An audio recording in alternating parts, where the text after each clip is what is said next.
Welcome to day 2 of the 2020 ITA Virtual Coaches Convention. The ITA is committed to providing increased value to our members, and hopefully all of you are recognizing an increased emphasis on coach education.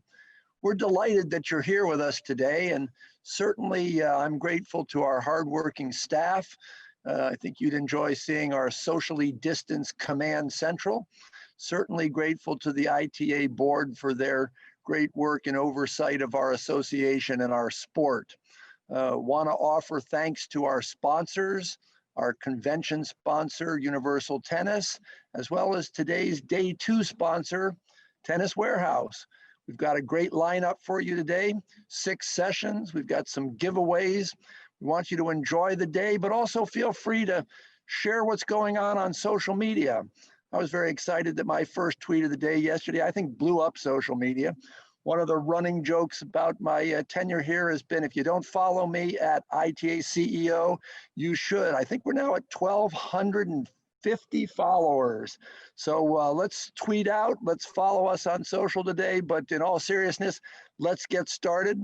Delighted to introduce and welcome and thank Mark Leshley and Matt Andre from UTR. Well, thank you, Tim, and delighted to be here once again. So good morning. Well, let us get started here. I'm Mark Leshley. I'm the CEO Chairman of Universal Tennis, and with me here is Matt. Say hello, Matt. Hey, how's everyone going today? Great. Well, we're going to share a little presentation with you here. We're excited to be back again. It's been a couple years since I first met this group back down in Naples. So we're going virtual this year, but 2 years running here. What we have here is a presentation here, and Matt's going to tee it up here in a second here. And what I thought we'd do here is we just give you a quick of a snapshot of a couple of things that are happening at a high level at UTR. And then if you can scroll here to the agenda, I'll cover a little bit of that in terms of things that are happening with us, as well as a new initiative we just launched that should be interesting to many of your current players in college, as well as the elite juniors coming up, which is the UTR Pro Tennis Series. And then Matt's going to kick into a bunch of things that we are currently doing, have been doing around college related initiatives, as well as things that are up and coming as well. So without further ado, let's just jump right in. It's been about 2 years ago since a new team sort of came in and started to become active with Universal Tennis. Obviously, you're familiar with this, started dating way back to when the ITA and Dave Fish and Dave Hall and others initially started to use this, particularly around college tennis. I think it's been a busy 2 years since we put this broader group together. We've grown tremendously, focusing on just delivering solutions and technology. Today, we've gone from being essentially a rating company and the best rating there is in the world to providing so much more in terms of engagement and solutions. We have some great partners with us, and we have forged many partnerships. If you scroll a little bit here as well, Matt, we obviously started with the ITA, but at this point, we've sort of branched out globally, working with most of the leading academies and academies around the world with a global footprint, as well as supporting coaches and the like. I did just want to give you a quick snapshot on our year here. Obviously, everything came to a screeching halt for us, included back in the March-April timeframe, but we pivoted quickly, went virtually, created a bunch of things in terms of online seminars and virtual events and the like. And then tennis sort of came roaring back, given the benefits of social distancing and the like. We started to create a bunch of pro events, and as well as obviously delighted with the circuits and the things that Matt will talk more about that we did with the ITA. So you can see it certainly has been a busy year for us on all dimensions, in terms of growth, in terms of expansion, and in terms of continuing to add new ways to support the community of tennis, whether it's players or coaches, federations, and basically everybody involved in the ecosystem. Let me jump in here. I did want to just flag one thing that we did do this year. When everything sort of came to a halt, one of the things we did was to say, hey, what can we do to contribute to the ecosystem? We conceived of an idea to try to bring pro tennis back. Some of you may have seen what we did down in Florida. back in May, in which we created a pro event down there for some men and some women. And that then evolved into a series that we then launched sort of globally across 3 continents and 10 countries. And it became so the UTR Pro Tennis Series. And that was really lending support to players very locally and allowing them to compete for monies. This was both for collegiate players as well as elite juniors, as well as the pro players as well. So this was an exciting thing that we sort of launched. If you can keep going here, Matt. And here, just a couple highlights of that. You know, in the upper left here was sort of stuff we did in Spain. Upper right was stuff we did with the World Team Tennis. We ran events in Germany, Australia, and the like, and just continuing to sort of proliferate what we were doing. And of course, the backdrop to all of this is the fact that our rating system is by far the most accurate player rating system in the world. There's a lot of data on here, but just to highlight, on the left side is sort of us in relative to the ATP, on the right relative to the WTA. And what this basically just speaks to is sort of the predictability of match outcomes, given that we track and focus in obviously on head-to-head. We are a very accurate measure and predictability of outcomes, particularly as you start getting down into the 1,000 plus ranked players in the world, which you'll see highlighted down here on the bottom. And the reason is we incorporate all the results. We speak specifically to head-to-head and how you compete. So it's underneath all of that, combined with the initiatives. What we announced then earlier this week, if you'll scroll, Matt, is fact that we are going to have launched this thing, the UTR Pro Tennis Series, a global tour. We've made a 3-year, $20 million commitment to creating 140 events around the world. These are events that are tailored and intended to be for players between 200 and about 2,000 in the world, plus wildcards that could get you up closer to 2,500. It means that now there are going to be local tournaments in different geographies around the world to support players and support the pathway. We felt that there was a need and an opportunity for us to help fill this vacuum, and the opportunity to go into Australia, go into the United States, go into countries in Europe, go into Latin America and Asia more broadly, and to put on these events. It's something that we were excited to do and have done. The prize money in these events will be a minimum of $20,000. There are going to be hundreds and hundreds of eligible collegiate tennis players, as well as elite juniors around the world who can compete in these events. The only criteria for entry into this will be your UTR. And as long as you have an established verified UTR and you fall within the ranking bands that we've articulated, you are eligible to compete. We've already run a couple of these events. We're about to launch another one this coming week in Naples, Florida, with Emilio Sanchez. And on Monday, we put out a press release announcing that we'll have 40 of these events in the United States. We're coordinating and collaborating with the USTA with player development there on the schedule itself. We've already announced 4 venues and 15 events for the first quarter of this coming year. So please do check it out at My UTR. Encourage your players to go compete. There's no requirements other than just a good attitude and a good UTR to go compete. So with that, I just want to give that as a backdrop and highlight just our continuing interest and support of all things tennis and specifically around college tennis. Let me turn it over to Matt, and he's going to take you through the college stuff. Awesome. Thank you, Mark, and glad to be here, everyone. And kind of just to echo Mark on the Pro Tennis Series, it's great to see the number of college players we already have participating. Just looking at the Naples event and speaking to a lot of you college coaches over the past few weeks, just letting you know the opportunities. And as much as we can grow this and put them around the U.S., it's just going to be such a huge help to the tennis ecosystem and helping these players in that transition from college and going to the pro tour. So with that said, we're going to jump into the college product here. And just similar to what Mark did, we want to look at kind of the year in review. And it's definitely been an exciting year. It's been one that is certainly the most unprecedented for all of us, I'm sure. But it's really been a pleasure to work with all of the college community and coaches to make new opportunities. And that's really what we wanted to focus on this year, is creating new opportunities for college players, college coaches, whether that's driving revenue, whether that's giving players new play opportunities. So that's always kind of the backbone of what we're looking to do. Just a few numbers here. The amount of traffic we're getting to college pages is truly tremendous. And it really shows how much UTR has become an integral part of college tennis. And then looking over to the right, just all the new initiatives and features that we really wanted to put out for the college tennis industry. Just a few to highlight that I'll be going into a little more is obviously the ITA fall and winter circuits. We also ran a coaches convention that was really fun back in May, where we had over 600 coaches joining from around the world. And that was something that we kind of threw together, and it was a tough time with COVID. So we wanted to provide that. And another one just to touch on is our national championship series from the summer, where we were actually live streaming elite junior events. And it was great to see the college coach response where they were messaging us and emailing our team to want to watch these players. And that's really looking like the future, where we're going to have to be more virtual. So being able to adapt during this time and the support from coaches and the community has been really exciting. So just to touch on a few of our, I would say, more ambitious initiatives over COVID was the ITA circuit expansion. We had one of the most successful ITA summer circuits we've ever seen. I mean, the demand was there, and these events were highly sought after, full capacity.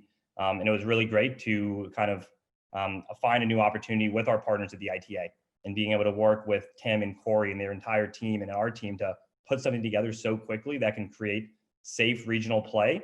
It was a lot of fun. I mean, it's so important to create safe and regional play because travel is going to get so much more difficult. So seeing the number of college players, we had a record number of college players playing in the fall. And then from the fall success, we decided to then launch our winter circuit. So being able to kind of adapt quickly and work with partners who are able to do that with us it's incredible to see. And we ran over 175 events from the summer to winter circuits across 31 states and over 12,000 participants and counting. So we really do have to adapt to a new landscape, and to be able to provide these opportunities, it's really an honor just to work with coaches. And it wouldn't be possible, of course, without the college coaches jumping on board and partnering with local clubs, because it's not just college facilities running this anymore. And of course, there's restrictions, but to be able to have clubs and academies jump in and support the college community, that's the ecosystem that we really believe in and want to keep building here at UTR. Another new exciting opportunity, which if you haven't really heard about yet, is our UTR Flex Leagues. So this is something we launched just about 3 months ago. And what a Flex League is, in case you're not familiar, it's a new flexible way to play a match a week on your own time, on your own schedule. These are verified results. So we're launched right now in over 20 cities, and we're quickly growing. And what I really enjoyed doing with these Flex Leagues is actually speaking with college coaches and working with college players.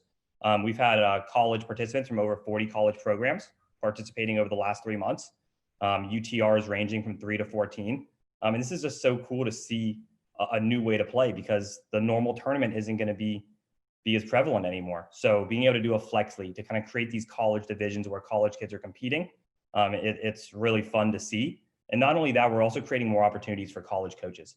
We actually have a number of college coaches who are actually managing these Flex Leagues in the markets.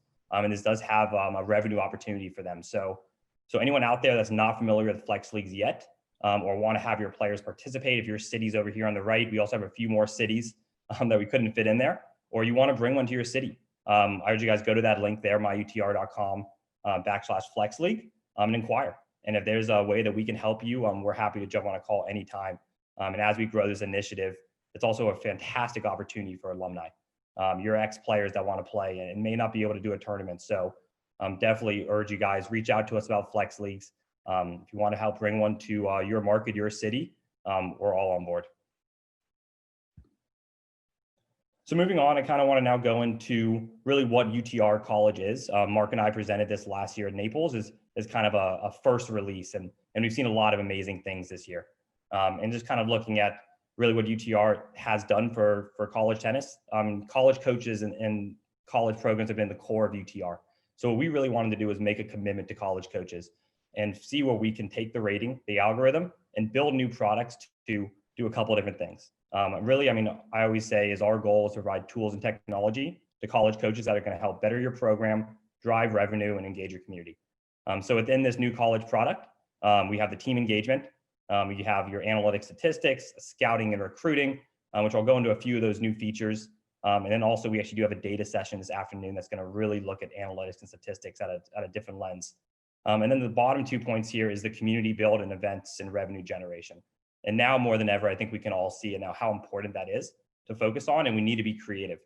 So our goal is to give you something that is, I mean, very simple, easy to use. We want to make technology at the forefront make your lives easier while you can still focus, of course, on your team and winning and recruiting, but also doing all these other number of features that's really going to help your program build and then essentially be the focal point of your community. So just a few different tools we have that really helps feed what college tennis is and how UTR has become really the leader within college tennis and technology is UTR College Fit. If you're not familiar with this, amazing tool. I was a junior development coach for years, and I use this tool religiously with my players. And any player can now go on here, put in your UTR, say where you want to play in a lineup, and you're going to see the schools where you can compete. It's just such a new tool that wasn't around 10 years ago. So of course we see some of the top programs here, but this is for everyone. Whether you're a high school player that's just made their varsity team and you want to go play on a team, there's an opportunity for you. We have over 2,000 college pages on our platform. And whether you are a 3 UTR, an 8 UTR, a 12 or 14, there's opportunities for you. So really urge you guys, I mean, always when you're talking to kids, see where they fit. And this is really where we believe we have so much traffic on college pages. College pages are visited over 250,000 times per month. Our most visited pages on UTR. And that's so exciting to see. And it really shows also when we speak with college coaches is, hey, this is your opportunity to showcase your program. This is a first impression. So we'll go into a little bit how you can even improve your pages, but it's they're getting traffic. So it's exciting to see kind of the junior players drawing to the college pages. And then just the different features that we did release. We did announce these kind of over the last year. Now, of course, all college coaches have the opportunity to now see player age, graduating year. You have advanced player searches. We're going to do a much more in-depth overview of this during our 2 p.m. data session. But just wanted to touch on these here. Some of the new features that we wanted to put resources behind. Academic player for info. I mean, this is a great tool. I mean, this has been highly requested. Now, any college coach, if you're on our UTR College subscription, I mean, you can go on here, look at academic info, download transcripts, get tennis resumes, contact info. So any college coach on our UTR Pro College subscription, they can go on and look at this for any player on UTR. Oop, there we go. That one didn't load. So we're going to jump into a little bit of community building and revenue, which is really the kind of main part of our presentation today. And just, I know I mentioned the college subscription. And just one more thing I wanted to say on that was this was actually a product that we had at a higher cost going into last year. And we wanted to lower. We didn't want to create barriers with any college coaches. So this product, if you're not already on it, the majority of coaches are already on it. It's $99 a year. And within that, you can get all of these features. And really where we see the features that are going to help benefit your program the most, especially in this time, is opportunities to generate revenue and engage your community. So what I have shown here is just a number of different event types that you can run within your college page. We have seen a record amount of events over the last year. There's been over 500 events created by college programs on the platform. So college coaches are using this. And what I want to show you today is the real-time examples. And just kind of one other note to say is it's great to see a lot of other presentations built around this about making your college program the hub of your community or finding new ways to fundraise. And our goal here is, I mean, we want to show you how you can do this today. You can come onto our platform and you can create events right now. And I'm excited to show you some of these real-time examples. Just a few events that I am going to go into in more depth. Open events. This is just an example of a program that made over $13,000 over 3 months this summer, just by creating events at their own facility. And they're very creative in doing so, which I'll show you. Prospect camps. We launched this just last year. Had some amazing first programs kind of coming on board and really doing some great things. And some of the testimonials we get with that are just fantastic. Match day camps. This is something we were really getting some good momentum on before obviously COVID hit in March, but now new ways to drive attendance to your matches. So doing these match day camps before. And then another exciting new kind of initiative we're going to be talking about in more depth today is UTR College summer camps.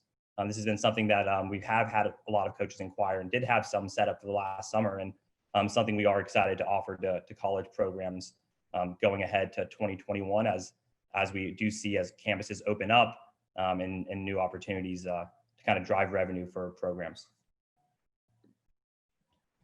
So I want to go a little bit more into our UTR College prospect camps. This is something where you're able to do a 1 to 2 day camp. And there's some very serious revenue implications here. I mean, just because, I mean, the idea of a prospect and the idea of these players coming to your facilities is so exciting for them. And college programs, you guys have the best facilities in the country. You have the brand, you have the facilities. And then working with us, we're very excited to know that we do have the world's largest tennis database. We have access to players, and by working with us and then having your communities on UTR, you can really to drive a lot of revenue, and then also expose kids to college tennis, educate them. And I think that's really what's important. I think we really want to focus on how can college coaches and college programs give back to development, and involving juniors with the college programs, having them interact with your players, interacting with their coaches, because it means so much to a kid. I mean, working with juniors, anytime college kids would come to our facility, it's mind blowing. They're so honored to be there. So we launched some really exciting camps. We did them at Oklahoma State, Baylor, and Stanford, to name a few. And the response was great. Working with all the coaches here, incorporating college presentations, educating parents, and the parents love it. And they really just, they want to learn more. And whether they are a potential fit for your program or they just want to learn. I mean, there's so many different outlets that can come here, but really at the end of the day, we're building community. We're creating new fans, and then we're also hopefully helping you guys fundraise for your program. So going into one of our new initiatives that we're excited to really launch for the first time in kind of full force this summer is summer camps for this upcoming college summer. So this is something that is included with UTR College. So if you're on UTR College, you can run camps on your team page. We're already seeing this done, just as I showed the prospect camps, the 2 days, the 1 day camps. But really whatever you want to do, however creative you want to get, you can now run college summer camps. Some of the features you get here, coaches, you do get to keep 90% of all registration fees. Kids then get UTR Match Play. I mean, we see what's happening. We've had the most UTR events ever on our platform over the last 6 months. And we're really enabling organizers to kind of run events that they want. And now we're getting more and more players rated. And obviously players, these juniors want to improve their UTR. So now within camp, you can incorporate UTR Match Play for campers, whether that's a Friday match play, whether that's a college format team match play. This is just a great option for these players and can really separate your camp from others. You can easily make court assignments. I know the pains of trying to put players on day one of a Monday of camp, and it's not easy. So being able to then objectively use these player lists, which I'm going to show you in more depth. And then I think one of our favorite parts as we speak with our team and college coaches and programs is you can grow your digital community. Anyone who registers for one of your events then lives within your community. And that's so great because you obtain those players. They can come to future events. You can update them on your season. And then, of course, having marketing support is a great benefit here. I'm just going to go into some of these features. I am going to go into a live demo in about the next 5 minutes where I'm going to be showing you this real time, but having a unique landing page here, making as many divisions as you want for full day player registration, half day, drop-in, whatever your program is, we want to give you the flexibility to enable that. So within the platform, this all lives on your college page. Just some new opportunities here. And then here's a kind of a closer look on what the player roster ladder looks like.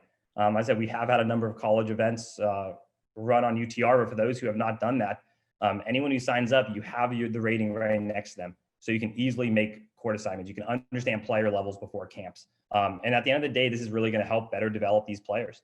And I know we all believe in that goal of bettering tennis. So by using UTR and being able to make the most effective and level-based groups, everyone's going to have a better experience. And at the end of the day, that's going to help bring returning customers for you as coaches. It's going to help them come to future events. So being able to objectively, obviously, organize groups by UTR is a huge benefit. And then here's kind of a behind-the-scenes look at our match play and TMS. So one example I want to show you live is our Oklahoma State prospect camp. We had over 15 flights, and making groups in these different 4, whether it's 8, putting them out here, doing compass draws, doing round robins, doing match play. If you guys are kind of crunched for time and you want to just throw the kids on the court, take down results on pen and paper, you can put them in after the fact. So incorporating match play is a huge benefit. And we've had a lot of coaches already doing this in different capacities, but we'd love to work with as many of you as possible if this is of interest to you. And then kind of, as mentioned, kind of growing your college digital fan base. So as I said, anytime you run an event, whether that's an ITA circuit event, it's a 1 day camp, it's a match day camp. When those players register, they now live inside of your digital community. And what that does is it allows you to stay engaged with them. And that's so much about becoming the focal point of a community where now you can have them come to an event. You can notify them of future events. you can keep them updated on what's coming up. You have a Tuesday dual match. You can message them on Monday night, say, hey, we'd love to have you out here. We're going to have an open hit before. Different opportunities to now engage this database that you're working so hard on building. And one of the numbers I showed earlier is we have nearly 30,000 community members in college pages. So these are fans that are following your team pages that want to be a part, whether they follow you by just because they're interested in your program or they played in an event. It could be parents, it can be kids. It just spreads so wide there. You can also then add members that you'd like to bring into your community. So Matt, before you jump into the live demo, I did just want to mention one other thing that just listening to you, Matt, that we should just flag for folks. We also have launched a pretty exciting new initiative called Team Tennis. And I do encourage you to reach out to us. It's a very interesting format for juniors in which we essentially are allowing organizers, clubs, whatever it may be, to set up a time format. So think of a 2-hour format in which we then create a team competition that allows you to play singles and doubles on a time basis. So it sort of allows people to get a verified UTR score. You play based on a time format.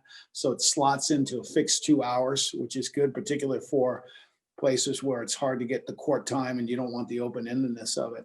And it's a great way for juniors to get sort of that teen college type experience, competing on teams and playing both singles and doubles. So do reach out to us if you want to learn more about that. But I did just want to mention that before you jump into the demo, Matt. Thanks.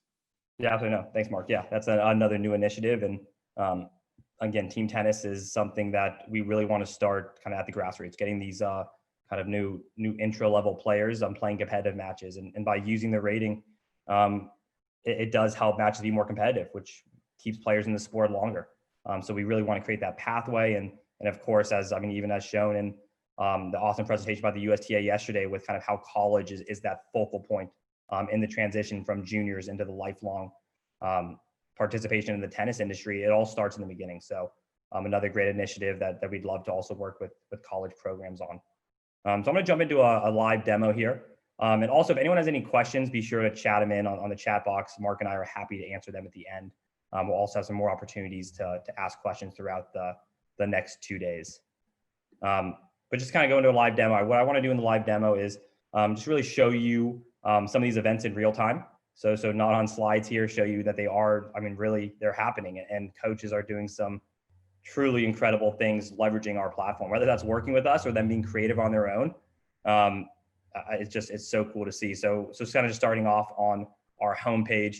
As you do go to My UTR, some of these initiatives that we are touching on is obviously Flex Leagues. If you're interested in Flex Leagues, you can click there. We have our ITA Tour. If you'd like to play around with College Fit more, that's fantastic. I want to say on this first slide here, you can look a little more at the Pro Tennis Series. Such a great opportunity for college players that we're seeing. There's a few other kind of areas I wanted to show you on the homepage in case you have not seen these before, is our player spotlight, where you have the college list, the high school list. We really have the first world rankings for U18, U16, and U14. So you can toggle in between here, find players, see trending UTRs, obviously visit their profile, and all of that. So to start, I want to start off with just a college page. I'm actually going to use Michigan here as an example. I think I saw Adam and Benny joining us here. So here's our Michigan team page, and I love their photo that we have here because it really, it shows the culture a little bit. And again, these pages are getting viewed over 250,000 times a month by fans, recruits, parents. So that first impression, if you haven't set up your team page yet, I know most colleges have, and they've been great working with us. We're happy to help. So we're always happy to jump on a call, a Zoom, a one-on-one meeting. We want to make sure you're really highlighting your program and showcasing, showcasing everything you guys are. So just within the college page, the different areas that we have is obviously the overview here. This is a release we did last year that's been having some great feedback from college coaches. It's showing really where your players fit. Your team would be in the red dots. You're going to have all your Big Ten opponents here in the green dots, seeing where players fit. I think this is great, obviously, for a coach, but I also think it's great for recruiting and for recruits to look at schools. So let's say I'm a 12 UTR and I want to play in the Big Ten. You can kind of get a sense on a 12 where you would fit depending on the schools. So being able to come here, see the players that fall within each area. You obviously have your roster. These are obviously highly viewed by potential recruits because they want to see where they're going to fit. Whether that's they want to play top 6 or they want to Play number 2, we feel that we now have all those tools and technologies to really help them make their decisions. And then a few other things in coaches, if you haven't set this up, is being able to kind of having your coaching staff on here and accept messaging. So coaches are getting messaged on UTR. You're able to go and now message any junior player here with a claim profile on UTR. So that can be introduction, that can just be getting a first contact, but to use this tool is awesome. And really our goal with these pages is we want to create a one-stop shop for college coaches. That is, whether it's your recruiting, it's your schedules, it's your events, your members, community media, this can really encompass it all. Jumping over here, I mean, I'm going to go into an event in a minute here, but I did want to show the member roster. So this is really cool here where you can kind of come on here, have a member roster of people that are following you. It's different ways I said you can do that by either running events or someone just following your page, and then the ability to message them all. This is such a powerful tool that we have seen a number of schools now using and leveraging quite frequently. And we've seen great success with it. So being able to come in here and send a message to all these players or all these members about a future match, about a future event, it's really engaging to your community. And I think we all see it now more than ever, we need to reach out to our community. We need to find new outlets to support our programs, to fill stands, to generate revenue. So this is an amazing tool where you can kind of engage with them here, message them. And I'd love to see more and more coaches, I mean, really taking advantage of this. So that's kind of the high level overview of the college page, but now I want to go into really some more specific events here. So I'm going to start off right here with the Oklahoma State Prospect Camp that I was mentioning. It was great to work with Chris Young and Jay here on putting this together. We had both teams involved here, the men's and women's programs. So that was really fun to see and see also how the players were out there helping out the coaches. So super engaging. This was a camp that they actually ran on their own, probably, I guess, 2 years ago and prior. And we met last year at the ITA Coaches Convention, talked about what we can do. And from there, we grew the camp kind of more than we expected. You can see over here, it was an overcapacity camp with 62 players out of 50. It was a January camp, it had great weather, so we kind of lucked out there. But when setting these up, I mean, we're going to work hand in hand with your team. And we're going to make sure whether it's a 1-day, a 2-day camp, what kind of elements you want to put into it, we can provide that. So we have our base templates. I'm going to show you how we've actually now templatized this where you can do this within your team page, but just kind of an overview here. Obviously, just always working within compliance, you have to be open events for all junior players, but working on an itinerary. So just an example of what we did here is a quick two-day look at this is you do a warm up, you welcome everyone, you can do some drilling, and then the verified UTR match play is really what the kids love, is having that opportunity to play verified UTR match play on college courts. I mean, it's incredible for these kids. They feel like college players. We had a few other camps. I want to say it was the Baylor and Stanford ones. They really did like a team style one too. So that was great to see. And then I think these college presentations that can be done as well. Just talking to the groups, talking to the parents, it's so meaningful. And that's what really, I think, and I think we can all see brings fans back. So pretty simple event here over a day and a half. I think this camp had generated over $8,000 of revenue for the program. And then looking at a little more parts of the camp is you have your player list as mentioned. So if you are running, this is very similar to how you'd run a summer camp. You'd have your player list. So you can go down the list. You can segment here. You can say, let's take the top 4. You're going to be group A, next 4, group B. So you're able to now put these players in the best groups possible. They can train in that group. They can compete in that group, singles, doubles, give them as many opportunities to compete as possible. And then just looking at here in a little more depth, you have your draws.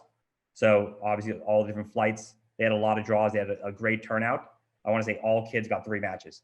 The response from this camp was great. I think it was really our first one that we launched, and something that we obviously had scheduled again for hoping to happen this year. But obviously with COVID, we have had some restrictions. But as facilities are reopening, these are all different opportunities that we can provide. So that's an example of one of our prospect camps here.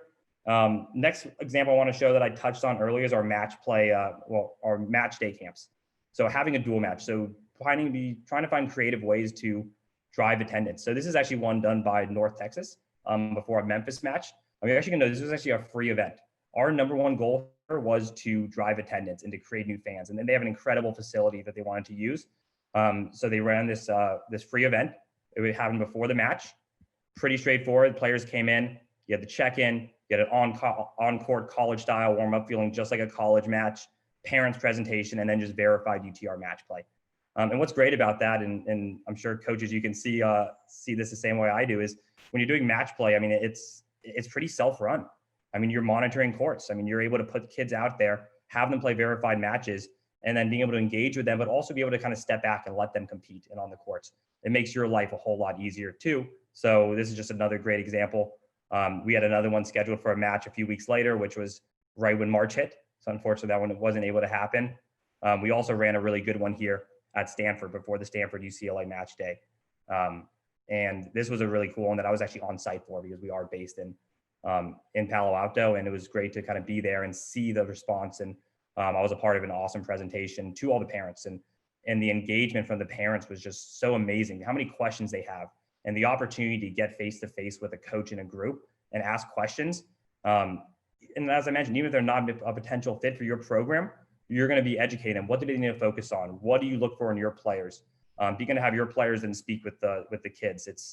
It's a great offer. And when we do put these up, I mean, college programs are highly sought after, and becoming that focal point, we do see a lot of registrations. There is a high demand for these. And of course, it will help generate revenue really at the end of the day. Next example I want to show is really just a single day tournament to kind of show how simple it is to run a one-day tournament. And I'm going to kind of carry off this, and I'm going to highlight two case studies within programs that have really made their college team pages a full programming offer. But this is UW Whitewater. They were new to the platform and running events this summer. Really did a tremendous job of integrating UTR within their program. Simple one day, build your UTR single day tournament. So this is really, I mean, a lot of times geared towards players that may not even have a UTR yet, or they're just getting rated, or they want to improve their UTR, they want to interact on your campus and courts. So pretty simple event here. 24 boys, 24 girls. Everyone's, I believe, was guaranteed 2 matches here. You can run compass draws, you can do first match back draw, you can do match play, so much flexibility. And really, I think that's the beauty of UTR a lot of the times, where you can really do what you want. We don't really want to limit what you want to do. There's programs of different sizes, I mean, different goals. Whatever you want to do, we can make that happen. Jump over to the next one. I got this chat bar up here. 1 second. So here I'm going to show a little bit on 2 programs that have really fully integrated UTR into offering programming. And just to build on, I mean, we're talking about the other presentations. There's another one coming up this afternoon on how to fundraise. This is a tool that you can do today. You can go on your team page, you can create events today. If you want our guidance, if you want to jump on a call, we can come out here, we can build out a number of events for 2021. We say a lot with coaches is, hey, what are your 2021 goals? Is it revenue? Is it increasing your fan base? Is it just overall engagement with your community? Do you want to make $40,000? Do you want to make $60,000? Whatever that is, we can help build that programming to your liking, publish the events, and then accessing our marketing team to really reach these players now. So this is just an example of a program that really went above and beyond this summer. And you can see the number of events that they've run. And this is just over the course of about 3 months, and they're generating real revenue. And this can happen today. So a lot of different events, a lot of creative events. I love seeing when college coaches are really coming up with these ideas on their own. And I know a lot of the college coaches listening right now, you've probably been running events a good amount in your past, whether that was at an academy or doing it just kind of on your own. But using that kind of expertise you have, working with our team, and then creating these events, living it on your UTR College team page, it's great to see. So this is one program that's done really an incredible job. Another one I want to jump to over here is George Fox University. They're really doing tremendous things where they are right now. And I can truly say they've really become the focal point of their community. But just looking at the number of creative events, one-day UTR events, level-based championships, prize money events. I mean, there's so many different opportunities you can do. And I just really, commend these programs for leveraging this. And we're seeing more and more programs doing this, and everyone can do it out there. And obviously, we do kind of talk about a little bit with, can we use facilities and things like that? One really big benefit, and what our team's been working so hard at building over the past few years is really focusing on building up kind of the grassroots within clubs and academies. And now we have And we have over 1,000 organizers that are running UTR events. So if you can't use your facilities right now, and we've already been working with you on doing this, or a number of you, talk to us, see if we can connect you with a local club or academy that you can partner with, because not only is it going to help benefit your program and kind of find new revenue opportunities and fundraising for you, but these clubs and academies love to engage with college programs and the impact it makes on them to get college players training at their facilities, to get, events with college players playing in it. Kids look up to that. So I think that is really a huge first step, where let's get creative. Let's find ways that we can work with our local communities and clubs and academies, because we want to create that ecosystem, work with them and have them help you, running events, and then sometimes have your players play in their events to kind of raise that level. So I think working together and collaborating is going to be such a big part of the success with I think everyone's goal here of how can we find new ways to keep college tennis the focal point of communities to generate revenue. So moving on, one other kind of event template that I did want to go into was the summer camps. This is a new offering that we're going to be doing this summer. And obviously a lot of people are already doing summer camps. So you're welcome to talk to us to learn more. If you haven't run camps before, we'd love to work with you. This is just another offering we want to make accessible to you. So you'd have a unique landing page right here. You can obviously have as many registration divisions as you'd like, because we know all camps are a little bit different. Charging what you want, totally up to you. Having this landing page, looking at the event descriptions, we have a lot of templates that we're excited to share with you guys, and then we can kind of work together. You might have your own content that you want to put out there. A few other new additions that we do have that are new is the ability to attach waivers and add things where adding attachments, adding fact sheets, different waivers that you need to put on. Our team during COVID, we built health and safety features. So depending on what you want to offer, this is now all part of a 4-step event setup, where what health and safety features do you want to provide?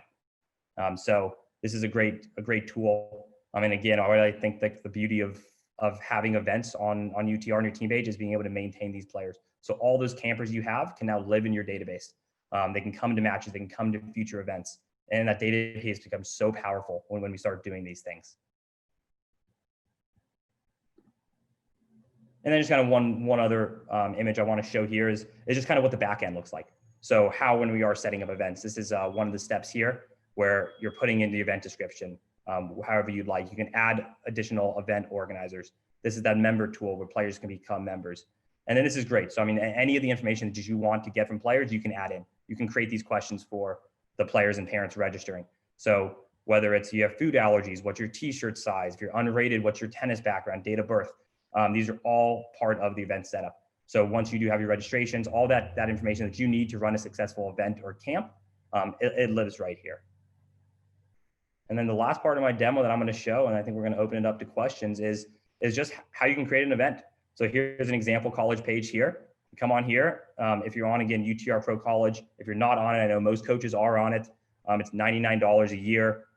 You also get 2 power subscriptions with that. You come here, hit create event. You're actually going to see a new release of ours is event templates. So we want to make your life as easy as possible. Again, our number one goal is providing you with tools and technology to better your program. So here, do you want to run a summer camp, a prospect camp, a compliance safe open tournament? We're seeing a number of these very similar to the ITA circuit events. Or if you want to do a match day experience UTR camp, we have these templates. You can preview, you can create it. If there's something you don't see or something you want to create, go ahead and create an event from scratch. So just a bunch of different new tools that we want to provide for you. And our goal is we're always going to keep on developing this platform for you. We're going to put in the resources. We're going to hear what you guys want. So please, contact us with any questions, all of that. And we're happy to get you set up. So maybe just another comment or two, Matt. Thank you for that. I know that was a lot that Matt took you guys through. I think what we were trying to accomplish here was just give you a flavor of the scope and the breadth of what is available. I think it's important to recognize that every program is a little bit different, and what works for you as a program will vary. Our job ultimately is try to create as much flexibility, personalization, and tools that allows us to be able to give you solutions that you need. And we're here to help you. So hopefully you won't be intimidated by the breadth of the scope and don't feel overwhelmed. I think our job is to talk to you, figure out what works for you, and then get you up and running. And I think that's ultimately the best use of technology. This isn't about saying, hey, here's a solution, go figure it out. We're here to help you. I did want to make one other comment about the UTR Pro Tennis Series, which was each of these matches will be streamed live. And so it is also going to be an interesting opportunity for you all to see some of these elite juniors around the world, as well as to see your players who may be competing in these events. We're planning upwards of 10,000 matches this coming season, and every single one of those matches will be streamed live. And we partnered with PlaySite, who actually will be providing that service with us. So we're excited to do that as well, and there'll be an opportunity for you guys to zoom in and to check that out. I know there's some questions that have been coming in here. Matt, do you want to jump in here? I tried to answer a couple that have been coming in. But yeah. do you want to try to click on the Q&A here? I'm not sure whether we're going to open this up for live or whether. I have it opened up here. So we have some open questions. I think one was kind of insurance. So as of now, I mean, insurance is handled by the programs themselves. It is actually an option we are exploring as kind of doing maybe a potential broader spectrum, but right now insurance is handled by the programs. So if you're covered within your own school or not. But if you have any questions on that, again, I mean, we highly recommend, I mean, schedule a one-on-one. We can hear all the different scenarios that are going on. Another question we have on the breakdown of kind of competitors in the UTR ITA series. We have seen, I don't have that exact number right now, but we have seen, I would say it's a near split there. I mean, we've seen a lot of juniors, a lot of college players, especially with the limited fall season. It was great to see the number of college players. I want to say 1 week, I want to say the number there was, I can't think on the top of my head, but there's so many, different college programs represented. So it is great to see them playing in these open events and then giving the juniors opportunities if the UTR is high enough to compete with these college players. There's a few other questions here. Something on messaging. Yeah, if you guys need any help getting anything activated, I do urge, schedule a time with us. What I'm going to highlight here is we do have a virtual Zoom meeting room. It will be open until 3:30. It is a little different. It's not the normal table in Naples. So it really is going to be kind of an opportunity to schedule a one-on-one meeting. We have a few of our staff members in there. One new staff member named Ben Van Hout has done an unbelievable job running different events this summer. He's now a part of our college team. You can chat in questions there. We can answer as many as you want, but I think the main goal of that room will be to schedule a meeting. We're going to have a calendar link that we'll also send to you after that you can schedule these one-on-one times within here. A few other things that I wanted to highlight is we have an upcoming UTR presentation. This is with our data team, Justin Stock-Smith. He's our lead data scientist. He is kind of the man behind how we run as a company. So he's awesome to hear from. They have a very exciting presentation. And he is joined today by Parson Amadi. Many of you might know him as Parsabombs in the coaching world. So that is a awesome presentation where they're going to go a lot more into all the features such as advanced player searches, using saved player lists, comparing teams, or really behind the scenes look at what we're doing on the data side, and then also what's going to be coming out. And then kind of another question that's jumped in here is how do you reach out to us? So here we have our college team email. Please reach out to us. My email also, matt@universaltennis.com. Always reach out to me. I head up our college division. We have a whole team working on it. We're there for you, whatever you want to do. If you want to plan something that's going to happen down the road because of, obviously what's happening right now, in the world, and we're happy to do that. We can get things set up. We can get you prepared for when it's time to start fundraising and building your community. We're there to help. And I think now more than ever, we're seeing college coaches leverage these pages, and we want to carry this momentum and see how we can help you guys out. So please contact us here. We're happy to set up meetings as many times as you need to feel comfortable, to make sure you're set up, whether that's getting on the pro college subscription, making sure your page is looking sharp for all the recruits and fans visiting, setting up events, brainstorming events, learning how to create these ecosystem of events. I know we've touched on it before, but we've seen an awesome job in the North Carolina area between these schools that have actually been doing it before we've really started promoting it, where they're working together, they're scheduling events, and they're having their college players compete. And these are kind of extra match days. They're open events. They're unattached. The kids are playing on their own. And I think I actually had a great conversation with a coach last week, how they actually saw more fall match dates or competition dates for their players this fall than in the past because they were able to stay local. And it was really cool to hear that and excited to be a part of that. So I know we're coming up short on time here. I know there's one or two other questions that are coming in, but please do reach out to us. I think the other thing I just wanted to say is that, look, we're still a young company. We're still learning. We certainly by no means think that we have all the answers. We're working super hard to try to deliver solutions. We want to make sure that we continue to make a huge commitment in support of college tennis. I think for those of us who had the opportunity to play college tennis, it is such an important institution. I know this has been a hard year. We've been losing programs. We very much want to help each and every one of you make your programs more successful at whatever dimension we can, so that we don't continue to lose more schools and the like. And so please do let us help you. I think we're here. Reach out to us. I think we already have close to 90% of the programs out there, Matt, I think that are doing something with us. So we already have a tremendous footprint, and I think we want to do more and more. So please do reach out and also provide us feedback. You know, as my mother-in-law says, you know, feedback is a privilege. So please do provide us some. We're super receptive to it. We can't always do everything, but we're committed to it.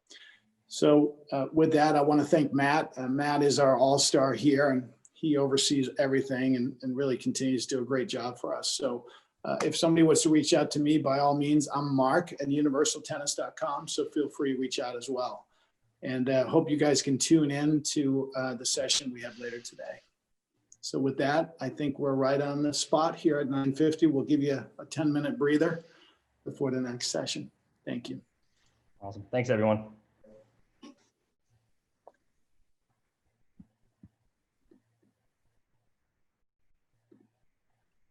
Hey, Corey. All right. Awesome. Thanks, Mark and Matt. We really appreciate it. It's very clear to us that UTR continues to advance college tennis in so many ways. So thank you guys so much and your whole team for everything that you're doing. Just a reminder to coaches, as they mentioned, that you can join their virtual meeting room today.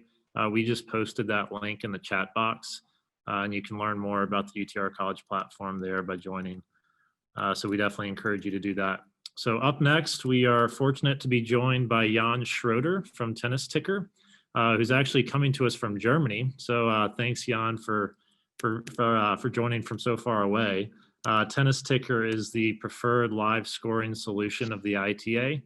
All of our ITA national tournaments have used Tennis Ticker for our live scoring needs, and Jan is going to tell you guys about how his service can help your program. So Jan, thanks for being here, and over to you. Yeah, thank you very much, Corey, for the introduction, and welcome everybody to this session about Tennis Ticker. And I hope that everybody is healthy, and want to thank the ITA that you're hosting this convention virtually this year. That is really great. So in the next couple of minutes, I want to give you an overview about what we do at Tennis Ticker and how our services can benefit your programs. I hope you can see my screen. Can you just confirm, Corey, maybe?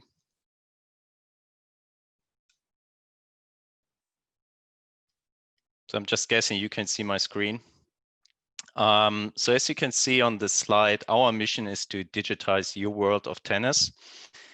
And you can also see a picture taken here at the USA campus in Orlando. And I really like this picture, not only because it always gives me great vibes, but also because all of the services that we are offering have been in use at the USA campus since its opening in 2017, which is really great. So to warm up and also to try out this poll feature of Zoom, I wanted to ask two questions to the round.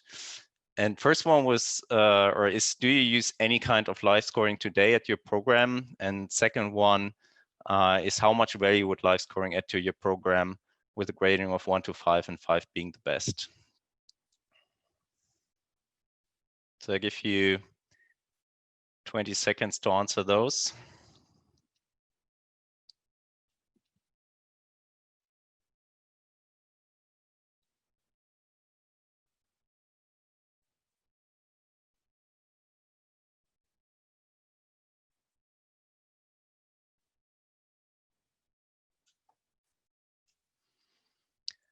All right. So 41% of you are using live scoring already. Wow, that's a lot. That's great. And let's see about the second one.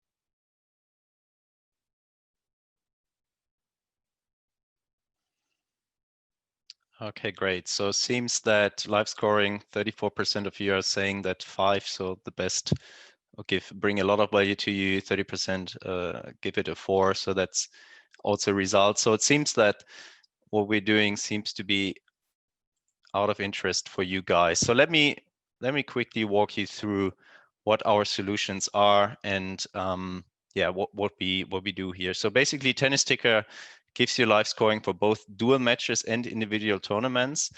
And scoring is done through the Tennis Ticker scoring app.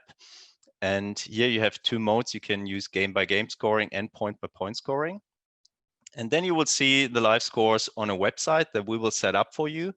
And we will brand it in any way you like, and you can integrate it easily to your programs or to your university website. And you will also see the scores in the free Tennis Ticker app that can be downloaded from the Google App Store and also the Apple, the iOS App Store. And yeah, you will see your live scores in there. And one great thing about if you use Tennis Ticker is that once you do the live scoring, you can do a lot of things with those scores. And one thing is you can integrate it into video streaming. So in case you have ever watched a live stream without a score integration, I think you will agree that it's not a great experience. And therefore what we did is we partnered with all the major live streaming providers such as PlaySide and Tennis Channel, ESPN and Track Tennis, and we give them access to the live score so that they can feed it into the picture. And same goes with scoreboards, so on-site scoreboards. So we can send the scores to your existing scoreboards, or if you're considering to buy new scoreboards for your sites, we also offer scoreboards that have the connection to the live scores directly integrated from the get-go. Lastly, if you use the point-by-point mode, you will have a lot of stats. You will have live stats, and you also have a stat report and scorecards that you can download then after the matches and use it for match analysis. So let me quickly walk you through how the system works. So as I said, it starts with the scoring app. So scores are entered here, and this can be either done by a chair umpire if there's a chair umpire at the court, or it can be done by somebody else from your team or basically any volunteer on site. And if you use the game-by-game mode, a single person can track several courts. If you use the point-by-point mode, you will assign 1 person per court, or it will be the chair umpire. So then those scores are sent via your Wi-Fi, or if there's no Wi-Fi available, then we use just mobile networks to our Tennis Ticker platform in the cloud. And from there, it then goes to the different outputs. So obviously we have your live score website with the app. We might have the video streaming if there's one, and you can also share those scores through social media. As I said, same goes with different outputs. So it can be LED scoreboards, TVs, or other displays. And you will have the match stats live and after the match for download if you use the point-by-point mode. When it comes to pricing, we try to make the pricing as easy as possible, but there are different options. So you can either decide to buy devices, basically smartphones with the Tennis Ticker app pre-installed from us. So that's $250 per device. Or you can also use just your own smartphone. So then there's no extra charge. And then there's a yearly fee, which we account per court. And it depends if you want to use game-by-game or point-by-point scoring. So it's $250 per court in year if you go for game-by-game scoring, and $350 if you use the point-by-point scoring. So quite easy, but 2 pricing examples. Let's say you go for 6 courts, you have your own devices, and you want to use game-by-game scoring, then that's $1,500 per year. If you have 6 courts, you want to buy devices from us and you want to use point-by-point scoring, then that will be a one-time cost of $1,500 and a yearly fee of $2,100. Right, so to close it off, a couple of references, a couple of quotes. So we have been doing this since 2009. So the system has been used at over 4,000 events now, and as of today, 90,000 matches, roughly over 90,000 matches have been scored with Tennis Ticker. So we partner very closely with the ITA, the USTA National Campus, a lot of European federations, and obviously also conferences where the system has been used at the championships or also at individual dual matches. And there are also individual programs who are partnering with us, such as Portland, Middlebury, or Wyoming. So with that, I hope this was a good overview for you, and I open up to any questions you might have.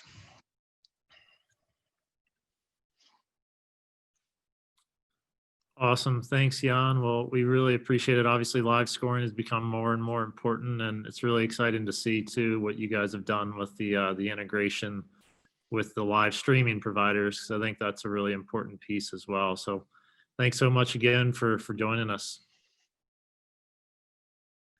Absolutely, pleasure. All right. So up next, as Tim mentioned earlier, we're fortunate to have Tennis Warehouse as a day 2 sponsor of the ITA convention. And as part of their sponsorship, they're offering ITA member coaches some special discounts on shoes, in addition to the team discounts that they already offer on apparel. So all of you guys should have received an email this morning that includes a discount code and a link to purchase and use those discounts. That's also pasted in the chat box as well. And similar to Wilson yesterday, they are doing some exciting giveaways for you guys. So we're going to go ahead and do the first one now. The prize is a pair of these Prince tennis shoes. And like yesterday, the first person to answer correctly through the Q&A box will win. And the question is, what is the name of the new year-round coach education program now being offered by the ITA to coaches? And you can go ahead and paste your answers in the Q&A box. All right, looks like we have a winner. Larry Peterson answered correctly with the ITA Coach Masterclass. So congratulations, Larry. We'll connect you with Tennis Warehouse to get you that prize. And I believe I am passing it off to Dave now to introduce the next speaker.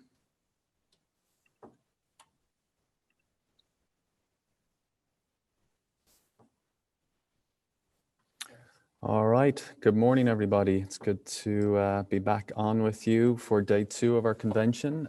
Excited to introduce Dave Ramos here from the USTA Player Development Team. This session is called the Development Planning Process and Performance Team Approach. So I was very lucky to spend some time with Dave and his team out in Lake Nona earlier this year. I went through the high performance certification process, lots of work to be done prior to getting to Lake Nona, and some intense days out there, made some great connections in the tennis world. Enjoyed my days out there thoroughly, and I couldn't recommend that program enough to any college coaches who have not gone through that yet and are looking for some continuing education opportunities. So just to introduce Dave Ramos, I'm sure many of you know, he is a USPTA, PTR, P1 professional with 25 years of diverse professional experience. He is currently a director for coaching education and performance analytics at the National Campus in Orlando. In this role, his primary responsibilities include implementing strategic initiatives of player development, including projects for the departments of coach education and analytics. As a Dartfish certified technician, he works closely with the USTA National Coaches and Training Center students by providing training and video analysis for technique and tactics. David also directs all match analysis and scouting for player development, as well as the Fed and Davis Cup teams. And he's also a former college tennis coach. So Dave, I'll hand it over to you for your presentation, and I'll pop back on later for some Q&A. Thanks so much. I really appreciate it, guys. Just making sure I get my screen showing here. If you could let me know when you can see the actual presentation, that'd be great. Yeah, we see it, Dave. You're up and running. Beautiful. Well, thanks again. Honor and a pleasure to be a part of the first virtual coaches convention for the ITA. I remember greatly looking forward to this when I was freezing in Michigan and Big Rapids, specifically coming to South Florida.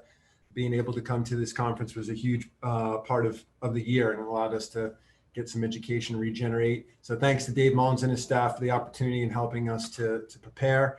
And certainly UTR, Wilson, Tennis Warehouse, and Top Court for sponsoring the event. Awesome that they could take care of the college population like this.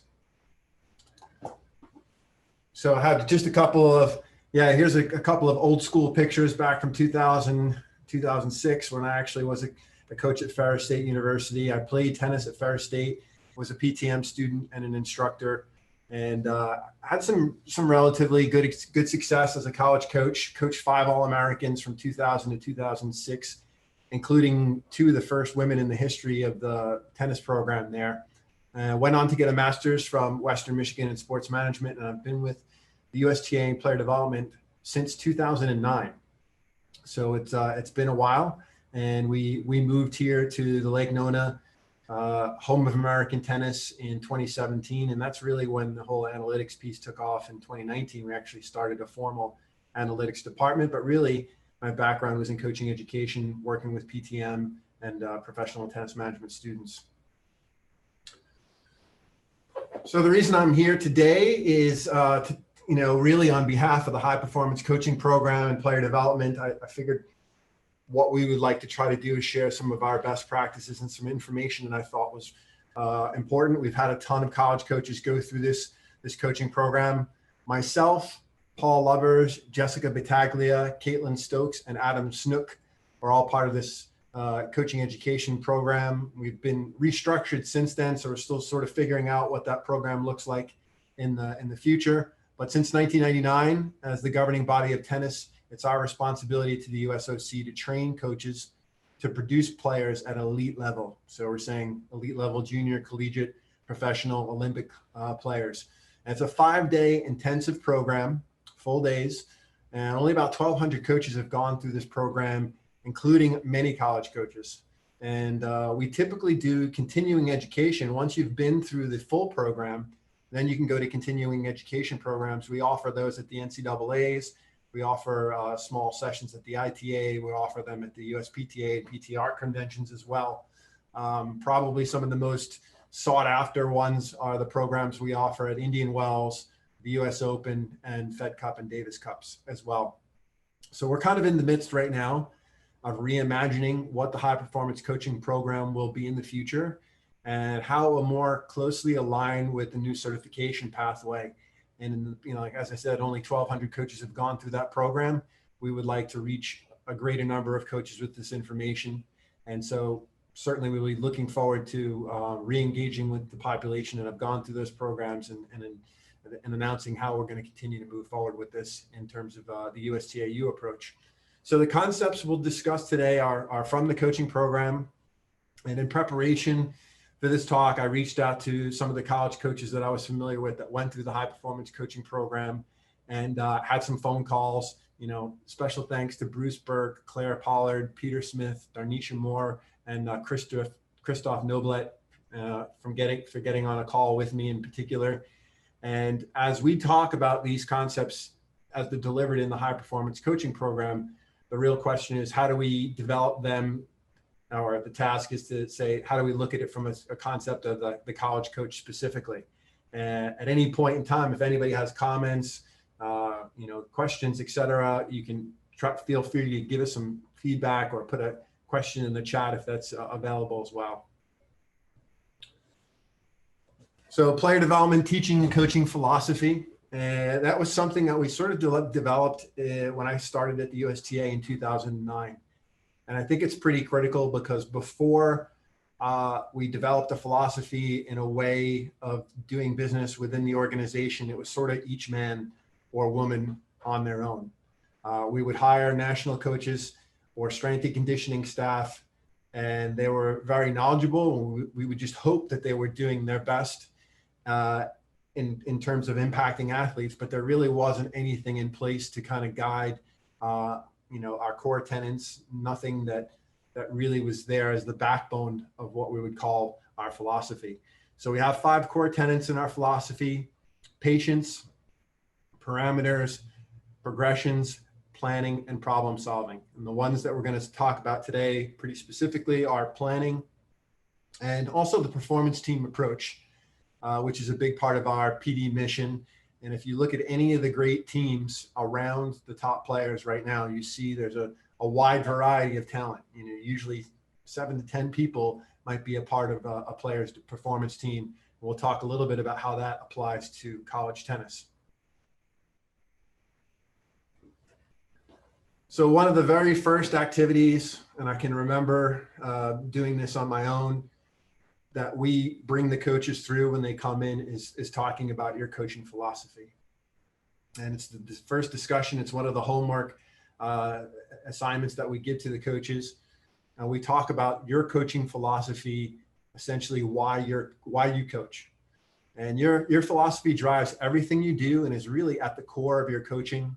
And it's not just your philosophy around your sport, tennis in this case, but also your philosophy of life and your philosophy of coaching. And it was interesting in my talks with different coaches, several of the coaches I'm more of like a field coach. I use the document as a guide, but realistically day to day, I'm feeling the players out. I talk with them and I make changes as I need to, where other coaches were by the book and really incredibly organized and maybe not as flexible as they need to be depending on the situation. So your coaching philosophy serves 2 additional purposes. First, it gives you a greater sense of self-awareness. And if it's one thing to say, I have a coaching philosophy, and it's another thing to actually write it down and communicate it. So if you answer some of these sort of questions, this is going to give you a good feeling of, who you are as a coach and why you coach. So first of all, who am I? What do I want to do in life? Where am I going with my coaching? What are my goals, my ultimate goal as a coach? Am I happy or unhappy? And am I proud of who I am, the school I represent, and what I do? In most cases, if you're a college coach on your campus, you have a lot of respect within these small towns. A lot of people get to know you. You have a very high sense of value, and you want to communicate that to your staff and to your players. Secondly, it's going to help you to decide your goals and objectives as a coach, which will influence how you see your role and also your co-coaches. So a few other questions you might ask your own staff. And if you haven't gone through this process, I think it's really valuable is why do you coach? Are you coaching for the right reasons? And obviously you have to be honest with yourself about how you answer these particular things. What are my goals as a coach? What could make me a better coach? And what do I do well now as a coach, and how can I continue to improve? So one of the things we used to do with my coaching staff at Ferris State when we'd have these retreats before we would get the players in is go through some of these concepts and really talk through everybody's role. So take the time to develop a philosophy and your core beliefs that drive your behaviors, communicate it constantly with your players and with your staff, put those things on t-shirts, put them in books, use it in your recruiting efforts. So players know exactly what they're getting into when they become a part of your program, and it's a very clear identity. And when I spoke with Claire Pollard and Peter Smith, they really said, no matter what you do, the team has to come first. That this camaraderie is really a key. And if you have a bunch of individuals and they don't have a synergy together, that you're not going to really accomplish the things you need to as a tennis team. Certainly you need to care for the whole person and the emotional connection of the team at the highest level in all regards here. So go through that process, and I think it will help you to more consistently coach on the same page. So here are the different areas that we're going to talk about today. First and foremost, developmental planning. And I think probably most people looked at the session, they weren't incredibly excited about writing a developmental plan. But I think it's critical. And there's some things that typically when we're working with teams, with professional players, and it's one person that they don't do a great job of planning. College is a little bit different since you have a number of people, you have to be more organized in some ways. And we'll also talk briefly about the performance team approach. I'll mention what we do in PD. And and ask essentially what as a college coach is best in your area. Can you reach outside of your expertise areas? And if you do that, what are the best practices with recruiting talent and getting other people to come into your team and make an impact in areas where maybe you aren't the expert? And then tomorrow we're going to do an analytics presentation, and I know Craig O'Shaughnessy and Warren Pretorius delivered some information specifically about the college game. And I will talk a little bit more about best practices for the whole gamut of performance analytics. We'll talk about technique apps. We'll talk about equipment that you could use at various levels to accomplish better results. And we'll even mention things like wearables and how to use those in an effective way.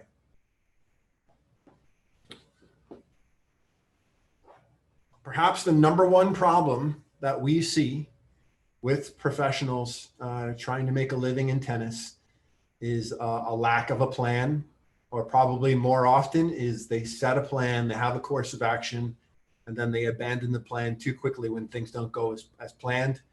Start chasing points, not doing the training blocks that they had in place, and probably most importantly, listening to people who are not experts in the field, like a parent or a neighbor or anybody who has an opinion about their tennis game. So certainly, and the college season is long, and if you're well prepared, half of your battle is really fought. And then you just have to stay healthy and continue to keep everybody motivated, but the preparation is really at the forefront, and these developmental plans will help you to do some of that.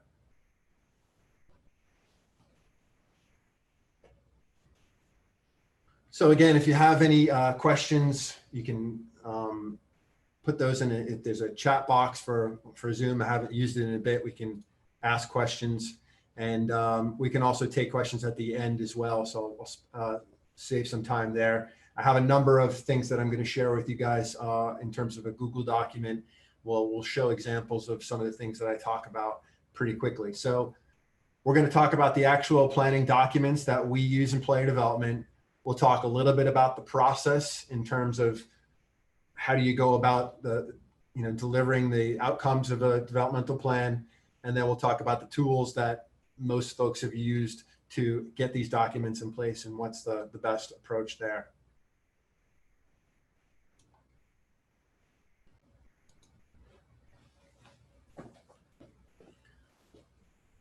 So when we're looking at the documents, and by the way, when you go through so we have the developmental plan, a periodization plan, 2 areas of focus, and weekly and daily plans. There are other documents that we use that guide the developmental journey.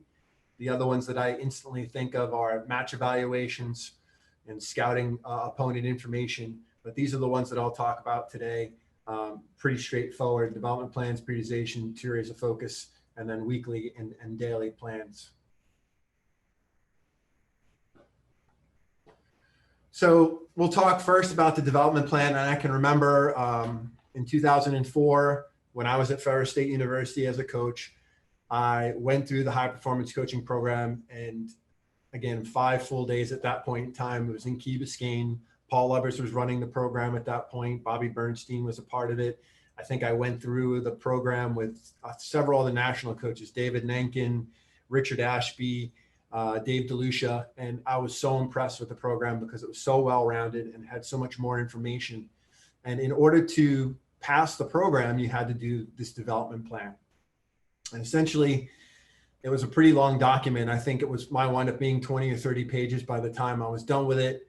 And it was a document where you get through a couple of things down. First and foremost, you develop a vision and an identity for the player. And in all the coaches that I talked to, they continued to say how important the identity is, and that both you and the tennis player are on the same page about the identity. There's so many times where the coach thinks the player should play one way, the player thinks something else, maybe a parent or a coach at home is not on the same page. So this development plan lets everybody say what they feel like the vision for the ultimate game and player identity is. You also get to identify the team leader, the team members around the player, as well as the roles and responsibilities. In some cases, you limit the roles and responsibilities of what people can do. And If you're a high level junior coach, anybody that's, in the college game, hopefully you're not hearing too much from parents, but there may be home coaches or parents in the picture that have, what they feel like is a lot of knowledge to provide to their players. And if it's your player in college and you guys are not on the same page about the things you're communicating, this development plan is a place where you can declare what you would like from the home coach. Maybe you want them just to work on technique in a specific area. Maybe you want the parent to communicate with you every so often when the player is at home and they're playing tournaments. Whatever the territory is, and we've also had, like, let's say, strength and conditioning coaches that maybe overstep their boundaries and start getting into the technical realm. But we're going to lay down the roles and responsibilities for each member of the performance team. And depending on the size of the team, if you have graduate assistants or other hitting partners, you can put everybody into this particular document and what their roles are. I think that probably one of the most important things is clarifying the communication of all these team members and how often that communication is going to happen and the methods between team members. For example, if you want to make sure that after every match, your players are communicating with you by doing a match evaluation and they text it to you, that's something that would be in this plan. You might put in there how often you plan on having these developmental meetings. That would be in the plan as well. And you can, again, you lay down the ground laws of when you're going to communicate, how often, and what the means are. So the easy part is the inventory. And essentially, this is where you go through technically, tactically, physically, mentally, and emotionally, and you take an inventory of the player's game. So you look at all the strokes and you can talk, specifically about strengths and weaknesses. And I think this is really important because typically when coaches do these development plans on younger players, they're really focused on the things that need to be fixed. And depending on the level of your player and the age and stage as they get into college, it may be more about minimizing the weaknesses and maximizing the strengths. My good friend Tom Gullickson used to always say he wants to spend at least 50% of his practice and developmental time as a coach working on the athlete's strengths. And as they get better and better, we get into the pro game, you might be spending 70% of your time working on strengths and minimizing the weaknesses. So you always want to take those things into account when you make this development plan and give information on both the strengths and weaknesses and get down to the nuts and bolts, talk about things like grips, stances, movement patterns, recovery, shot selection, patterns of play. You can go nuts with it. Like I said, I spent 20 to 30 pages on the development plan that I did on a junior player. So once you go through all these different areas, different buckets, technically, tactically, physically, mentally, and emotionally, then you're going to pick 3 main areas of improvement, and they're in priority order. And this is really critical. So let's say, for an example, a player has a forehand that needs some addressing. They have some physical areas of improvement, but the number one priority is their ability to mentally focus and handle their emotions. So regardless of how much better their forehand gets or how much better shape that they get into, that main limiting factor is their emotional control. So that has to be addressed first because the other things almost don't matter. So it's really important that you put those things in order of priority and that you write a plan for improvement for those particular things. And coaches are really good about writing plans of improvement for things that are straightforward. I asked any coach on the webinar right now, hey, how do you correct somebody who's taking too big of a backswing on a volley? They would all have, oh, I use this corrective technique as a drill. I use this teaching aid. I use these progressions. I use this equipment. But when it's something that's physical or mental, in some cases, it's difficult to figure out the plan for improvement. And that's when, again, having some help from other performance team areas is particularly effective. So you have your plan, you have your 3 main areas of improvement, and now you have to come up with process goals. And that's basically, I'm going to look at these plans and I need to put some information. And this is really where, when we review the development plans, we almost always send them back to the coaches and say, go ahead and hit these goals again. So when you write a process goal, we usually break the goals into 2 areas, process and outcome. You can also call the process goals performance goals. Essentially, you need to list out what you're going to do, how often you would do it, how long you would do it for, or maybe how many reps. And last but not least is how will you know when this area is fixed? And that's I think what the trick is. When you talk about somebody improving a backhand slice in terms of the technique, they may be able to actually improve the technique. You can show it through video of a comparison of before and after, but you also need to come up with some sort of performance test that says, well, how do we know that this slice backhand is improved beyond just the cosmetic look of it? And so that's when you want to design a performance test that you're going to do so often. Maybe you do that test once a week where the player plays another player that has an outstanding slice. And if they can win the game slice to slice, you know, not only are they able to use good technique, but they're also able to perform with it well. So the process goals is the area that folks usually need to add a little bit more meat to the bones, using the metrics of success and saying how to get there. The outcome goals are usually pretty straightforward. Essentially, in college, it might be make the lineup, play a certain position, have win or loss results at a certain level. It may be to obtain a certain UTR rating and improve in certain, respects there, or to have an NCAA individual ranking, and that could also be a team goal as well, to have an NCAA rankings. So essentially, the development plans are updated and discussed. In most cases, the coaches I talk to, they would do them 2 or 3 times a year. And I'm going to just throw up, an example of a development plan here on the screen and show you essentially what we wind up using. So we collect all of our developmental documents through a program called the Athlete Management System. It's used by Fair Play is the company, and it's an online platform.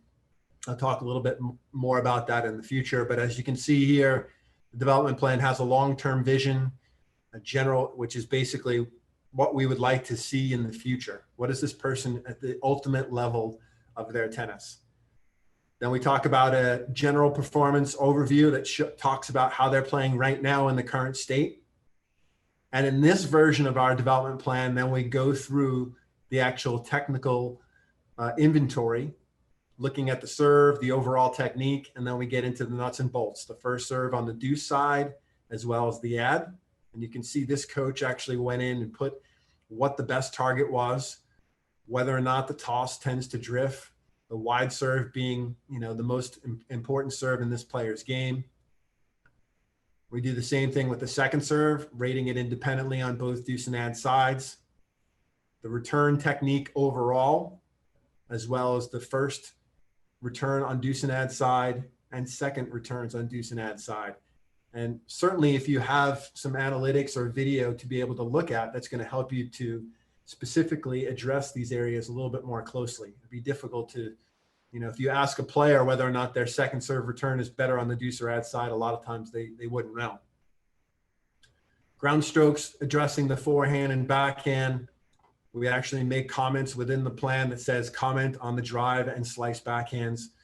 So certainly you want to be able to put some information around the slice, very important to defend and attack. Transition and net play are addressed. And again, we talk about the different types of transition: swing volley, positioning at the net, movement through the transition zone. Forehand volley, backhand volley, overhead are all given a grade. And we usually tell the coaches, when you grade something, think about it in relation to the age group of this player. So in relation to the number 1 player in the country's overhead, how good is your player's overhead?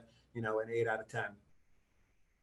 And then we get a little bit into the intangibles, talking about the drop shot, the lob, passing shots, and then some big buckets: strategy and tactical overview, physical development, and we talk about the areas of strength, endurance, flexibility, mobility, etc.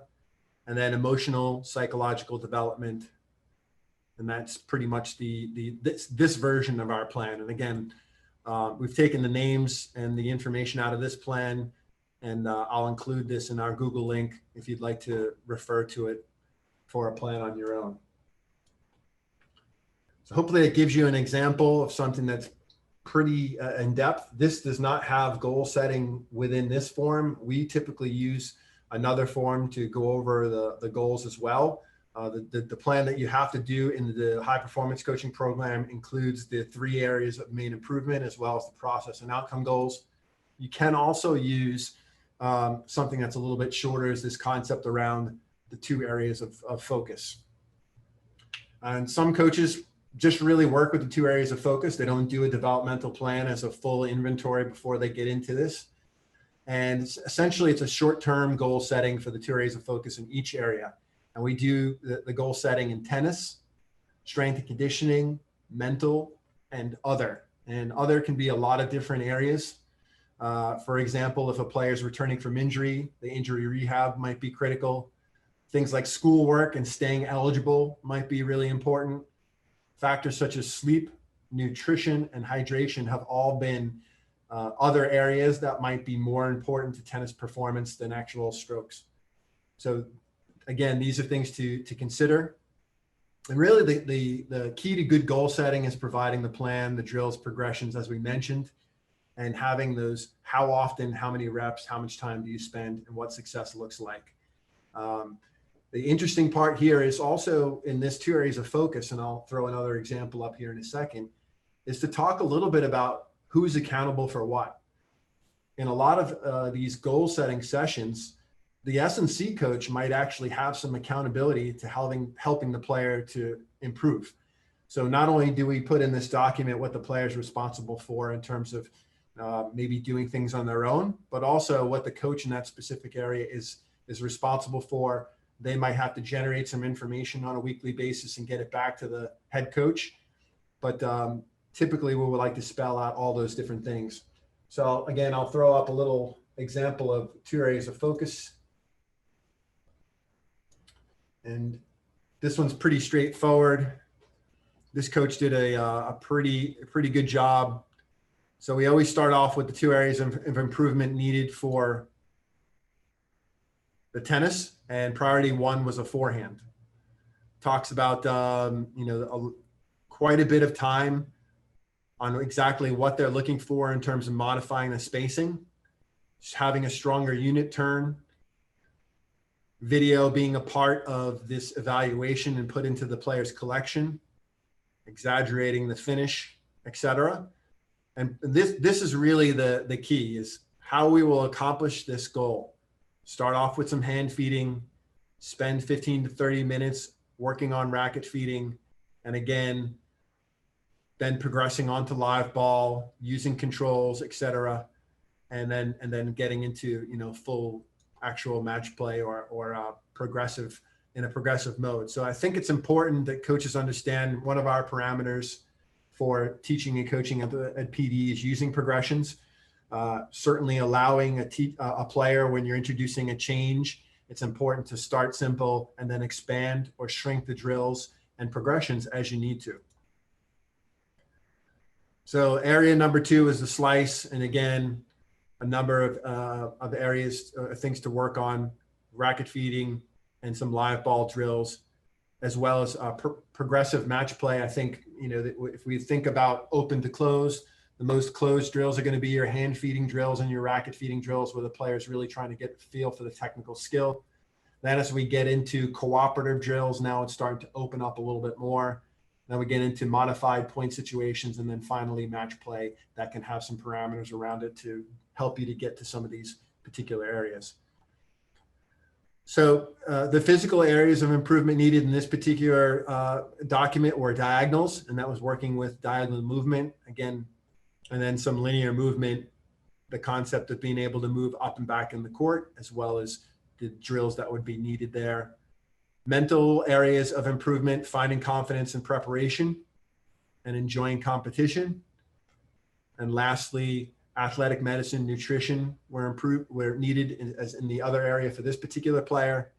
And we have shoulder flexibility and shoulder stability and the exercises that are needed there. So generally, I would say that in a college atmosphere, you're going to have a lot of players in a lot of different places, and that's what these 2 areas of focus can keep track of. Each player has some accountability. Your performance staff had accountability. Everybody knows what their job is. And we have measurable outcomes to say whether or not we're getting these things done.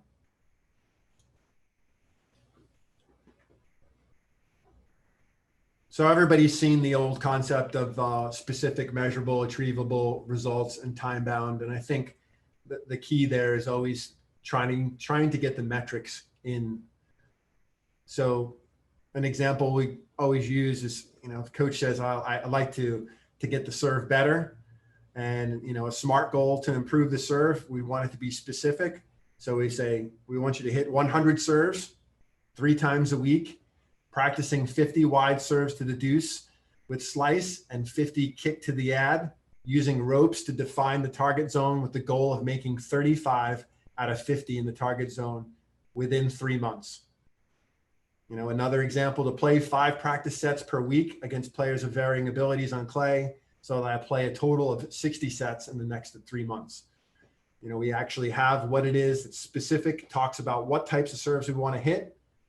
And we talk about defining the target area and making 30 out of 50. So it's pretty clear whether or not that goal got done.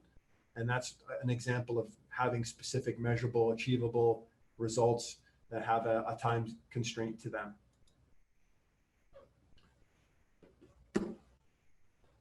So here is a quote from Peter Smith. He said, "You can't win the NCAAs in February, March, but you certainly can lose it." And there are our NCAA winners from 2019 at the home of American tennis. And, it'd be interesting if we could have a poll of all the coaches to say, were these teams the very best teams in the tournament the entire year?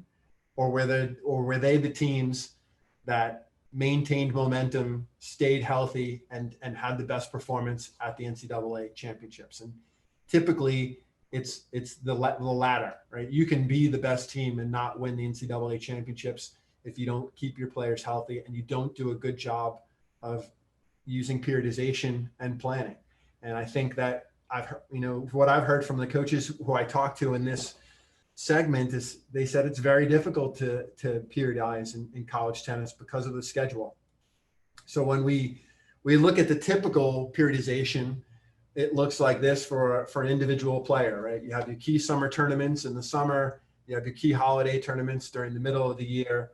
It's usually straightforward. We all understand the concepts of preparation, pre-competition, competitive and active rest. And so college tennis just doesn't happen in this way, but you generally have an idea of what to expect and how to manage it. And today's goal is not to tell you how to do periodization and get into the specifics of how to use something complex like these forms, where we not only put all the events in there, but we talk about volume and intensity and the weight emphasis and movement emphasis. This is for your strength and conditioning specialists. Hopefully they're doing a good job of communicating with you around how they're working with your players so that they're peaking at the correct events. But when we talk about periodization, we're really going to talk a little bit more specifically around what you as a coach, how you look at it from individual skills and team concepts for periodization for the tennis. When I spoke with Bruce Burke, he talked about the fall season as being individual tournaments. That's where he does the great majority of his technical work and skill development. Anything that is going to take a little bit of time, any new introduction of skills happens in the fall. January, you have 4 to 6 weeks. You have 2 weeks of, then you come on to your spring season, right? You come back from break. You have 2 weeks of, at least 2 weeks of preparation where you're going to hit the players with some volume, but it's not going to be very specific.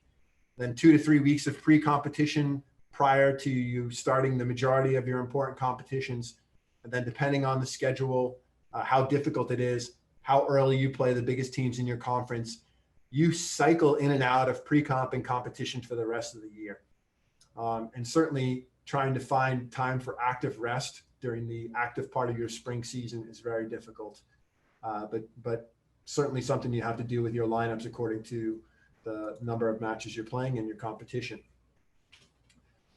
So when we talk about periodization from a tennis perspective, we're looking a little bit more at the individual skills and team concepts. So when you come through the high performance coaching program, the process is you do a development plan for each of the for each player in this case. Then you create a periodization plan where you put down the competitions and the importance of them. You also put in breaks, and you schedule blocks of training where you think you can get the work in that's in the plan for the individuals. So the complexity of doing this for college is you're going to have all your individual plans. You're going to have all your individual areas of need. Then you have your fall season and your spring season, and then you can kind of fill those things in, and it becomes a lot more complex. You definitely have to use something like an Excel sheet to keep track of all this.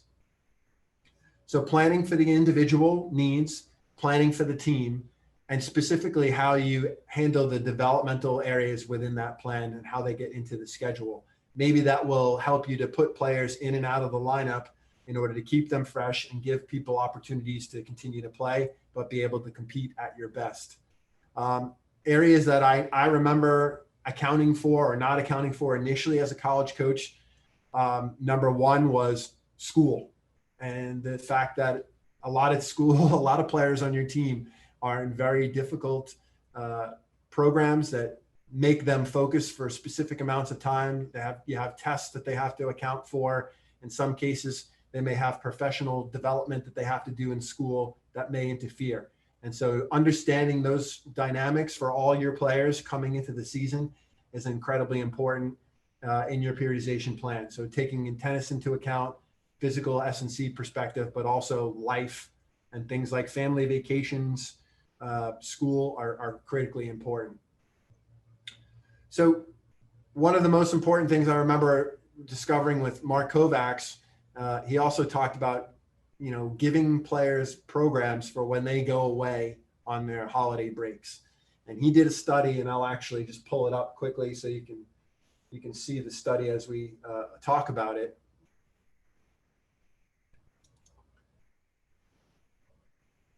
So here is the study called Physical Performance Changes After an Unsupervised Training During the Autumn-Spring Semester Break in Competitive Tennis Players. Did this back in 2007, and I will just give you the highlights of it. Essentially, the conclusion, the results suggest that a 5-week interruption of normal training can result in significant reductions in power, anaerobic capacity in competitive tennis players, likely owing to poor compliance with prescribed training regimen. Therefore, coaches and trainers might benefit from techniques requiring athletes to have accountability for unsupervised workouts.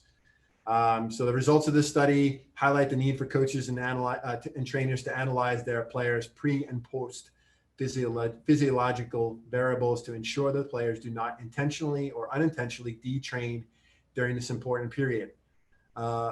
Difficult to do. Obviously, you're not allowed in some cases to give specific programs, but depending on the circumstances of your player when they leave, this is a huge part of periodization, is allowing players to stay active. Some of them have very good situations when they go home. Some of them are very well intentioned and have good ability to continue to stay in training. And others, you're going to have to do a little bit more to help them to build a network to stay trained. And maybe that's communicating with somebody else in the team that has an important impact on that player. But I think it's critical that you set the team up for success at all points and times in the years, especially off-season players knowing what's going to happen when they get back in. Christoph Noblet talked to me, and he said that 2 years ago, a football player died at his school, and it was of no fault. But since that time, essentially, he has to keep track of every single fitness session and every tennis session that he does using Google Documents, the purpose behind that fitness and training session, and why they do it.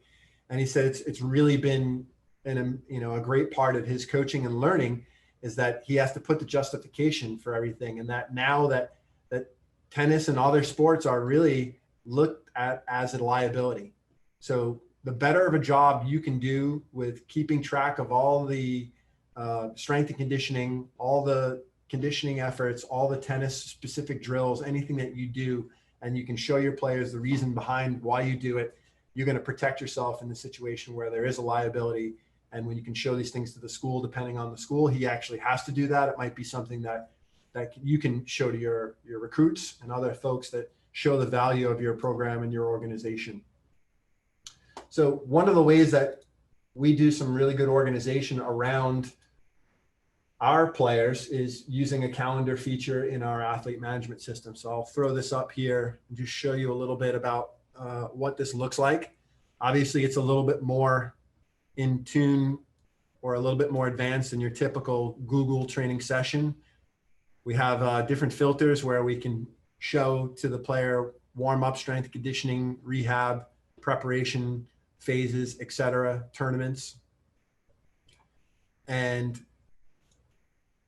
you have all the competitions that the player has and what the priority are of them. So in this case, this is Whitney Osigwe's schedule. She had, priority 1 and priority 2 tournaments right next to each other. Anytime she plays a match, those ranking and results come into the system. Anytime she does a fitness workout, the dynamic and all, as well as the exercises and the weights and reps and load are all in here. And anytime she has a tennis specific session, that's also here as well. You also see some high performance profile, which is a functional movement screening is listed in this periodization plan and schedule. So we always work back from the schedule, put the competitive schedule in, have the training blocks, but we're also tracking any strength and conditioning information, any mental skills work, any conditioning work is all here, as well as just holidays, Thanksgiving. So this is part of the reason you would invest in an athlete management system if you're at a school that has a budget for it, is to get advanced tools like this. But essentially, this is usually beyond. We pay quite a bit to use this athlete management system. This is what professional teams are doing at the highest level.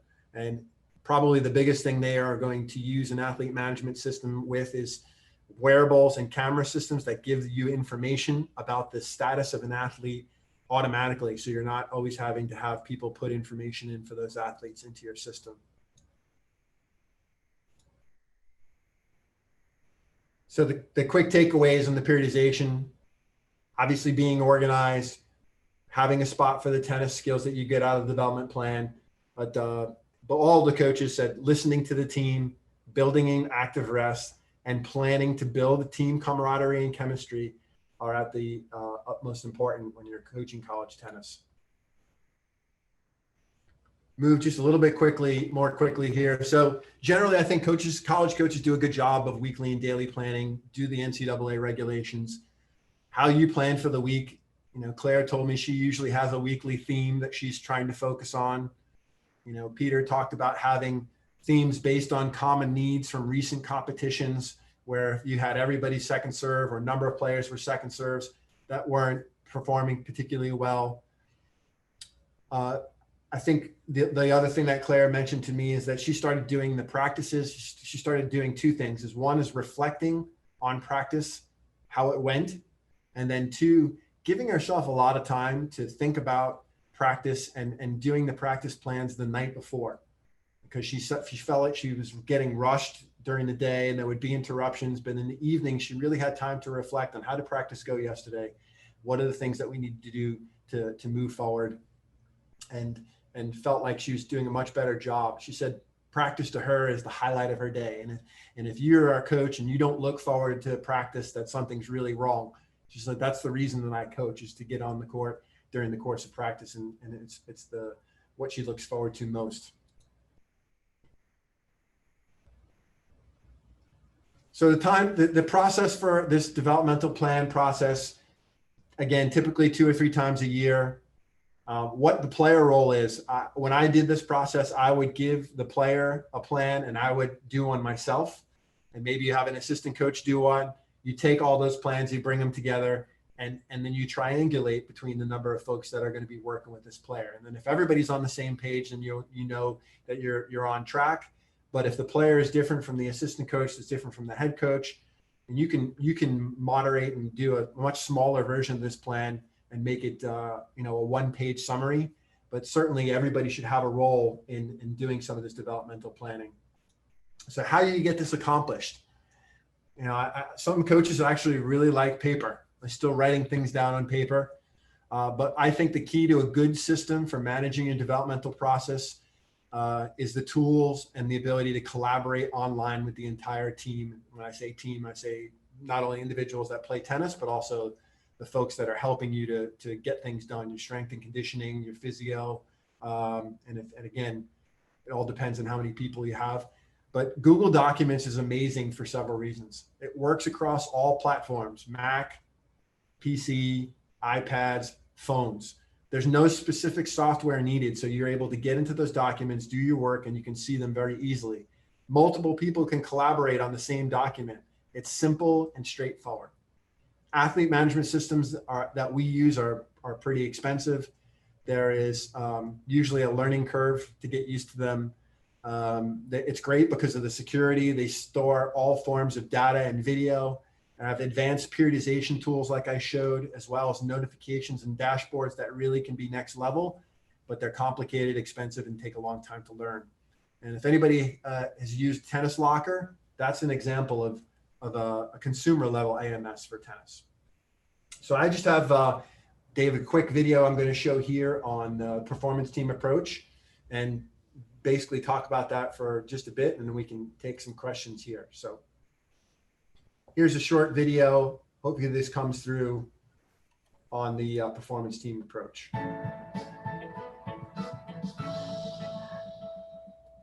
So about 5 years ago, our director of coaching education, Paul Lovers, brought the performance team model over from the USOC. It was used there for years with Olympic sports, where you had the different performance team expertise assembled, and then the head coach kind of funneling that back to the athlete.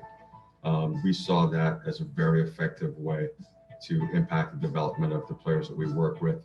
One, because it was integrated, and we're moving into a time where if you look at the top of the game, Serena, Djokovic, Rafa Fed, all those players have a team of 6 or 7 experts around them that are specialists in their different areas, whether it's strength and conditioning, mental skills, what have you. And if we were going to compete with the rest of the world, we saw a need to replicate that approach. But the other strength of that is many of the players that we support in a supplemental fashion.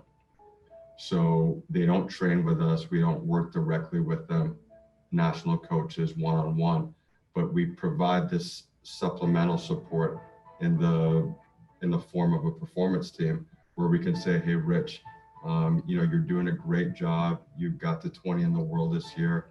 Things are working well with your head coach.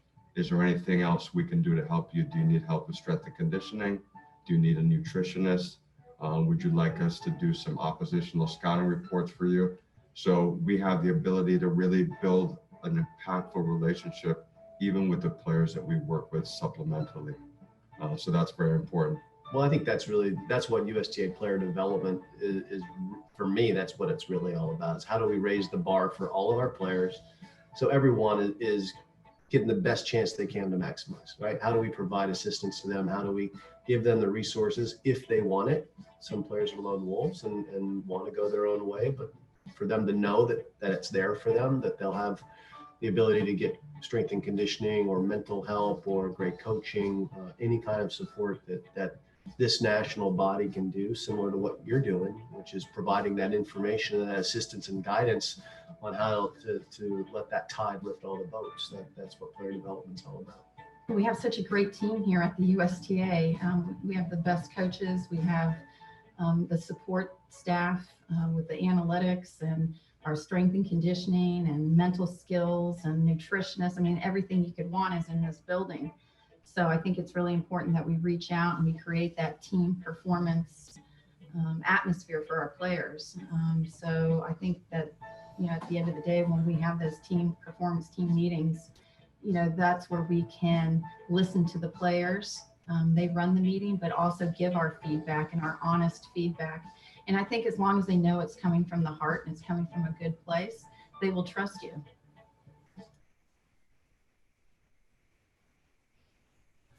So again, Go ahead. Dave, sorry, we're out of time. I'm sorry to rush you, but I know you're back tomorrow for another session, and hopefully we can squeeze in a few more things there. And I know you're always open to getting feedback and questions from coaches, whenever they have something that they need answered. So thank you so much for your time today, Dave. We look forward to seeing you tomorrow afternoon.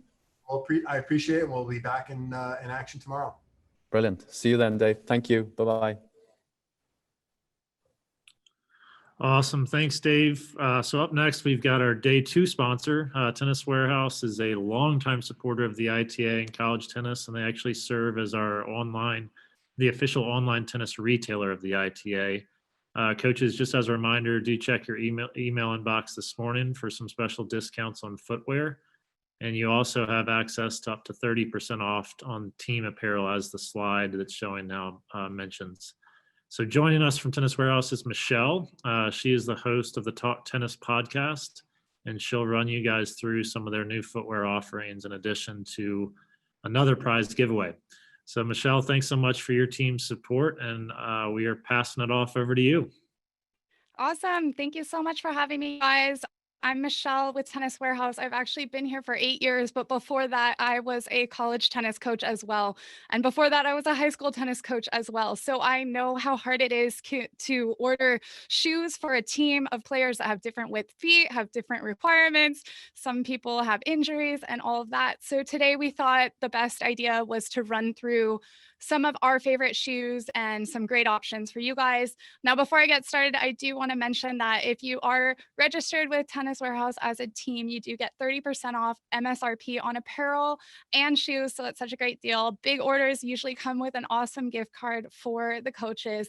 And then, as mentioned today, extra 15, and all week during the convention, an extra 15% off on shoes that are already marked down. So before we jump into specifics about footwear, I'm going to try and pack as much content in as I can for you guys. So I just wanted to give you some updates on some trends we're seeing in footwear. We are really seeing shoes that do it all. So they're speedy, they're stable, they're more durable, and that makes a great shoe for college players. We're seeing little to no break-in in shoes. Those days of breaking shoes in are long gone, thankfully. We're seeing players accept the fact that if they want a light and speedy shoe, they know it comes at a durability sacrifice.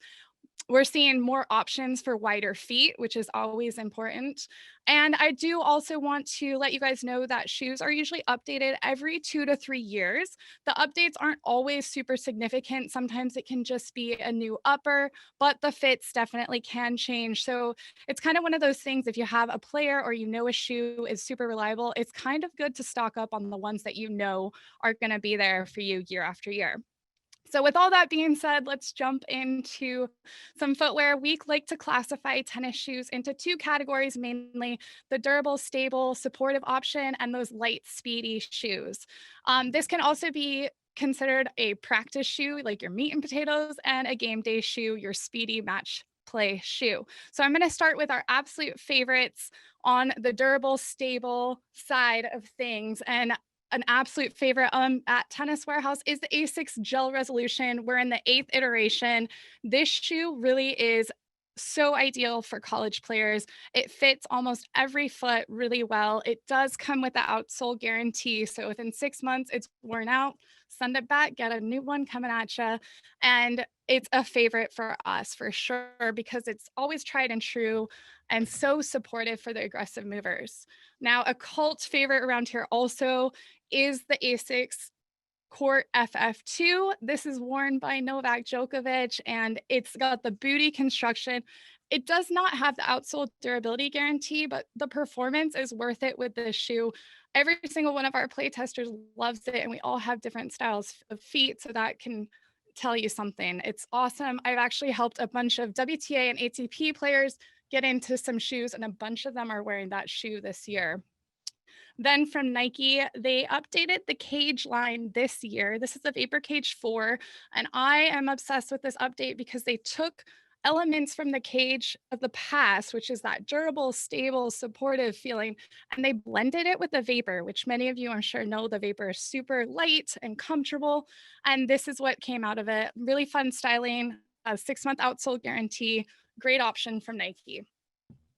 From Adidas, I don't know if some of you know, but they did get rid of their 6-month outsole durability guarantee on their shoes, but they're still making really good supportive and stable shoes. So this is the Sole Court Boost. It does feature that boost cushioning from Adidas, an awesome option. Fits a bit wider, good durability, but no guarantee on this one. And then I'm not sure if any of you have seen, but the Barricade 2018 is back. So if you have a player or if you like this shoe, stock up now.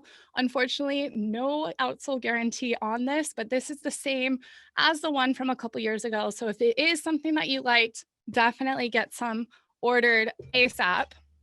And then I wanted to bring a New Balance shoe. This is a women's style. This is called the Love. And what we love about New Balance is it offers different widths. So that's awesome especially when you're buying for a team. So there are wider options. This shoe was helped design with Milos Ranich's input. So it's super supportive, really comfortable, also features that booty construction. And then last, on the stable, durable side, we have the K-Swiss Ultra Shot. This is actually getting updated very soon, and it's going to be nice and comfortable. It does, as well as that, the Love. These both come with the outsole durability guarantee. And if you know anything about K-Swiss, the shoes, they're known for comfort and they're known for a wider fit. So awesome there as well. And then I'm going to speed into the speedy side of things, giving you guys a sneak peek. The ASICS Solution Speed FF2 comes out very soon. So this is their speedy shoe, all around comfort, great, awesome speed. It's going to be good. It's not going to be the most durable option. It also fits more on the narrow side. Then from Nike, we have the Vapor, also gets updated very soon. So stay tuned, keep your eye out for that. We're really excited for the update. Again, not the widest fitting shoe, but does have good adaptive fit, lightweight, good traction, super speedy. Adidas just launched the Ubersonic 4. It's quickly become a favorite game day shoe around here. So they added new insoles, or I'm sorry, new midsole technology to make it even more responsive, booty construction, great to speed along. And then last but not least, K-Swiss Hypercourt Supreme. This shoe was made with the feedback from Marcos Giron, who played at UCLA and loved K-Swiss because of the comfort and the wider fit, but he really wanted something a little more streamlined. So the Supreme really is allowing you to speed up. It's not going to feel bulky. Our playtesters love this one, especially anyone with wider feet. And then last but not least, I don't have it with me, but I did want to mention Prince shoes. We have some great deals on Prince shoes, and the T25 has gotten a slight update, a little more modern, a little speedier. And that shoe is going to be such a good option for durability and stability. It's one of the most stable shoes on the market. And that about wraps it up. I got as much as I could in there for you guys. If there's any questions, please let me know. And you guys can find all of these shoe options at tenniswarehouse.com. Also, we play test all of them. So there's reviews and fit tests on our website. So you know exactly how they're going to be once you get them to you. Awesome. Thanks so much, Michelle. That was very impressive how many shoes you got through there. So well done. Thanks. So I think we do have a trivia question for you guys. Yes. And so the prize for that is a shoe of your choice from any of the shoes that Michelle just went through, which I think is pretty cool. So the question is, and again, coaches, the first person to answer correctly in the Q&A box will win this prize. Where are Tennis Warehouse's headquarters located, city and state?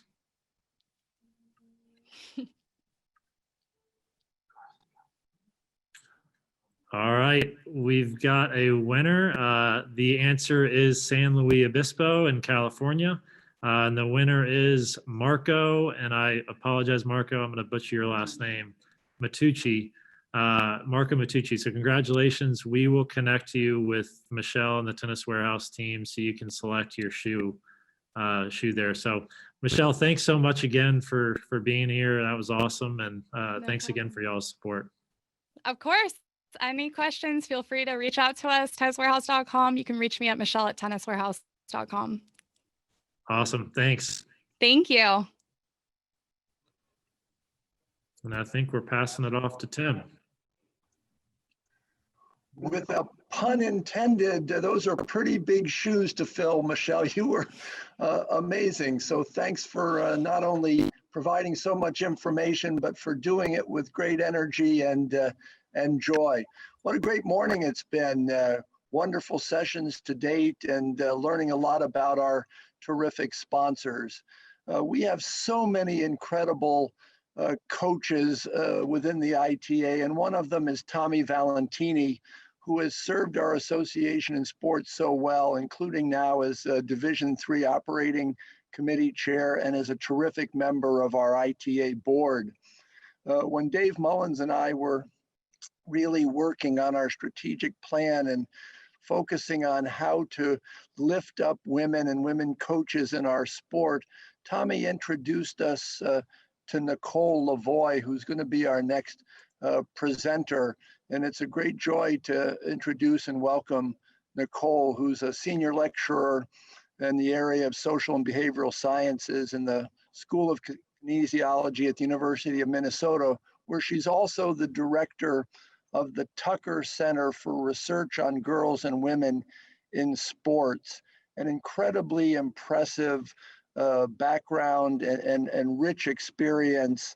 But I think what is particularly exciting for all of us at the ITA today is to make sure everybody knows that Nicole had 4 years of experience as an intercollegiate tennis athlete at Gustavus Adolphus, where she played on teams that actually had incredible success in the NCAA, including winning the championship in 1990. So Nicole was a two-time NCAA academic All-American, but also went on to be a tennis coach, a college tennis coach. And if you read the bio that's on the Tucker Center website, you'll see an incredible array of things that Nicole has done. And we're just really honored that she'll be here as our next presenter. So Nicole, thank you so much for all you do for our sport, but also for all of the world of intercollegiate athletics. Thanks for spending time with us today. After Nicole's presentation, we'll have an opportunity for questions. So Nicole Lavoie, welcome and thank you. My pleasure. I'm assuming everyone can hear me? Okay, great. Thanks so much for having me. Tim, I wasn't sure what you were saying about me because I was fiddling with my audio, but I'm assuming you've set the stage. I'm really honored to be here with all of you from around the country in college tennis today. And I've got some information to share with you about women in coaching. And so I'm going to go ahead and share my screen. Start that up. So as Tim mentioned, my passion is women in sport coaching. And as a former coach, I come to you, I have been one of you for many years, and am now doing a lot of coaching education around the world. So what I want to do real quick is in the chat function is if everybody could just type in 3 words that are on your mind right now. So I'm in Mountain Time right now. It's around noon, so it might be lunch, thirsty, and tennis. So whatever 3 words pop into your mind for you, if you could just share that with me in the chat function, that would be great.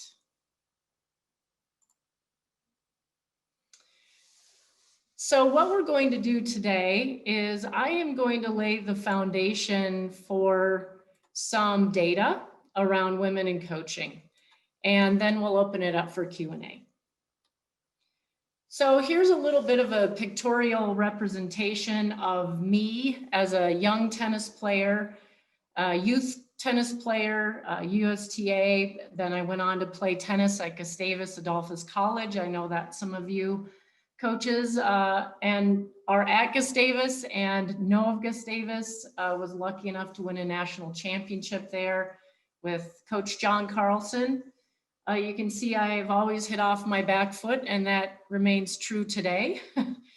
And I, for 2 years, was the assistant coach at Carleton. That bottom left picture is me with Pat Lamb, who recently passed away.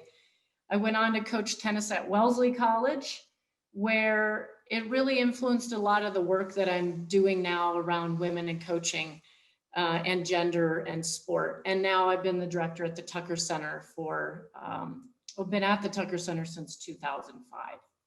But really I would not be here with you today without my experiences at Gustavus as a student athlete, being a mentee of Steve Wilkinson, and being able to mentor many other Gusties, including Tommy Valentini, Mo, my colleagues Heidi Carlson and John Carlson. John, I didn't have any pictures of us together. That has to change. And the bottom right, Kinsey Salo, who's helping out Tommy Valentini at Gustavus. So like many of you, your college tennis experiences have shaped who you are. And that certainly is true for me. Really, what I spend most of my career doing is thinking about how to create a culture where women coaches feel safe, valued, and supported, and are treated equitably. And I can tell you that that is not typically the case for most women coaches. Many of them are not treated equitably, whether that be with resources or pay, and they don't feel safe, and they certainly don't feel valued and supported. And to me, that needs to change. Many of you may or may not be aware of the Tucker Center for Research on Girls and Women in Sport. It is the first research center of its kind in the world that's solely dedicated to the study of the academic study of girls and women in sport. And you can find us website, on social, and I would really invite you to do that, because on that website, we have a lot of data and a lot of resources that you can use. And when I talk about data, there's a lot of ways that we can all use data. And this list is an example of some of the ways that we use data in the Tucker Center to really leverage change, to hold decision makers accountable, to create cultural change, and to let women coaches know that their experiences of not feeling safe, valued, and supported is that they're not alone. And I do many coaching education workshops around the world. Just most recently, I was with NCAA Women Coaches Academy, where we had 75 plus women coaches in all sports and in college athletics, doing a 3-day intensive professional development with We Coach. So what I'm going to do is I just really want to start here, because I do want to acknowledge some of the data that's out there around the cost of COVID and how tennis has been disproportionately impacted with teams, men's and women's, being cut. And to me, when I see this data, it's heartbreaking, because my life has been shaped by tennis, as yours have. And I know this is something that we're all dealing with as an organization. So I just want to recognize that this is a tough time for tennis right now, even though that my topic today is talking about women in coaching. So I want to set the tone here, because there is a paradox for women in coaching. We know that there is a record number of women college athletes today, from Title IX, where 1 in 27 girls and women played sports, to today that's about 1 in 2.5. And so we've seen a dramatic rise in the number of women playing college tennis than ever before, which should translate into the fact that we have more women with tennis capital, athletic knowledge, passion for the sport, and who provide a good labor pool for being coaches. And in fact, we know from the data that the percentage of women coaching women has declined dramatically since 1972, and really has been stagnant at around 42%. And women coaching men has been about 2%. And that hasn't changed at all over any course of history. So I know that some of the women that are probably listening in do coach men, and you are the rare unicorns. I will tell you that. So we know from the data that we have in the Tucker Center with our Women in College Coaching Report Card, which I'll talk a little bit more about specifically, is that you can really see this stagnation. And this is just Division I and sort of the Power Five plus the Big East and the American Conference. But the good news is it's going up a little bit every year. Now, this is all sports, not just tennis, but tennis is pretty closely aligned with this average of percents of women head coaches of women's teams. And yeah, it is going up. So that's the good news, but it's not going up very fast, which to someone like me, who's an advocate for women coaches, I'm troubled by this. And I'm guessing that the leadership at the ITA is also troubled by this, else I wouldn't be here with you today.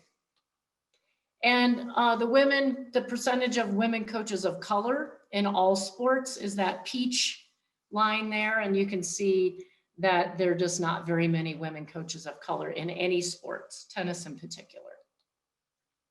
Now, I want to say that the lack of women or the underrepresentation of women in coaching positions is not the problem. It is a symptom of the problem, and the problem is the culture of sport, and tennis in particular, where women don't feel seen, valued, safe, supported, are not treated equitably. That is the problem. It's not that women don't want to coach, women don't apply, we can't find women, there's not enough qualified women. Those are false narratives that just are not true. And I'm going to talk about blame the women narratives in a minute. So on the Tucker Center website, this is a pictorial representation of some of our free resources on the Tucker Center website. They're all free. You can download them, you can watch them. And that includes some tools in our Game On Women Can Coach toolkit, this one specifically for women. We also have a teachable moment document. So when female athletes say, well, we'd rather prefer we have a male coach, that is layered in sexism and homophobia. And that's a teachable moment when our athletes say that to us. So I would invite you to look at that document as well. And then also this idea of shifting the narratives about women sport coaches. So this idea of women don't apply, women don't want to coach, there aren't enough of them, and I can't find them. These are all untrue narratives that really shape the landscape of coaching for women. So I would invite you to check out these resources, which are all at tuckercenter.org in our Game On Women Can Coach toolkit, including a full-length and short film documentary titled Game On Women Can Coach. For you data nerds, or those of you that are pursuing graduate degrees and women in coaching is your sweet spot, there's a great book edited by me and a lot of the content written by me that you can purchase. And I was just looking this up yesterday for somebody else, and it's currently on sale. So there you go. If you're looking for a stocking stuffer present for somebody, there's a paperback version that would probably be in your budget. Now, I mentioned our Women in College Coaching report cards. Some of you might be familiar with these, some of you may not. We've been doing this. We're currently in our 9th year. We just are finishing up data collection for that. And what we do is we give a grade, A through F, to sports, institutions, and conferences for the percentage of women head coaches of women's teams. And what I've learned a lot over 9 years of doing this report card, which is a whole nother talk. But what I can tell you is that grades are a way of holding decision makers accountable and tracking change over time. And so you can play along with me at your institution. If you look at all the head coaches of your women's teams, how many of them, let's just say you have 10 women's teams on your campus, how many of those teams have a female head coach? And if it's 2 out of 10, that would be a D. Well, that would be an F. If it's 7 out of 10, that would be an A. And I can tell you over time, there are far more Fs than there are A's. And I'm just going to share with you some key data that I think is relevant to the tennis community around women in coaching before we get to the Q&A. So here is the data that we give to sports. So tennis as a sport, you can see is right about in the midline here. I sort of bolded it so you can see it. So as of last year, the last cycle, for Division I at least, almost 46% of all head coaches of women's tennis teams are women. Now, if you want to look at the grades, this red line would be effort. The red line is the sports below or F, and the pink line is our A's. And you can see tennis has been pretty consistent at the C level for the last 8 years. So you might be thinking, okay, Dr. Boy, that's nice, but what about the other divisions? And I'm not in the Power 5 or the Big East or the American. So I did pull data. We have data from all different divisions. Some of it's a little outdated now, but from left to right is Division 1, 2, and 3. So you can see, which is interesting to me, that at the Division 3 level is the level that we have the fewest female head coaches of women's teams. Maybe we can talk about that in the Q&A. What I can tell you is that over the last 8 years, we track coach turnover. And in that sort of select 7 Division I conferences, those are the conferences that are most visible, most lucrative, most powerful. We've had 56 head coaches turnover in tennis over the last 8 years. And the good news is that 55% of the coaches that replaced the coaches that left were women. So that's why you'll see that slight uptick to around 46% for tennis. What we did this year is we collected data for all positions. So we looked at, so what we do is we go on the tennis website at your institution and we click on the coaching staff and we code the coaching staff. And I know some of you don't have grad assistants or director of ops, but what we found is, and this was true in 2012 when we did this, is as the position becomes more lucrative, more visible, and more powerful, we have fewer women. And right at that critical, where those lines cross, the assistant coach is the critical window of attrition for women. So as they move from assistant coaches, most likely in tennis, to head coaches, because we don't have many associate head coaches, that's where the pipeline is leaky. So that's important because that is the window that we need to provide more support, more professional development, more mentorship, and more allyship for women to keep them in the game. And we also did an analysis by age. So this is not just tennis, but this is all coaches. And you can see right around 25, 26, 27 for women is when we have the most women in the coaching profession. And after that, they start either quitting or leaving or being fired or deciding coaching is not for them. So to me, as an organization, there needs to be some thought about what resources and professional development opportunities are we providing women around that critical age window when we're losing many of them. And we also know, and I didn't put the slide up, but that women assistant coaches, or actually women coaches at any position from grad assistant to assistant to head to director of tennis, the women are younger than their male counterparts. So that's just food for thought. The question that I get a lot is, okay, Dr. Lavoie, I know you're passionate about women coaches, but why should I care? You know, I just want to hire the best. I just want to hire the person that wins, or that's a good fit to our institution or our athletes.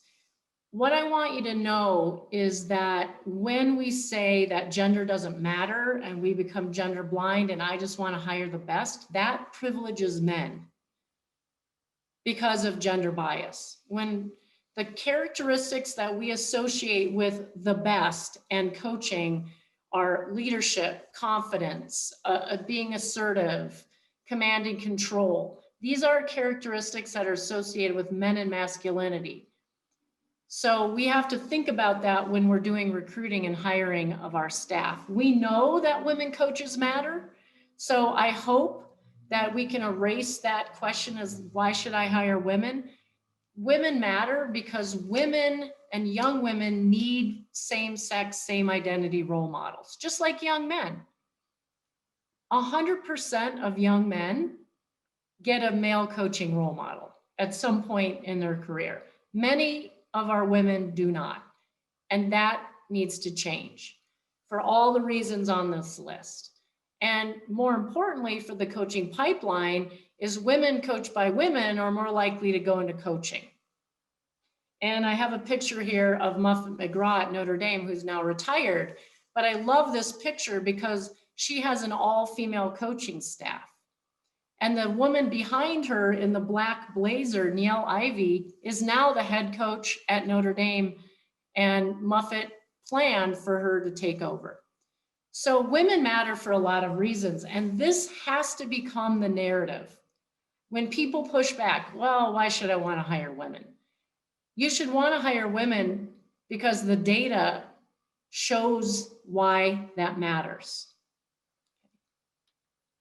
So here's an action item for everybody on this call is I want you to think about your team. And there's usually a couple athletes on every team that are sort of the coach's athlete. They think like a coach and they'd probably be a good coach. Sit down with them and say, you know what?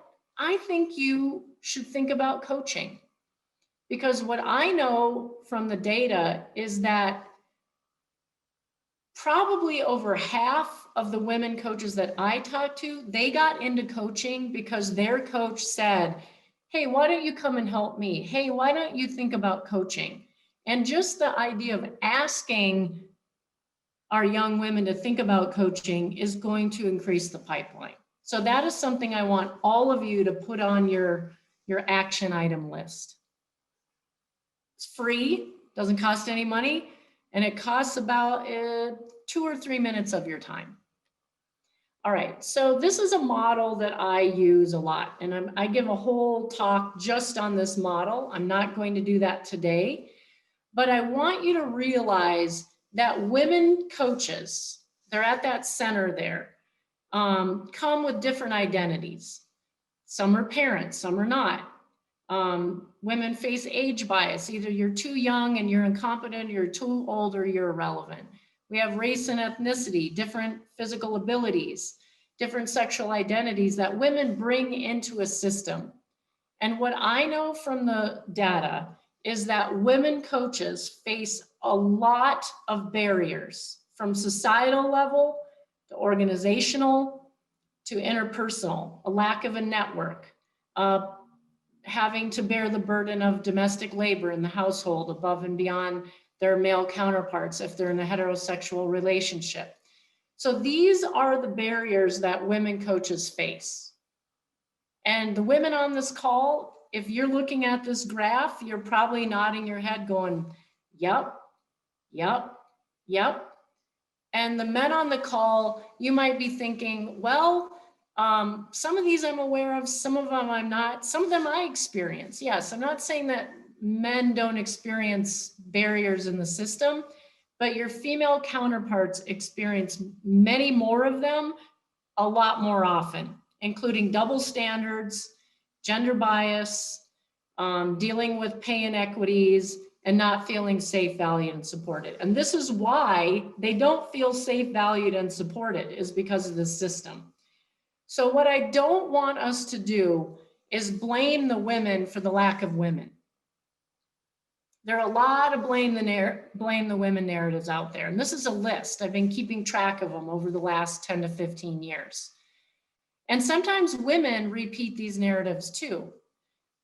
Here's the problem with these narratives is when we blame women who have the least power and are underrepresented in the system for the lack of women, The people in power, which are typically men, athletic directors or club directors or tennis directors, don't have to take the responsibility to change the culture to help women feel safe, valid, supported. Because if women don't apply, or they're choosing not to coach, or they aren't competent, or they, you know, whatever the narrative is, it's the women's fault. It's not the fault of that system that I just showed you that's really complex and multi-layered.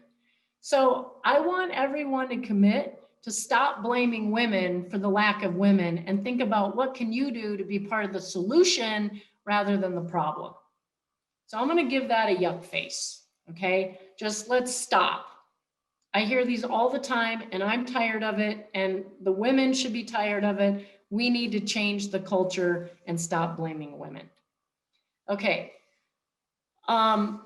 I'm almost to the Q&A, but what I want to think about is I work a lot with the Women Coaches Academy and We Coach. And some of you on the call, some women, you may have gone through the Women Coaches Academy. It's an all-women professional development opportunity. And what we know over the last 6 years is 88% of those women who have attended that academy are still coaching, because they're developing knowledge, a network, support, they feel valued, and they know they're not alone. And so this is really important, and that might be a strategy that we can talk about. And I'm just going to maybe put these up real quick because I know some of you are thinking about, okay, this data is enlightening, Dr. Lavoie, but what can we do? So there's a lot of things that you can do, and I'm just going to put these up perhaps for a while we do our Q&A. So I'm going to stop there, which leaves us about 20 minutes for Q&A, and I will stop sharing my screen so I can perhaps field some questions. Thank you so much, Dr. Lavoie. What you bring is profoundly important.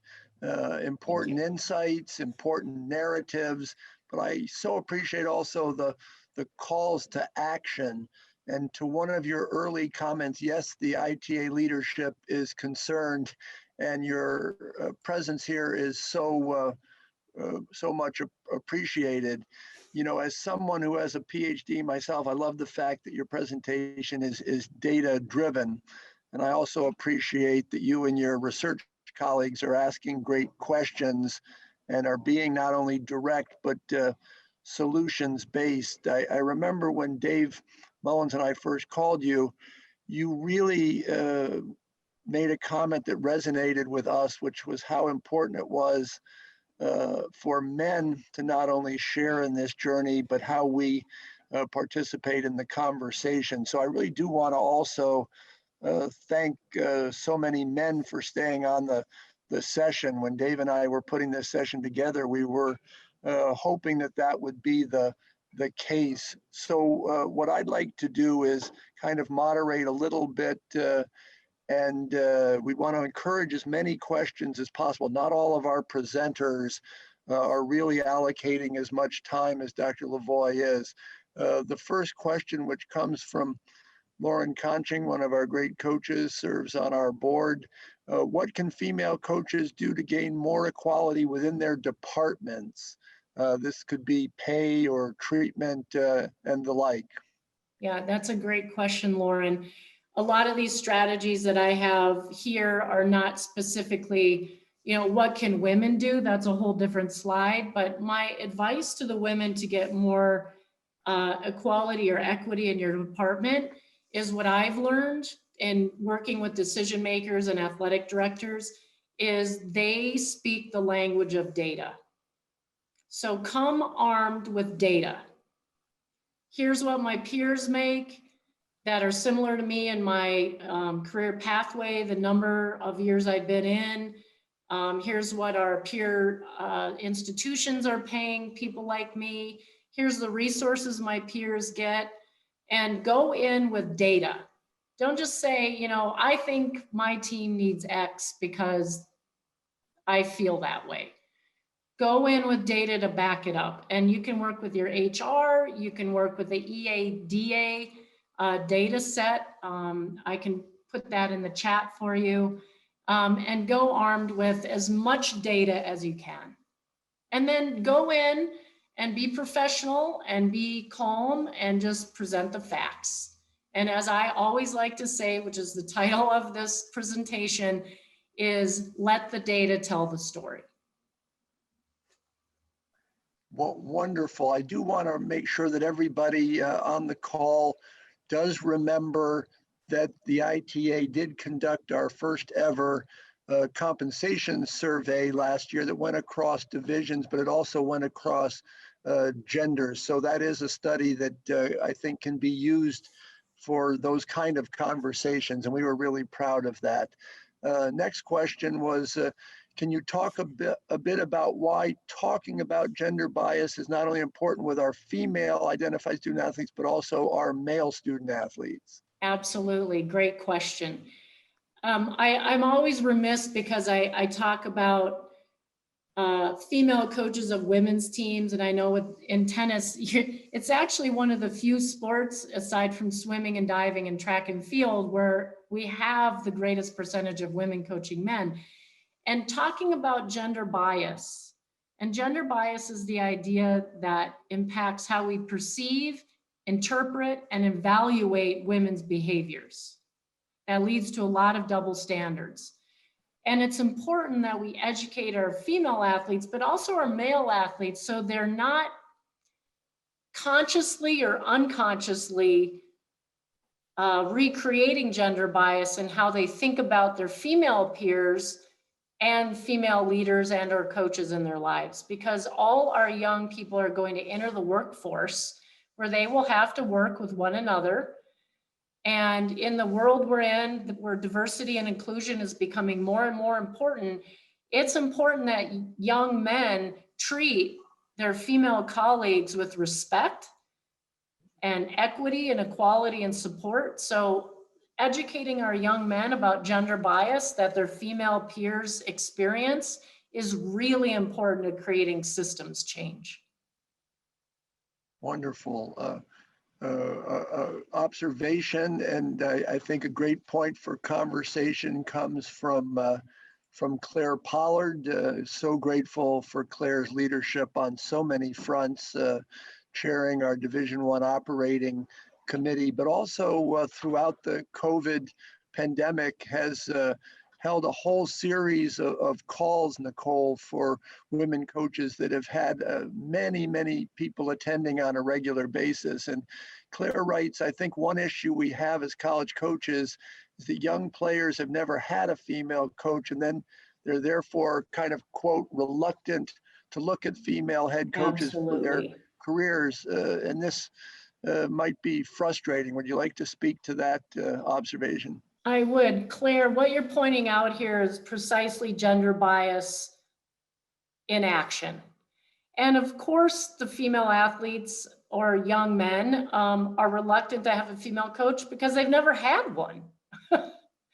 And again, when we think about gender bias and who is a coach and what are the characteristics of a coach, and they've always had men, and their perceptions of who is a qualified, competent coach is probably males, of course they're going to be reluctant. So I think that's a teachable moment, and that handout that I showed you that's in the Game On Women Can Coach Toolkit actually gives you talking points to address that with female athletes who are reluctant to have female head coaches. And honestly, you can't blame them. They don't know that that's layered in gender bias, but that as a coach, we're teachers, is to teach them why that comment and why that way of thinking is problematic, especially if they're young women, because they're thinking that about women. And pretty soon they're going to be in having a job, and they don't want people thinking that way about them, that they're less competent or less qualified. So it is very frustrating, but it takes education. Thanks, Nicole. Related to that, Lucy Schmidhauser says, as a female coach, how do you respond to your players who say they prefer being coached by men without sounding defensive? Yeah, I think I've been speaking to that in my prior answer, Lucy, but I think we just have to not take it as a personal attack and just think of that as a teachable moment.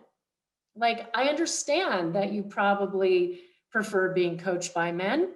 That's really normal because there are very few female coaches, and then go into your talking points like that. I think we don't want to sound defensive because then we feel like we're apologizing or being the emotional female head coach. Use the data, respond calmly, and affirm that you understand why they might think like that. Awesome. Honored that our ITA chairman of the board, John Vigozin, is participating in our convention today. And he's also not only attending, but he's entered a question into the chat box here. So John asks, how applicable are the data and principles you've discussed today to racial bias? I would say there's a 99% overlap, John.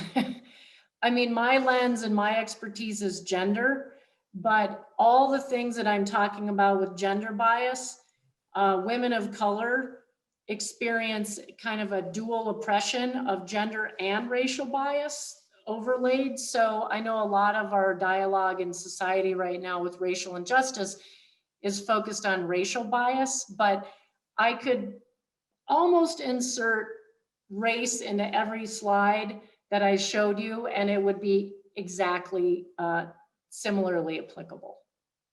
And I do want to say, I saw a question from Ann Lebedev. Shout out to Ann, hello. There's many things that you can do as a retired coach. So if we want to go there, I can address that as well. So I've been one of my coaching legends. I've been trying to curate the questions and was certainly going to get to Ann, who's not only a member of the Women's Hall of Fame and serves on the ITA board, but has been a mentor to so many, and not just women's coaches, but folks like myself and others. Very, very excited that we've got men entering the conversation here.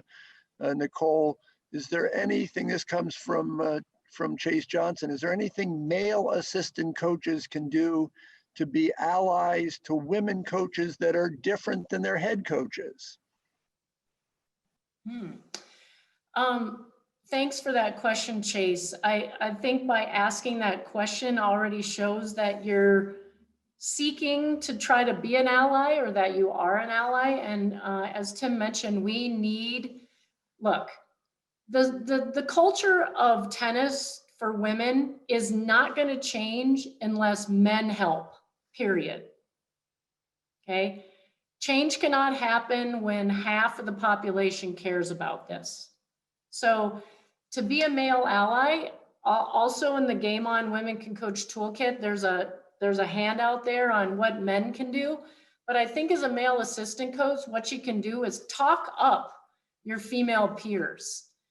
Promote them, talk about how great they are, highlight what they're doing well, ask them to apply for positions that are open, advocate on their behalf if they're open coaching positions, and pick up the phone and say, hey, Nicole Lavoie I've worked with her and I think she'd be a good fit for your program.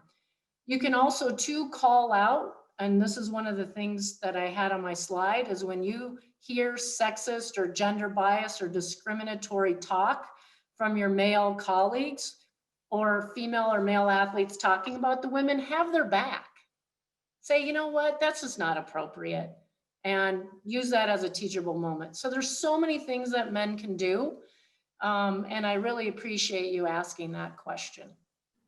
Maybe next year you can have me back and we'll have a whole conversation of how to be a good ally to women coaches.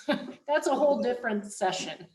You know, it's interesting you say that, Nicole, because I've shared with all of our coaches that one of my leadership styles has been to try to start conversations. And that's certainly what we're trying to do today. And you can count on the fact that Dave Mullins just made a note that you were offering to come back next year. So we're grateful. But I also appreciate that you are not only just somebody who deals in theories, but as enough of a behaviorist that you really are giving us things to do. Jared Camarada asked a related question, which we don't need to have you go back on, but I just see some trends here. The question was, what's one thing? I thought it was great. What's one thing us male coaches can do for our women's team? And, you're giving us specific things to do. I'd like to connect to a question from Bill Macomb that says, do you think that the low salaries that are offered for college tennis coaches is a factor? I have lost 2 great female assistants to jobs that paid 3 times as much and offered them more freedom to not only have to work that long hours, they would have made great head coaches. So maybe you could address things like the salaries. Yeah, that is a huge issue for all coaches, but women in particular. And the slide that I'm sharing with you now are just some other questions. If you have women coaches on your staff or in your life or in your network, these are things that male allies can ask them to support, to help them feel heard and cared about and seen. So I just threw that up there while I'm answering some more questions here. Back to the salary piece. I just am doing a study right now where I'm asking women, what are the factors that inhibit you from taking another job or staying in coaching? And pay was the #1 issue.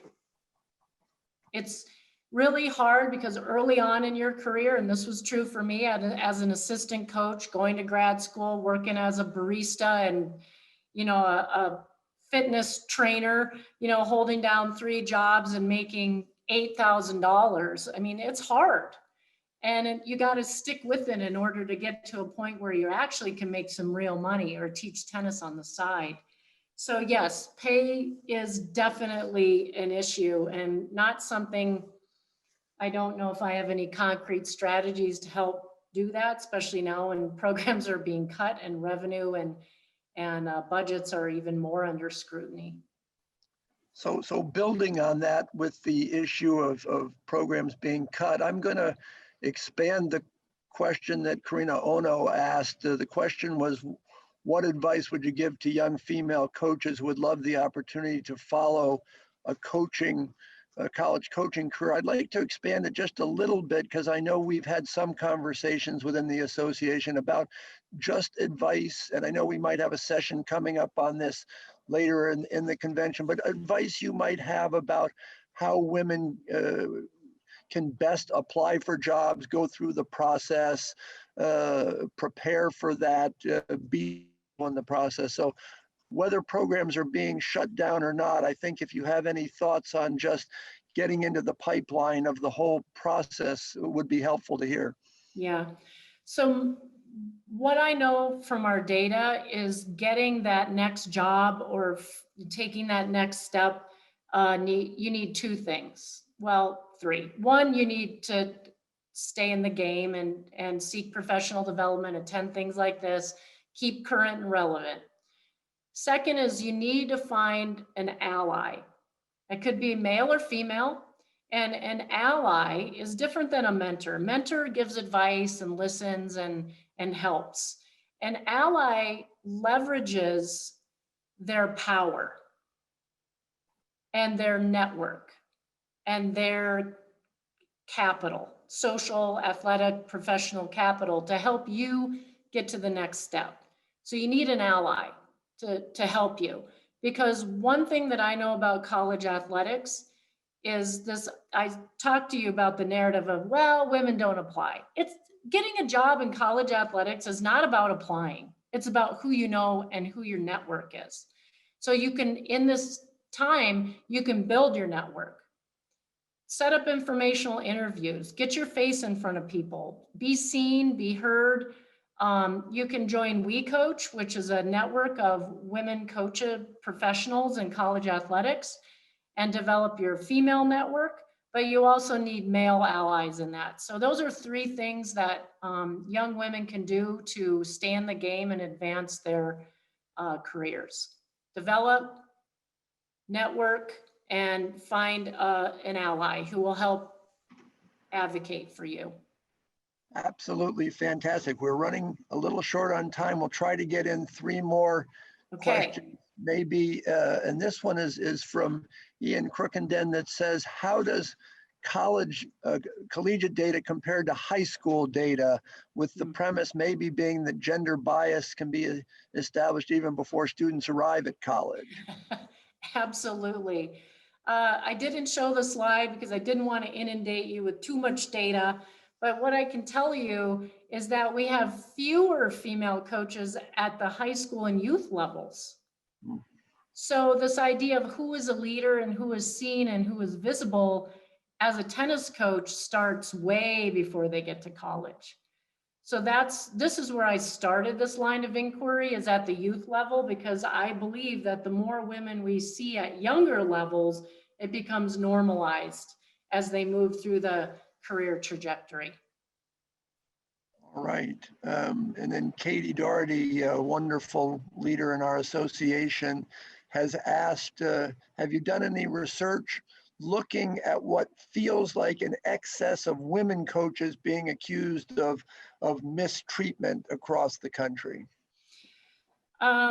Yes, I have. I'm very aware that because of gender bias and homophobia, is that women are perceived and evaluated differently than their male colleagues, including by athletes. So if I am strict or holding athletes accountable, as a female coach, I might be accused of abuse, being a bully, acting inappropriately, where my male colleague down the hallway is doing the exact same thing or worse, and nobody says anything.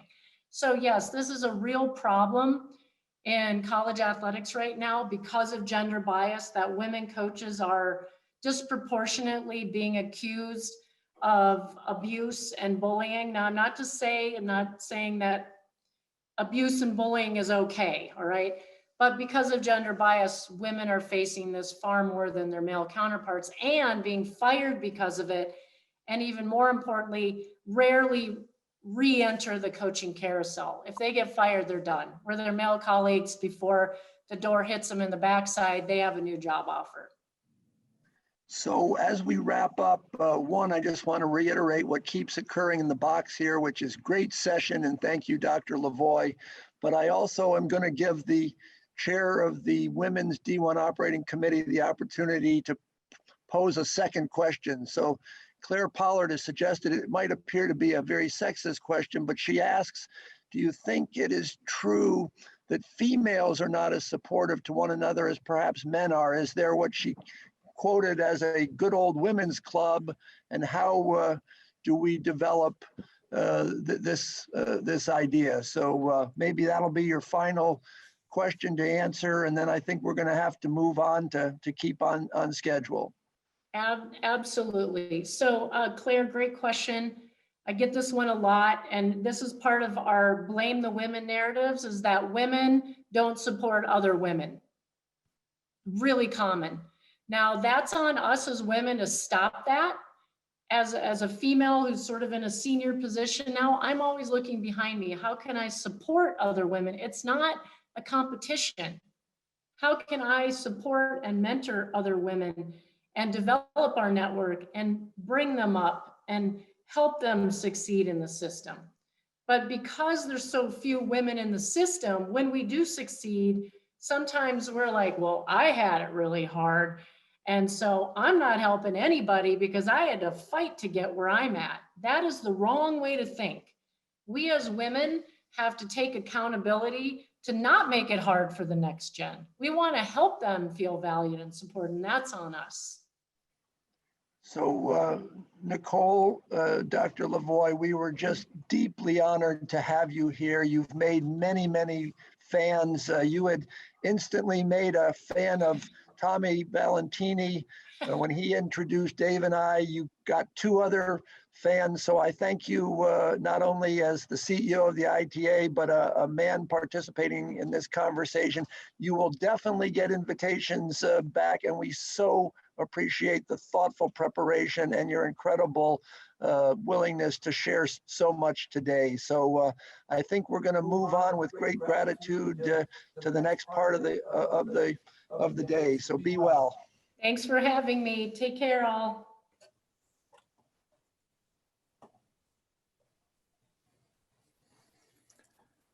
Okay, we're going to move on to Tennis for America.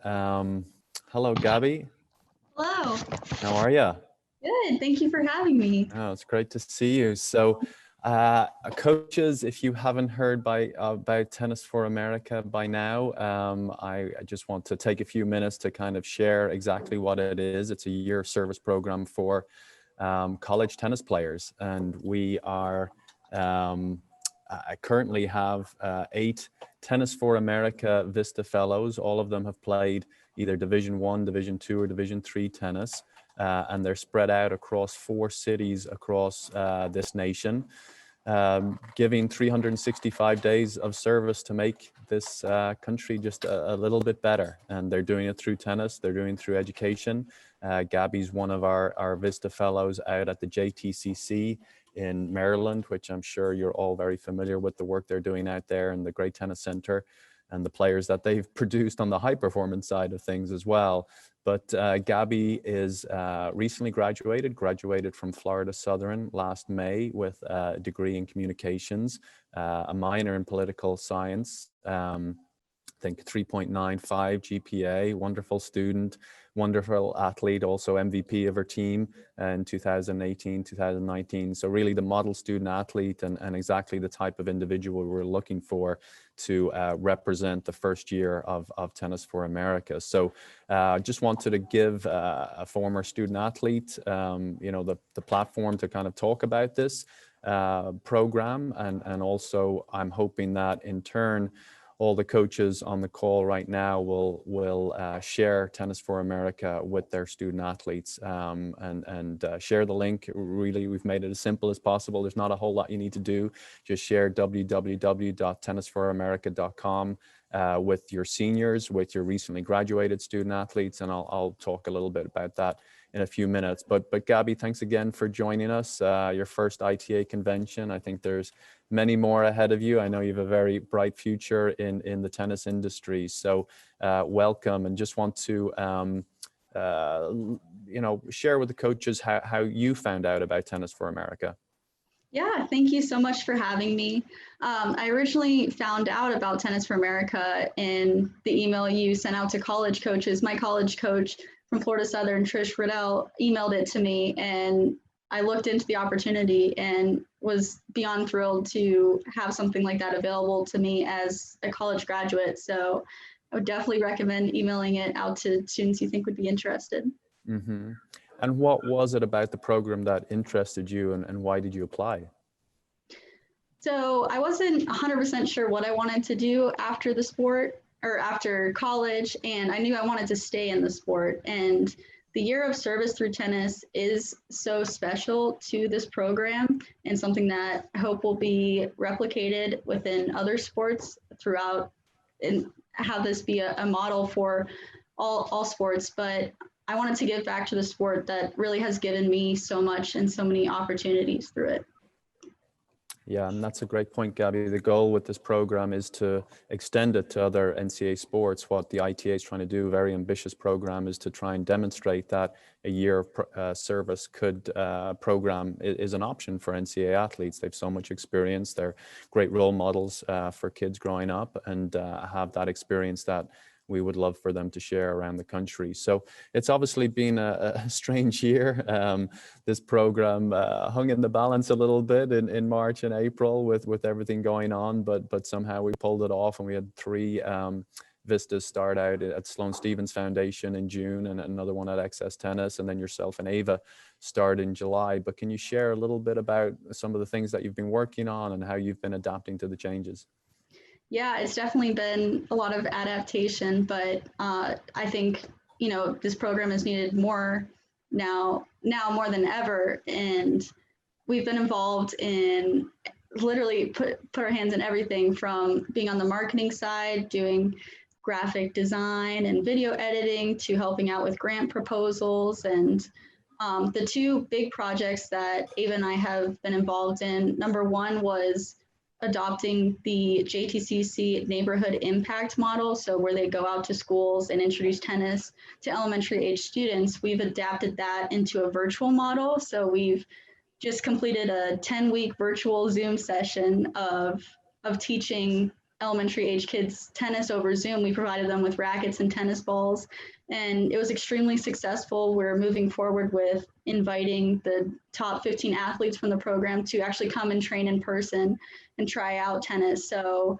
we're really thrilled we were able to continue with something that makes JTCC so special and adapted to the COVID times. And additionally, I've been a part of building the wheelchair tennis program at JTCC. It is in its kind of beginning stages, but we're looking to grow it over the next few years. So it's a great opportunity to be involved in literally every aspect of the business. Mm-hmm.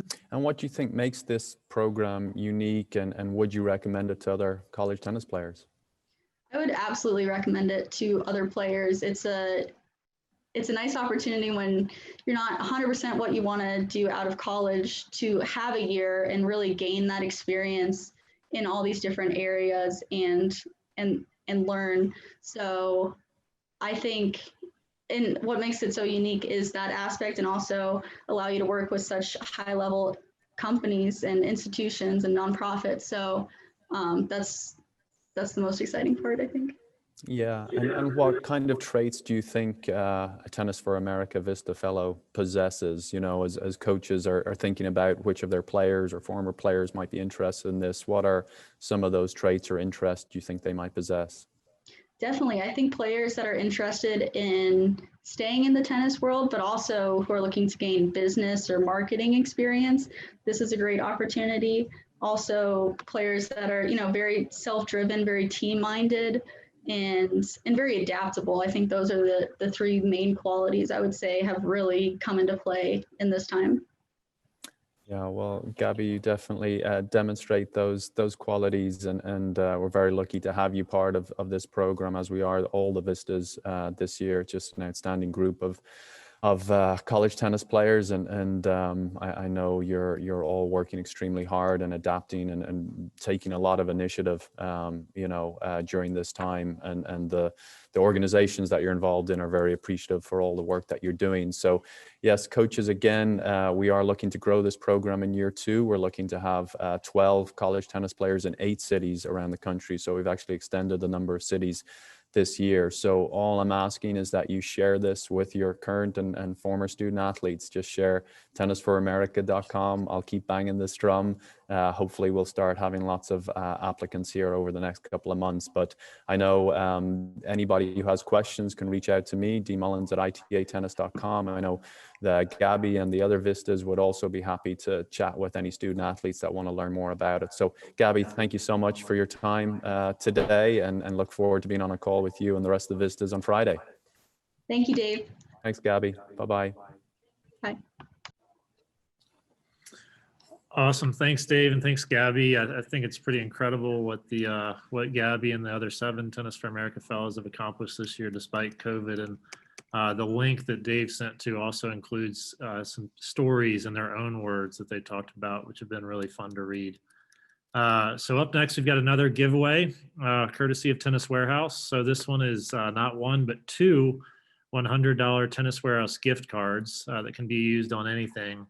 Like the other questions, put your answer in the Q&A box. And the question is, Tennis Warehouse opened a second United States location in what East Coast state? And we have a winner who it's Tommy Valentini. Congrats, Tommy. And thanks, like as Tim mentioned, thanks for everything you do on our board. The answer was Georgia. You said Atlanta. It's actually Alpharetta, but that's right outside Atlanta. So we'll give it to you. But congratulations. We'll connect you with the Tennis Warehouse folks and get that squared away. And I think we're headed back to Dave. Yeah, Thank you, Corey. Okay, moving on to our next session, acing the tennis college job market. Very lucky to have Katie Youngstad here today from Ventura Partners. We've obviously touched upon this topic through the years at our convention and webinars. We did a great session last year at our convention in Naples with myself and 3 other coaches, just talking about how we went about getting our dream job. And I know this is a question that older coaches get asked all the time. How do I get, how do I put myself in the position that you are someday? And what steps do I need to take? And what did you do about that? So we're extremely fortunate to have really the best in the business who are doing this on a daily basis. One of the top executive firms in the country. They're hiring head coaches, hiring ADs, conference commissioners. In the college game, they're also working in the pro space as well. If anybody knows what they're talking about, it's this group here at Ventura Partners and Katie Young. So Katie, just a quick introduction. Katie has established herself as one of the most trusted and influential search consultants in the sports and entertainment worlds. Throughout her career, working in several of the most well-respected executive search firms in the space, she has conducted numerous searches for Division I head coaches and ADs, and has also worked in professional sports world with the likes of the MLB, the NBA, the NHL, PGA Tour, and the USTA. So Katie has also worked in the collegiate administration world, holding positions as Assistant Athletic Director at the University of California, Riverside, and Vice President of Business Development for a national sports nonprofit organization. She was named a rising star in the sports industry by Partnership Activation Magazine and 30 Under 30 in sports by Sports Launch Magazine. So incredible resume. And Katie, thanks so much for educating our coaches today. I'll hand it over to you. Awesome. Well, thank you, Dave. I wish I had you to go alongside me whenever I pitch to clients to get searches, because that was an introduction. But no, I appreciate you guys having us on. And I apologize. Chad Chalice was supposed to join me today, but he had a client. He got pulled into it's football season, so he's doing a bunch of football searches kind of behind the scenes right now. So, but I promise you're in good hands. And like Dave mentioned, we've done a ton of searches in the collegiate space over the last few years. And recently, you might have seen, came across the ticker last week, Chad and I are actually taking our talents to Turnkey Sports. So we'll be running their college division of Turnkey. Won't affect us much. I'm still staying in Phoenix. Chad will be in Atlanta, continue to do his work from there. But just give us a bigger platform and a lot bigger searches and a bigger scope. So we're excited to do that, but we will still be handling Olympic sport coaches for a lot of clients and that sort of thing. So won't be changing. But if you wouldn't mind, I'm going to go ahead and share my screen here. And I've got a presentation, just a quick little presentation I've prepared for you guys, just so you don't have to take a lot of notes. So I'll start this from the beginning. Just want to talk a little bit about today about managing the search process and how your career, managing your career and kind of getting to where you want to go in your career. So I put together a couple slides here just to manage that so you guys can see my screen. And like I mentioned, we're now with Turnkey, and Dave touched on a little bit of this, but I'll kind of go over just some of our work that we've done. Can you guys all, I'm sure you can all see that. Let me know if there's a problem. So this is my 15th year in the athletics space. Started my career back with a guy named Bob Bodine at Eastman and Bodine back when I was so proud of you. And really enjoyed working with Bob. I love the search industry and kind of got my feet wet with him doing basketball and football. And traditionally search firms have been used for AD searches and some basketball and football. But now, just as as sports grow, as coaches are making more money, as these hires are just becoming more important than ever, student athlete experience, mental health, all the things, you've got to make sure that coaches are who they say they are. And that's why athletic directors tend to use us to go out and find the biggest and the best. And we'll get to that a little bit later, but just a little bit about my background. You can kind of see there, bio, Dave mentioned, done a lot of Olympic sport head coaches and that sort of thing. So I'll skip over that. And just a sampling of searches we've done in the Olympic sports space. You'll notice a couple tennis coaches, Chris Drake at Yale, Caroline Lilly, Robbie, a couple tennis people on here. So really enjoyed working with those schools to help them land top coaches, and actually the fencing coach for Yale as well. No one had ever thought a search firm would help with a fencing coach search, but Yale is a unique institution. It has a lot of alums that, you know, have a lot of opinions. So as do most places, but I was able to come in and help Vicky Chan, the athletic director, really figure out what she was doing in fencing. We ended up actually hiring the interim coach, Haiben Wang, but enough about fencing. We'll move on back to tennis. So today, coaches are looking for, or ADs are looking for something a lot bigger than just a coach, right? So you guys are handling everything, whatever level you're at, whether you're an AI coach, you're a high school coach, you're a college assistant coach, head coach, you guys do it all. And this is something ADs are really looking for in their next head coach, someone who's innovative, someone who has great integrity, and someone who's collaborative in the department, someone who's going to get out of their office and you know, be a leader in the department, not just in the tennis program. So this is something we're kind of seeing. I'll let you just read some of these things on the screen here, but looking for a CEO. And that can come up in your interview process, I think, a little bit, just kind of whenever you're given a chance to tell who you are as a coach and a person.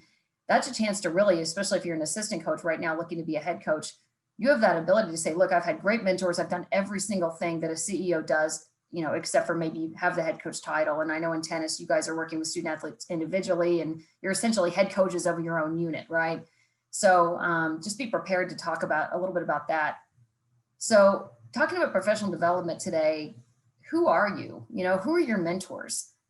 If you don't have a list, you can't get what you can't see, right? So you have to have a list of your next dream jobs. They don't have to be exactly the jobs you would want, but just an idea of kind of where would you go? You know, have that conversation with your spouse, your partner, or the person in your family that you're living with, to see kind of where they might want to go, right? Because if I call you and we've got a search open at a certain institution, you may say, hey, I never really thought about moving there. So kind of have those conversations up front. Be willing to have that conversation with your spouse and your family, just to kind of decide, hey, where might you move? So when something's open, you don't have to really, you can say, hey, we're in, right? So these searches move pretty quickly.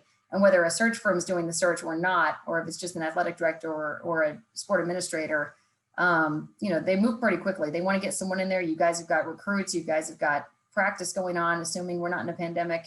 And so I think when it comes to your career, you've got to really treat it like recruiting. You guys are the greatest recruiters in the world. You recruit, you know, everything about the mom, the dad, the club coach, the juniors coach, whatever happens to be, you know, everything about this kid that you're recruiting. But when it comes to your career, you're not really doing your research. You're not really knowing what this institution's about or who the AD is or what may be the priorities, right? There are reasons jobs open. Someone gets fired. Someone gets fired for egregious behavior. Someone gets fired for losing. Someone moves on to a better job, or someone, you know, retires. And so there are a lot of reasons jobs are open. So if you can think of, okay, why is this job open? Then you can really dig into what they're looking for. And not every person's going to be a fit for every job. So make sure that you do your research and you know everything about that institution before you raise your hand and say, I'm interested. Don't just go for every job. Another key aspect of the process of professional development is just relationships on your own campus. People that it could be your sport administrator, it could be your athletic trainer, it could be your athletic director.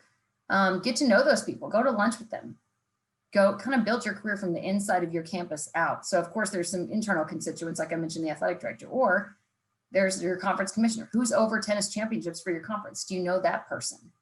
Do you know Scott Tribley? You know, do you know the USTA personnel? Do you know the ITA staff here that's putting on this awesome virtual convention?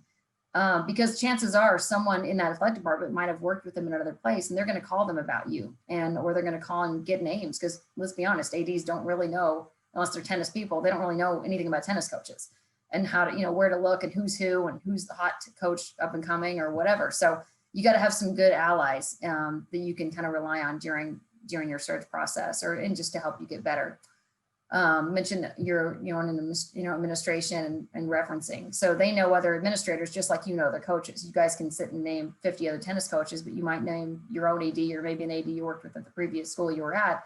But all these administrators, all these athletics directors, they all talk. And so just like you guys know, and you're networking at these conferences, they're doing the same thing. And so if you don't know your own AD, when that other AD that you're looking at that job calls your AD, then, you know, that's a problem. So make sure, even if you're an assistant, you know those people. On-court demeanor, this is a big thing in tennis. I understand we get frustrated and throw rackets once in a while, but I think just being an even-keeled human being, and in that way, and if an AD does see you coaching, they're like, wow, that person's really impressive. They're not overreacting or, you know, being arrogant or whatever on the court. So you have to be known to be needed. I always tell coaches this, but it's so true. And it's really true in any job search. If we don't know who you are, then the AD can't hire you. So make sure you're doing everything you can do, and not being a self-promoter, but just getting out of your office and making those connections. A little bit about, Caroline, obviously at KU, she came in and interviewed and just blew them away at Auburn. They loved her energy, they loved her passion. And I put a picture of her on purpose, because she was looking for her next job and to be a head coach. And, there are certain places she probably wasn't going to look, but Auburn, she asked the right questions. She asked about resources. She asked about the plan. She had a plan for her career. And so coming into this interview, we had a just quick story. So we were down at the NCAA championships last year when we had them in Florida, Orlando, at USTA Training Center. And we were actually doing 3 tennis coach searches at that time. And we had representatives from each 3 schools, and we were shuffling candidates in and out, and you might've just gotten off the court and, playing warming up your student athletes and coaching or whatever, but these people came in and they were ready and they were prepared, and Caroline just blew them away. So you have to be ready, right? If you're going to be a head coach, you got to start preparing now. It can't be at the championship when you're about to meet the AD. That way you can tailor your interview to that specific job, but you got to know who you are. You got to be learning where you are. You got to be making sure that you are responsible for things that a head coach is responsible for. That could be academics, that could be, whatever the liaison with marketing, whatever that might be. Make sure you're taking those extra responsibilities that are in addition to your job description of coaching that will show an AD that you're ready. You got to have a plan. If you don't have a plan for your life, someone's got a plan for you. So you got to make sure that you know that plan and you're going to stick to the plan. Are you currently at a successful program? Now, it's not always about wins and losses because it's more about relationships, right? Or individuals, or tennis is a unique sport in that way. But if you're just on this consistently losing program, that's probably not going to set you up to be a head coach. So make sure you're doing your job where you are and that you're preparing student athletes to win and you got that reputation. Make sure you're preparing for the interview, sample interview questions. I'm happy to send some of those out if anybody wants to practice in the mirror or video yourself. I think that's really important. You cannot prepare enough and know your own story enough. So when you get that call and I say, hey, in an hour, this AD wants to meet with you, and that might happen, right? So you've got to make sure you're prepared. Work internal to external. We talked about that. Your reputation's everything. And have patience. Don't just jump at every single job. I see coaches all the time in every sport. I want to be a head coach, so I'm just going to go for every job. Well, you got to do your research and make sure that you're a fit. And fit is really about your why. Fit is about your why. And so if you can't tell me why you're interested in a job and why it's a fit, then you're probably not right for the job. Attitude and hours, and head coaches will agree with me. If you're an assistant coach looking to be a head coach, you got to do your job. You actually have to do your job before you can be a head coach. And so running around trying to be a head coach is not going to work for anybody. So make sure you're taking care of business where you are. This is something I get questions on all the time. How do I have this conversation with my head coach or with my athletic director that I'm, maybe you're at a smaller school, an AIA or a D2 school, and you want to be a D1 coach. So how do you have that conversation with your own AD? Well, I think it's really about timing. Don't go in there when they're busy, set aside a certain amount of time, whether you're an assistant or a head coach, to have that conversation with your supervisor and make sure that they know what your goals and dreams are. So when they aren't surprised when, there is that special job and you need them to make a call, you need a reference and endorsement and advice on how to go after that job. So timing is everything. Make sure you're, not catching them in a bad time, and you carve out, a couple days a month or something just to talk and have a relationship. People hire people, right? Not resumes. So we'll get into that a little bit later, but 87% of jobs in sports are placed off of one reference. And that's a statistic by a Gallup poll. And so when you're in tennis and you're applying online for some job, well, if you don't know someone who's recommending you, or the AD didn't call your AD, and I mean, it's sports, right? Everyone, and that's how you guys hire assistant coaches. If you're a head coach, or it does no different. So make sure you're outperforming and over delivering on everything you're doing where you are. And your sports supervisor or your head coach, their network will become your network. Next year, when we aren't in a pandemic and we're all in Vegas and we're all hanging out, use that time wisely. Don't just go off on your own, but make sure you're having those conversations. And really, and I don't like the word networking. I think it's a bad word. I think networking is kind of crap because it implies disingenuous. But it's friendship, it's building relationship, it's building trust, and being able to have those people in your corner that know you and like you and that can recommend you. So quick overview of a search firm. I know a lot of you probably haven't worked with a search firm in tennis specifically, but like I mentioned, we had 3 searches that we were interviewing for last year, and then 2 of them came after the championship. So, you know, and then obviously Jordan here is a couple of years ago at K-State was elevated to that role. So it can mean a lot of things with a search firm, right? So the misconception about search firm is that we get to pick the winner, which is not the case. So the ADs hire us to go out and run a great process, make sure we're evaluating, assessing rising talent, identifying rising talent, and getting to know coaches, just like I'm hopefully going to get to know all of you when we actually can be all together. But we don't decide who wins the job. We don't make the hire. We can make recommendations saying, hey, I really was impressed with this person or that person. But at the end of the day, the AD is making the hire. So when it comes to head coaches, and we do a lot more than obviously just tennis, you know, men's basketball, women's basketball, football. And now with our new venture with Turnkey Sports, they do a ton in pro. And so they do team presidents, all kinds of media executives. So it's kind of interesting world. But as far as we're concerned, Team Ventura that's moved over to Turnkey, you know, it's somebody that an AD can trust, someone that they trust, that's confidential, that's recruiting talented, happy people in their jobs. We're not looking at a bunch of online applicants over here. We're going after people, and I'm using resources, our USTA, whether it's Alyssa or it's Scott or someone, to call and say, hey, do you know anything about this person? Or, hey, we just picked up this search, who do you like? And we call other athletic directors, other coaches. We built this network of coaches that I pick up the phone and call, you know, any of my tennis coach friends and ask their opinion, or say, hey, we just got this, what do you think? So when I was doing Yale, Chris Drake obviously got the job and moved from Dartmouth. So I didn't know a lot. I mean, this is fairly new space for us. So I picked up the phone and called a few tennis coaches that I knew and said, hey, what do you think of Chris? And they were all like, oh, if you could get him to go to Yale, it'd be unbelievable. So I worked my tail off trying to convince Chris, hey, this is a better job than Dartmouth. And so just really being able to know the AD, and Chris is like, well, what's the athletic director like? What's the deputy AD? Who's overseeing tennis here? What are these people like? I don't know them. And so to be able to genuinely tell Chris how great Vicky Chun was as the AD at Yale and what a great opportunity this was, it was me selling Vicky. It's better than Vicky calling Chris and selling Vicky.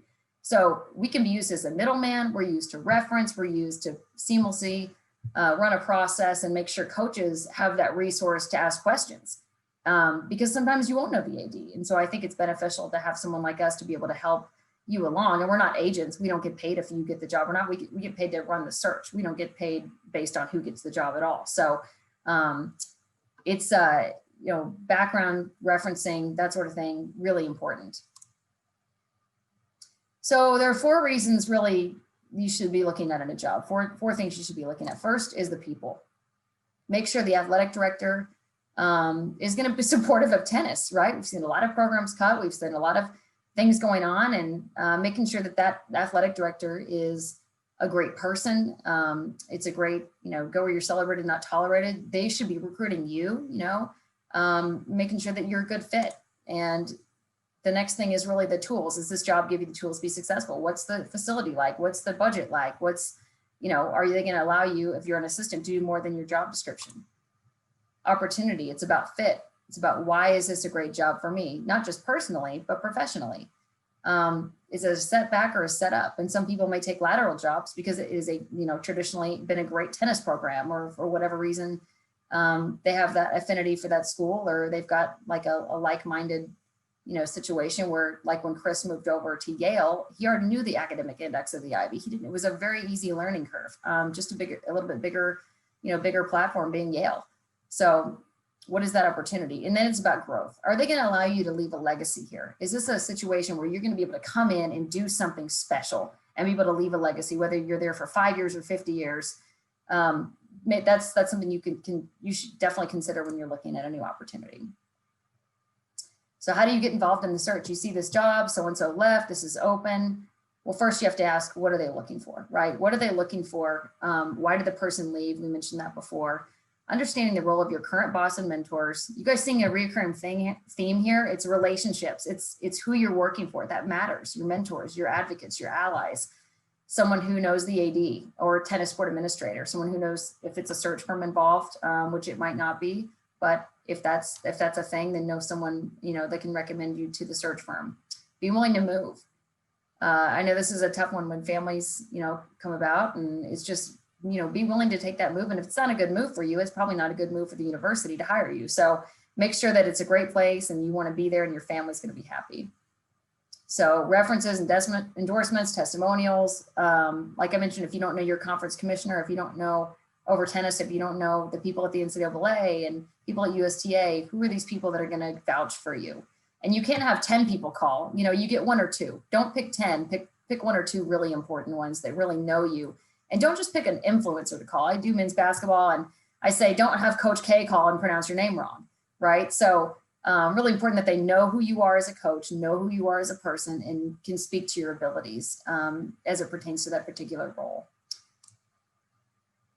Just a few tips here, things I've written down in the past that I've seen. If someone calls you about a job, whether it's an athletic director or a head coach looking to hire you as an assistant or a search firm or whoever, return the call. Even if you're not interested, you never know where that person's going to be a couple of years down the road. And if they're impressed with you right off the bat, and you make the phone call back and learn a little bit more and say, hey, that's not for me, but maybe you give them a name or something, just make sure you're returning calls and just be a person that's a normal human being.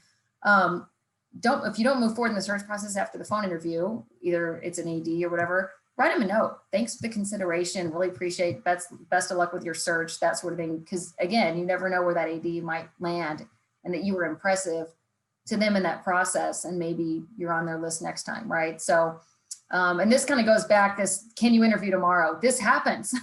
Ask Scott Trively, this happens in Orlando or wherever. We're there, we're talking to people and all of a sudden, hey, I heard really good things about this person. Well, let's get them in for an interview. And that happened a lot. That happens a lot, especially in tennis, when you're all kind of there at the same place at the national championships, everyone's kind of there. And it's a great place for athletic directors to go and have a lot of conversations without spending a lot of money to fly you into their school. So make sure you adapt to their timeline. Hey, can you meet tomorrow at 2:30? Yeah, get off the court at 2. Okay, fine.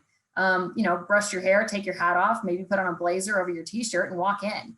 And we'll get to some other things about the interview process in a minute, but make sure you're adapting to their timeline.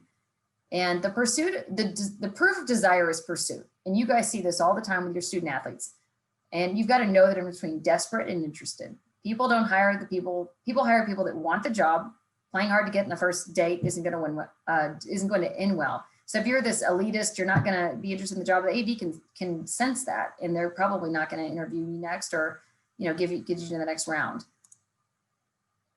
So you landed the interview, you walked in, we've said, okay, here you go, let's go. The AD's here, they've got 2 representatives from the school, maybe the search firm or whoever's in there. And if you're at a different level and you don't have a search firm, but this is still what the hiring committee is looking for. Do I know you? How do I know you? Who recommended you? That's number one. That's the number one thing they're looking at. Not of your resume, not of your wins and losses. And then the next thing they're looking at is, do I like you? And this is sequential, right? So do I know you? Do I like you? Do you understand my needs? And are you the best for me in my situation at this time? If they don't know you and they don't like you, they don't really care what your resume says. They don't care who you coached. If you're a pain in the butt, they're going to send you right back up the door. And so building that likability factor right off the bat with the committee or the athletic director, knowing something about them, walking in and if the athletic director you've got to find some sort of commonality, right? It's building rapport. You've got to quickly build rapport with that AD and for them to be able to settle down, okay, I really like this person. And then you can talk about understanding their needs of their school or whatever they're looking at, and then talk about why now. So that's just kind of what they're kind of thinking when you're walking in the door. And it's true. You think about that when you're recruiting someone, right? Do I know you? Who recommended you? How do I know you? If I watched you play, do I like you? Are you, are you going to be a good teammate? All those other things that are likability factors, you're doing it with your recruiting. So that's exactly how ADs are evaluating you as a coach. Do's of the search process. I'm not going to read all these. You guys can read. But the biggest things I would take away from this list is walk in, dress professionally, take off your hat. And I understand you guys are getting off the court. And if you are going to campus, wear a suit, wear a tie, wear a nice dress, wear whatever it is you wear to interviews, but look professional. Pad or paper to take notes, and make sure that you have a 5 to 10 minute, probably around the side of 5, intro speech, depending on how long the interview is. That's really kind of regurgitating your resume, but not really, because they have that in front of them, but kind of telling why. If there are certain stops you made, why did you make those certain career decisions, or talking about your family and introducing yourself. Where did you grow up? And this is the time where you can tie everything you've done into whatever that job, whatever it is the job is you're interviewing for. So make sure you know something about the school. You've, if it's an AD in the room, talk about, hey, I read your strategic plan and I noticed this included a new tennis facility, or whatever it is. This is your chance to shine and let them know you've done your research, but also talk about yourself and, you know, smile, eye contact, all those things are important.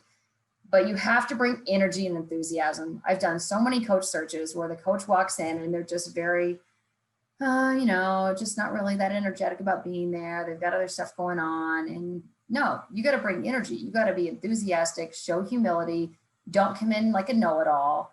And it's about the institution. It's not about you. It's really about that school and what they're looking for. And they work there. You don't work there. So you think you're a fit there, but you might not be, right? It's not your job to decide if you're a fit. As long as you think you'd be, you know, a good coach there, then the AD really determines the fit. So don't be late. Don't say anything negative. Don't ramble. You got to be relaxed. Provide content, but be concise in your answers. Specific examples are always great. Talk about student athlete stories. You guys have a million stories on what you do with student athletes every day. It's incredible. So I would keep a journal log, you know, whether it's just a Word doc you open up in your computer, and think about all the situations you go through on a daily basis. And they may come up in an interview one day, situational interviews. Hey, what would you do in this situation? And then that way you've got a storybook handy to study before you go in for your interview. So when you are asked those questions, it's top of mind to you. It's like clockwork. You don't have to think of a story or an example. You've got all those done. So anytime anything happens right now with a student athlete, or you've won, or this lesson was learned, or whatever it was, make sure you're keeping track of those so they're top of mind when you do get in your interview.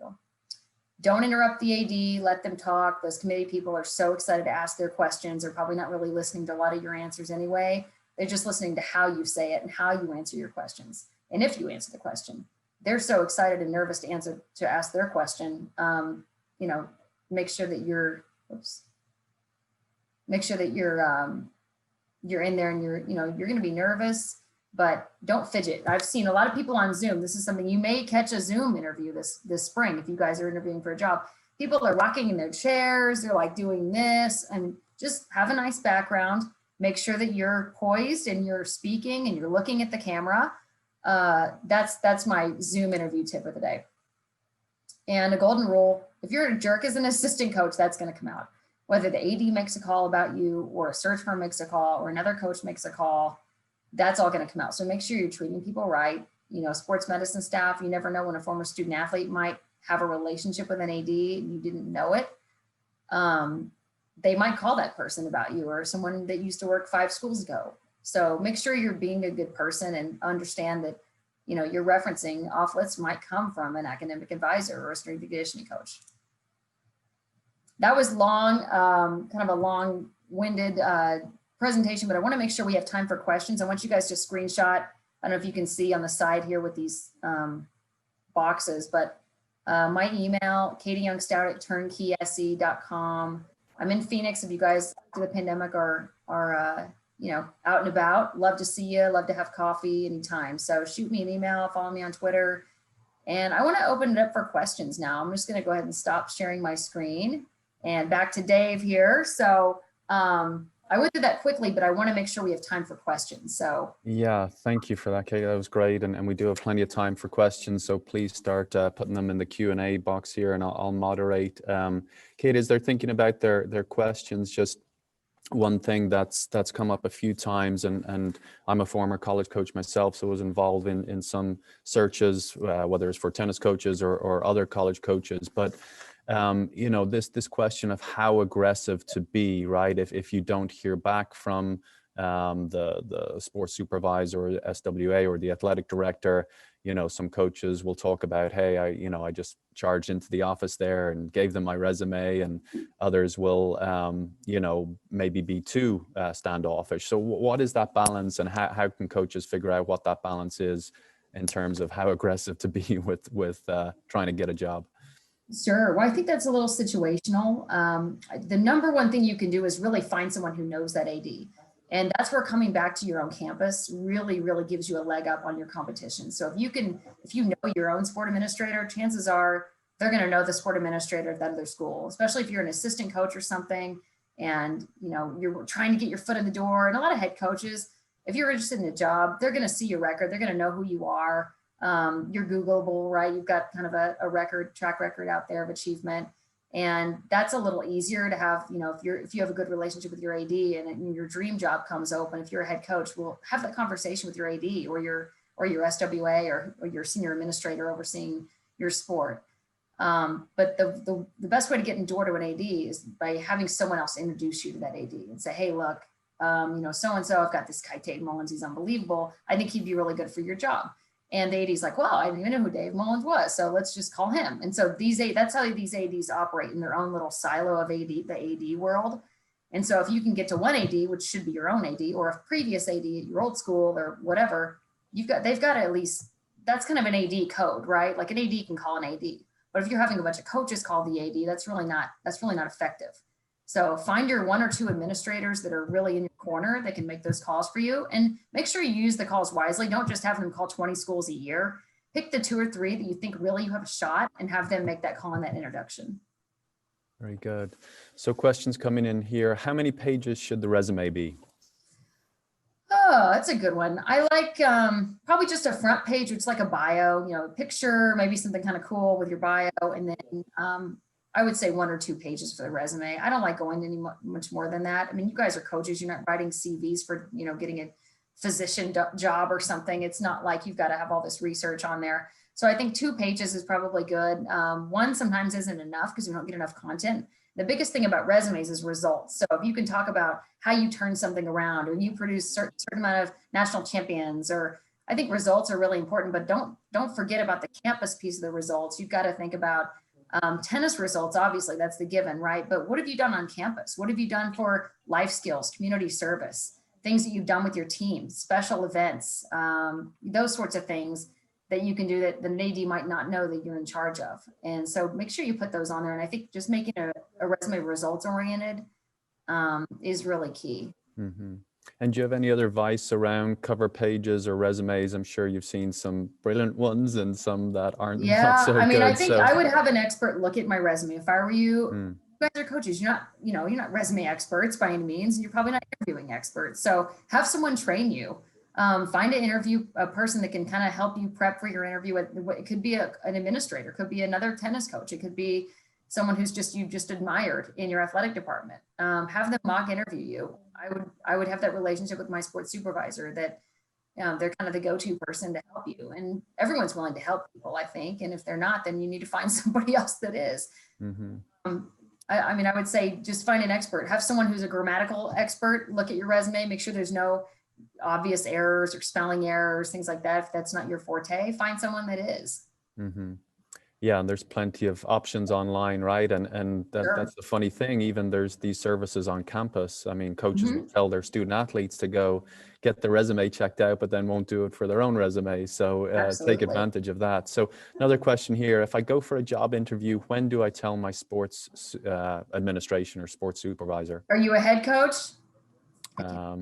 Let's assume they're a head coach. Assuming you're a head coach, I think you've got to have that relationship with them. And I think it's okay to kind of explore and see what the school's looking for and maybe kind of feel them out a little bit. But your sports supervisor should be your advocate, right? So they work with you on a daily basis. Chances are someone's going to call them about you off list anyway, and you don't want to really blindside them. So I would say, assuming you have a good relationship, and it can't be every job, but if you really think you have a shot at the job and you really want to go after it, have that conversation. Say, hey, look, I really like it here, but I want to grow in my career, and I want to be upfront and honest with you and transparent in my desire to be a head coach, you know, at a different level or whatever school it might be, and maybe have a list of some dream jobs that if they were to come open, those are places you'd leave for. And maybe just have that conversation up front, so when it does come, they're not as surprised. I wouldn't lie about it, because these ADs talk, like I mentioned. If you're going for a job, don't apply online if you're a head coach, because you never know who's going to see that, right? And someone may know someone you're recruiting, or it could be an HR person looking at it. Before you apply online, make sure that you're a candidate for the job. So that means, calling the AD, saying, hey, look, I'm interested in the job, or whoever's running the search, could be a sport administrator. But I would try to find out if you're a legit candidate and viable. Go spamming your resume all over the place, Mhm. Okay, another question here. If you know another program's coach is left, but the job hasn't been posted yet, do you recommend reaching out to the AD and letting them know you're interested, or is it better to wait for the job posting? Well, some jobs don't get posted. Depends on what kind of school you're at, right? So if it's a private school, they may not have to post the job. And some public schools get around posting jobs and going through someone like us, a search firm. So you gotta get to the bottom of it. You gotta figure out who do you know in that department, or who does someone know that you know, to be able to find out what's going on. And you guys talk. I mean, it's not a secret why a job opens, right? Everyone kind of knows why a job's open. And I would maybe just send the athletic director a note and say, hey, just noticed that so-and-so left. I'm interested in learning more. And again, you don't want to say you're interested in the job yet, because you don't know what the job is. You don't know what they're looking for. So interested in learning more is different than I'm interested in the job and I want the job. So I wouldn't just go hardcore, I want this job, and you don't even know what the job is. Make sure that you are being mindful of why the job's open, making sure you're sending the email to the AD or having someone find out behind the scenes for you what's going on. And then, just, hey, I'm expressing interest in learning more. I don't know what you're looking for, but it's an intriguing job. It's a great place. And I'm just interested in learning more. And that way they can write you back and say, hey, our search process is starting in 2 weeks from now. The job's going to be posted. Or, hey, thank you for your information. I'll keep this on file when we start our search. At least you kind of made that connection, and you're not going full force yet because you don't even know if they're looking for a person like you, right? Mm-hmm. So that way you're not really like aggressively going for it, but you're still trying to learn more about it. Okay. Quick question here, just a concern about sharing photos. Some organizations would have to toss those upon receipt to protect from claims of discrimination. Photos like in your bio? I assume, yeah, photos. If you you mentioned including that in the front page. Oh, just like in your profile. I mean, I just think it's cool to see action photos, like you with your student athletes. I mean, you can Google this, right? If I've got Dave Mullins up for a job, all I have to do is Google his name, and there's going to be a photo of him. It's not like a secret photo, right? You guys are on Twitter, social media. You guys have bios that are very public. Your recruits are looking at your bios all the time. So, I mean, they're going to know, like, they're with one Google keystroke what you look like. So I just thought, I just think it's kind of cool. It makes it interesting if you do. I'm not saying plaster 40 photos of yourself on your resume. That's not what I'm saying. But if you have like just some cool action photos of you coaching it, and it helps them envision you as their head coach if they see you, and maybe not like a bio photo necessarily, but just some cool action photos on your bio sheet. Does that make sense? I mean, they're going to be able to Google you and see your photo or not. And no, they won't have to, okay, I see the question now. No, there's no throwing away. I mean, this is a head coaching job you're going for, not some, applicant online type job. So this isn't like you're applying to work at Bank of America and you're going to monster.com.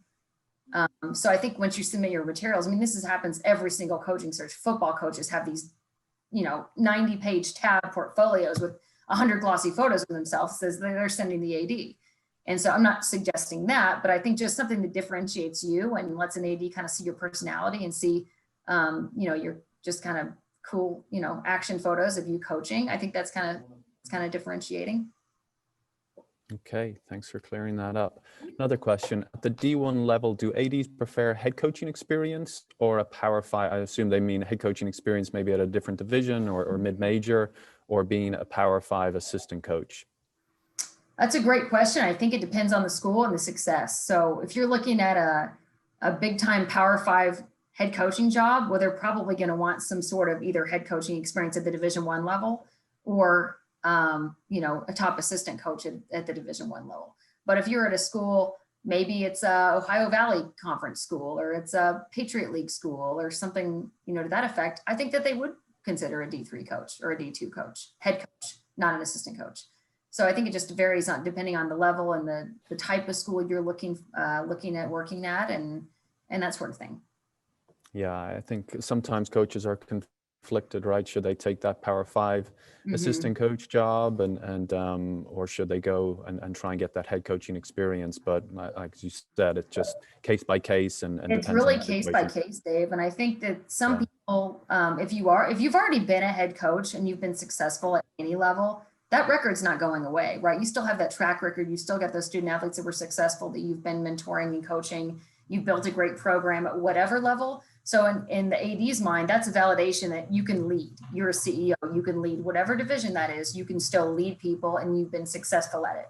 The Power Five, I think really you get into better recruiting, more talent, coaching, kids that are more talented, achieving success on a national stage, that sort of thing. So when you're an assistant coach at a Power Five school, you're coaching these athletes, right? Doesn't matter if you're a head coach running the program or you're just coaching them, right? It's tennis is a unique sport in that. I mean, you guys that are assistant coaches at Power Five are already coaching. You're already coaching, right? So it's not the coaching part they're questioning, it's the ability to run a program. So if you've done that at another level, you're going to have a leg up on someone who hasn't done that at another level.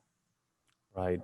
And there was a question or a statement in there just about make sure you're checking your contract before applying for another job. So yeah, if you what would your advice be around that in terms of just and that probably pops up in the contract negotiations. I'm not sure if you guys help with that process, or what would your advice be around contracts?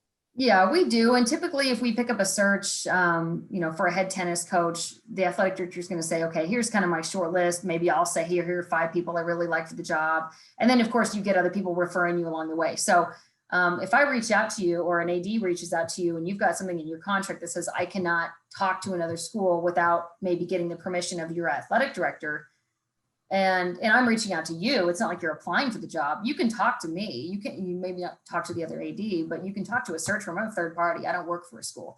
So you're able to have that conversation. That's the other unique aspect of having a search firm. If you're an AD, we can talk to anybody we want. We can go after, we can gauge interest. We can find out, hey, what would it take to make a move? And then their AD and the other AD might not even know, that it's going on. So that's the way to kind of get around it. You don't ever want to be, disingenuous. You want to make sure you're transparent with your AD. So if there is a job you want to go after, have that conversation. Say, hey, look, I saw this open. It's a dream job of mine. I know in my contract it says I need to notify you before, and I use applying loosely. It's not like you're, like I mentioned, on Monster.com spamming your resume. And if it's online, don't just go spam your resume to an online portal with 75 other candidates. It's not. They may say, why is this head coach applying online? I mean, an AD would look at that and go, hey, are they trying to run from something? They automatically think they're a candidate for this job. That's when that phone call comes into play. You yourself, you have someone call on your behalf, like another AD that knows that AD and knows you. There's ways to get around it. And I think that just finding out what they're looking for and doing your due diligence and research ahead of time before applying for the job or telling your AD, hey, I'm going to go after that. Because why would you want to tell your AD you're going after a job you can't get? You want to make sure you can get the job, make sure you're a viable candidate first, right? Okay, and then Katie, in your experience, is it a disadvantage to not be a US citizen? Have you been part of any college hires involving non-citizens? Yeah, we have. I think it depends on the school. Some schools are sticklers for visas and that sort of thing, or they don't want to sponsor people or for whatever reason, but some are. And so I would just find that out ahead of time, find out if they're willing to hire a non-US citizen. And, some schools are, some schools aren't. It's really situational. And have you seen any trends in that regard? I mean, are colleges less likely over the last 5 years, 10 years to hire international coaches, or do you have any data on that? Not really in the tennis front. It just, like I mentioned, it kind of varies school by school. We haven't really run into a lot of it. So I'm not probably that person to ask about that, Dave. I'm sorry. I don't know rules and that sort of thing, but that's a great question. And if I were you, whoever's asking that question, ask your athletic director. Hey, do you think I would have an issue with this? Or once the job opens, that's something you probably should just find out about that individual school. Yeah, as an international person myself, I just anecdotally, it appears that it's become a little more challenging over the last decade or so, and institutions seem a little less likely to sponsor, and a lot more bureaucracy to go through to get to that point. But great point. Check with your AD, your associate AD, and try and get their perspective on it. And they're speaking with other ADs all the time, as you say. So I would highly recommend finding out how your own campus deals with it, and how do you have a job there, right? How do you have a job on that campus? And look for other campuses that have those trends, that have hired international people, and maybe go for a job at one of those places, where you've seen it happen before. Have you found any point where institutions become concerned that coaches changing jobs too often to hire, even if the moves are positive career changes? I mean, sometimes you get red flags, right? But we all understand we're in the industry of sports and competition.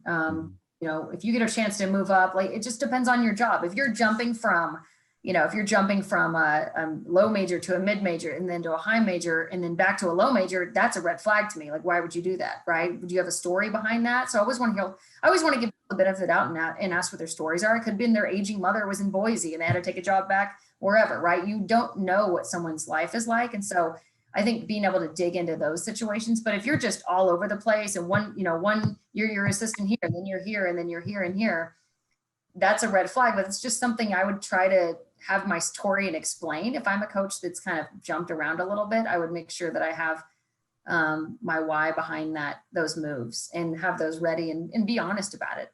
And I don't know that it's necessarily a red flag, but I think that it just deserves an explanation. And then if I get a job offer, how much can I negotiate? That's a really good question. So if it's your first head job and there are 3 other assistant coaches that are basically with your background, you don't have a lot of room to negotiate, because one of those guys is going to take the job, or women are going to take the job for that price, right? But if you're a sitting head coach, you got a lot more leverage. If you're an assistant, first time head coaching job, you might not have a lot of leverage on that, unless you're just making obscenely more amount of money than what they're paying.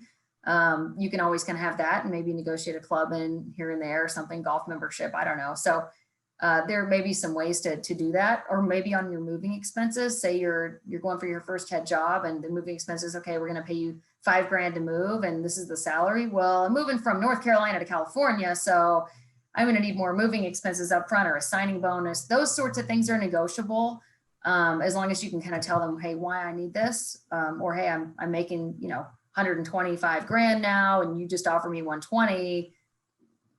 That's kind of, but if you want a head job, you want a head job, right? So sometimes it's just, are you willing to bet on yourself? But I would say if you are a head coach, you probably got a little more leverage than an assistant coach, especially if they're coming after you. If you haven't just been stalking them for the job and they know that you'll take it anyway, that's one thing. And then the other thing is they've been pursuing you. Hey, what's it going to take to get you, sort of thing. Then you've got some leverage.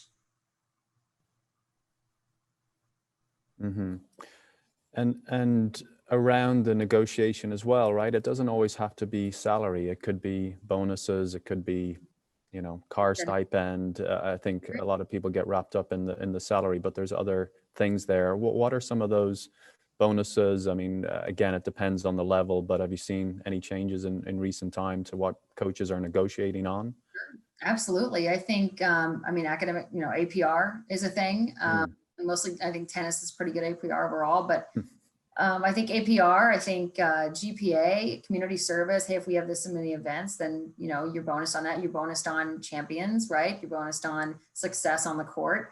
And so I think all those things kind of come into your term sheet when you're first getting a job. I would try to include some incentives. Say, hey, look, I'm a person that likes goals and I like to reach my goals, and I'm betting on myself and my student athletes. And so I'd like to throw some, incentives in for bonuses. And most athletic departments have those built out in coaches' contracts anyway. So that's not something that's really new, but, just some innovative things to think about, whether it's maybe, hey, I'm going to do a coach's show, or, podcasting, or whatever it is. Maybe you can add that into kind of like a media stipend. If it's a big time tennis program. Now, if you're just over on, using the elementary school courts across the street and your school's really not invested, they're probably not going to give you that. But if you're at a program that's known for tennis and it's prestigious, they're going to have all that in there for you, or probably already. Well, Katie, unfortunately, we've come to the end of our time. You packed in a lot there. We got through a lot of questions. That was outstanding. So really appreciate your time there. Thanks to you and Chad for your interest in college tennis and your work in college tennis. And we look forward to staying in touch. Absolutely. Well, I appreciate you guys. Enjoy the rest of the convention. Great job. Thank you, Katie. Bye-bye. Over to Corey. Awesome. Thanks, Dave. And thanks so much, Katie. That was great. Just a quick reminder to coaches that when ordering through Tennis Warehouse today, and any day actually for that matter, there are gift cards available to you based on your purchase amount. Those are shown up on the screen right now. So up next, we have another long-standing partner of the ITA in college tennis, California Sports Surfaces. So they have assisted with numerous college programs nationally on their surfacing needs, including many of the recent NCAA hosts. And so today we have Tom Magner from their team, who's their director of sales. He's here to talk with us about some recent updates within their company and in the surfacing space. And then right after that, we'll do another giveaway courtesy of Tennis Warehouse. So Tom, thanks so much for being here, and we're going to pass it on to you.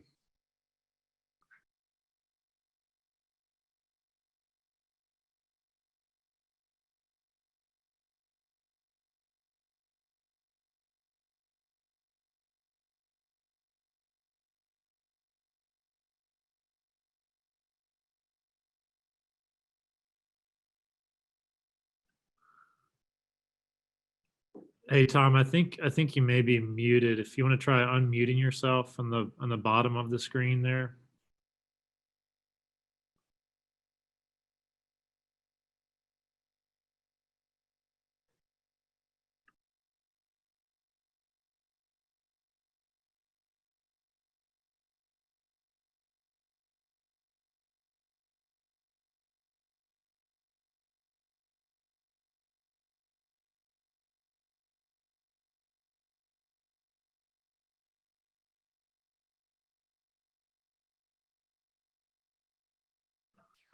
Hey Tom, we're sorry, we're trying to diagnose this on our end. I think in the bottom left corner of your screen, you should see the mute button, and then there's an arrow right next to it where you authorize audio.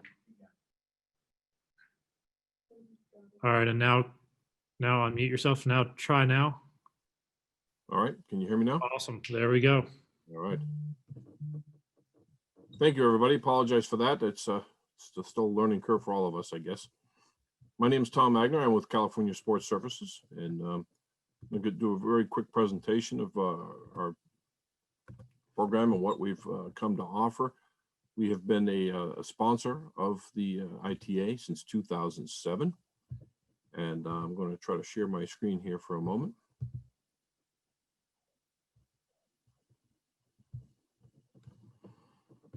All right, like I said, we've been the official service provider of the ITA since 2007, and I've been involved in quite a few coaches meetings over the years, and very proud and very excited about our affiliation with this organization. Who is California Sports Surfaces? Well, we are the world's largest manufacturer of acrylic sports surfacing, based just north of Boston. We have manufacturers plants in 3 different countries and distribution in 54 different countries, and contractor partners in all 50 states, including somewhere near you. A little bit about California Sports Surfaces without getting into too many details. We are the company of firsts. We were the first manufacturer to create a coating specifically intended for athletic courts. It was invented for tennis courts in the late 40s. We have courts that are out there since 1953. We became well associated with sports surfacing to the point where we actually were the founders of what is now the American Sports Builders Association in the 60s. We created the first acrylic resurfacer, the first line paint specifically intended for athletic courts, the first cold weather products, and we continued to expand our portfolio over the years through several acquisitions. What we're best known for is some of our higher profile events.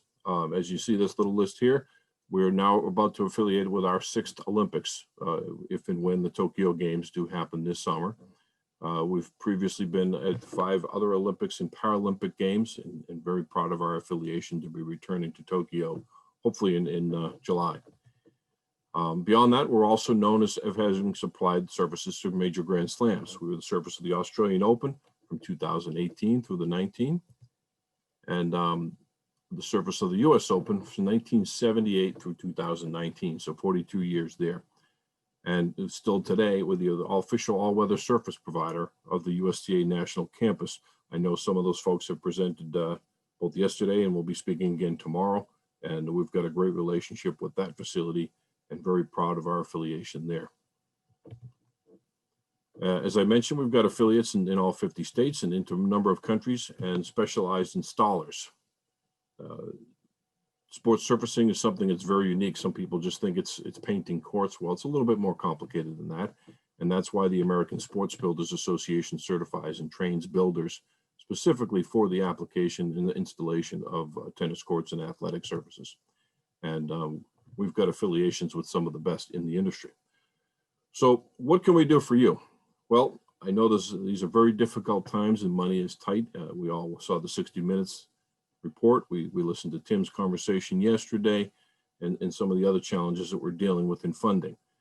One of the things people forget is that their facility is their single greatest asset that they've got there, and it's important to keep it in tip-top shape, usable condition. We've got a network of installers around the country, but we also have our own field staff around the country, and we'll offer free inspection analysis of your facility. If you contact us, we'll hook you up with our local regional manager who can come out, look at your facility, give you some recommendations of some ways to maximize your investment. We can give you assistance with construction specifications, working with local contractors and local engineers, but also I know the USTA Facility Assistance Program, we can also offer with specifications, with referrals to contractor partners, referrals to other industry partners, whether it be lighting or fencing or signage or anyone else that we deal with throughout the sports construction industry. We do a lot of logos. We just do logos for universities around the country, as you can see in some of these illustrations to the left. In general, tennis technical expertise. We've got staff that's got over 200 years of combined experience with surface construction, whether it comes to drainage, asphalt, concrete, whatever it is that's related to your facility, we're happy to help in any way that we can. We've got 5 major brands, best known for the FlexiPave system and the DecoTurf system. There are hardcourt versions. There are cushioned acrylic hardcourt versions. There are also rubberized mat systems like the Rebound Ace system. Gives you added cushion, added force reduction. There's crack repair systems. Without going into all of our offerings, we've got it all. We've got a pickleball surface. We've got running track surfaces. If your facilities are used for multi-purpose use, there are some different recommendations that we might have for not just for coatings, but for line striping and for facility preparation. So that's CSS in a nutshell. I'm happy to take any questions right now, or my contact information. I will leave it on the screen for a little bit if anyone wants to reach out to me directly, either via email or cell phones. I work very closely with the ITA regularly, answering questions that may pop up on facility construction, and happy to help out in any way that I can. Awesome. Thanks so much, Tom. We don't see any questions right now, but like you said, we can paste your email in the chat box just to see if coaches do have questions after the fact. And again, we appreciate you taking the time today, and thanks again for the partnership as always. Thank you. Thank you, Corey, for everything you do for the industry. All right. Thanks, Tom. Have a good one. Appreciate it. Bye. All right. So we're moving into our next speaker, but before we do have one more giveaway here from courtesy of Tennis Warehouse.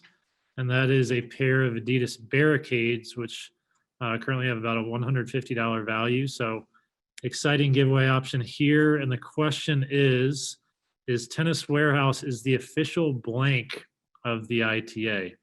If you were watching earlier, you should know the answer to this, and you can go ahead and put your answer in the chat box.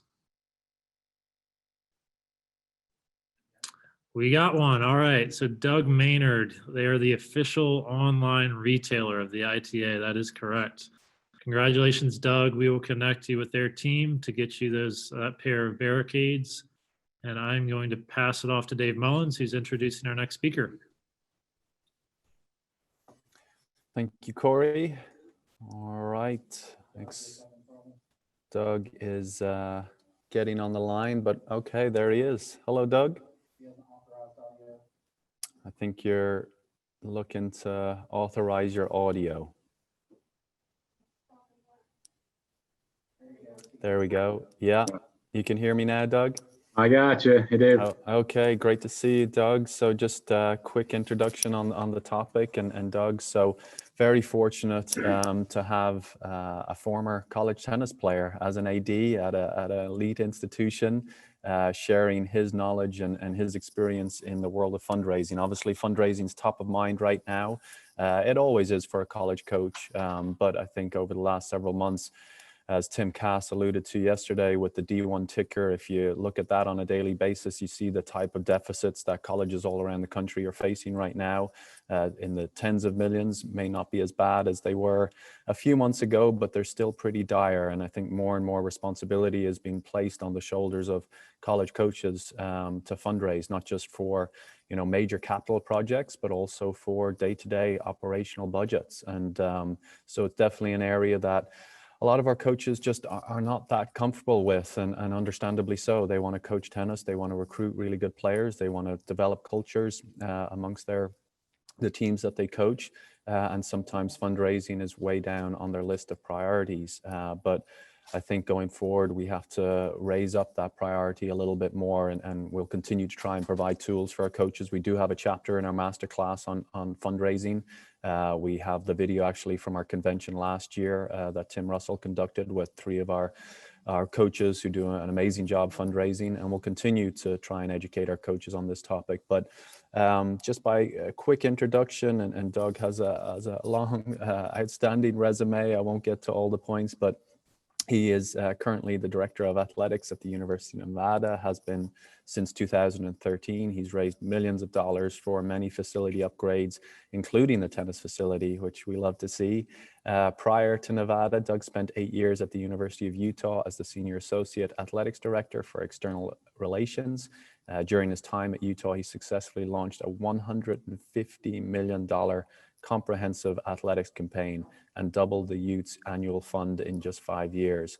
And again, Doug played college tennis at the University of Connecticut and has also served on the NCAA tennis committee. So really knows our sport inside and out. Doug, welcome to our first annual convention, and our virtual convention, I mean, and take it away. Well, thanks, Dave. I really would rather be in Naples.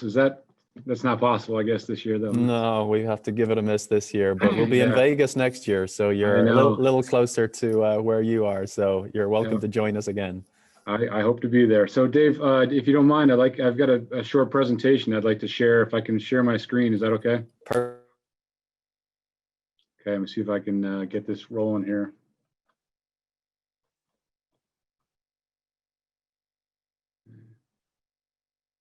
Okay, let me know if you can see that all right. Not yet, Doug. All right, let me try again.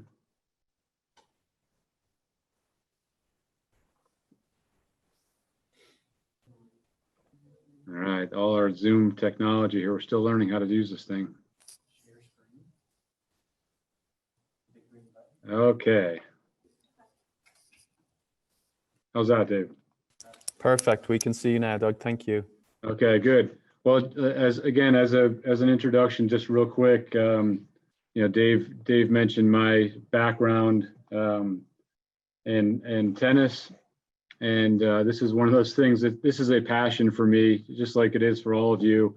It's your lifestyle and profession, and for me, even to this day, it's still a passion. And like many of our former players, I still play all the time, and love the sport and love contributing to the sport, love doing anything I can to help the sport. But college tennis is special, obviously special for me, special for all of you. And so this is a little my background. Dave mentioned it already. Former D1 player at the University of Connecticut, and small time program. We weren't very good probably, but I had a great experience, and I'm forever grateful for that experience. I coached for a few years. I served on the NCAA Division I men's and women's tennis committee. I've actually even been a certified tennis official, if you can imagine. Like, that's how deep into the sport I love the sport so much. When I lived in Utah, I was actually doing USTA tournaments and some college matches as well, and actually loved the experience. So for all you coaches that are yelling at the umpires and stuff, I loved it. So it's one of the greatest experiences.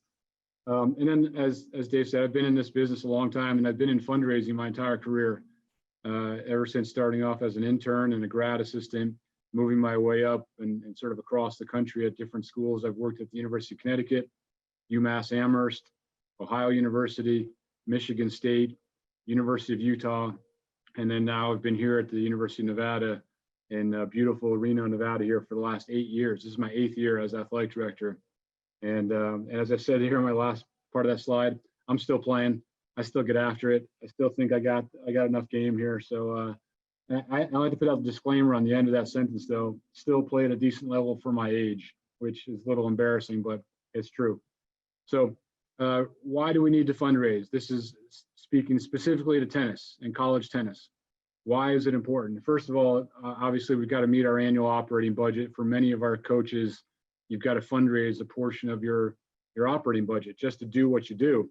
Recruiting and team travel, equipment, everything else you guys do. It's, you know, you're not fully funded by the university or fully funded by the athletic department. So you got to go out and find some money.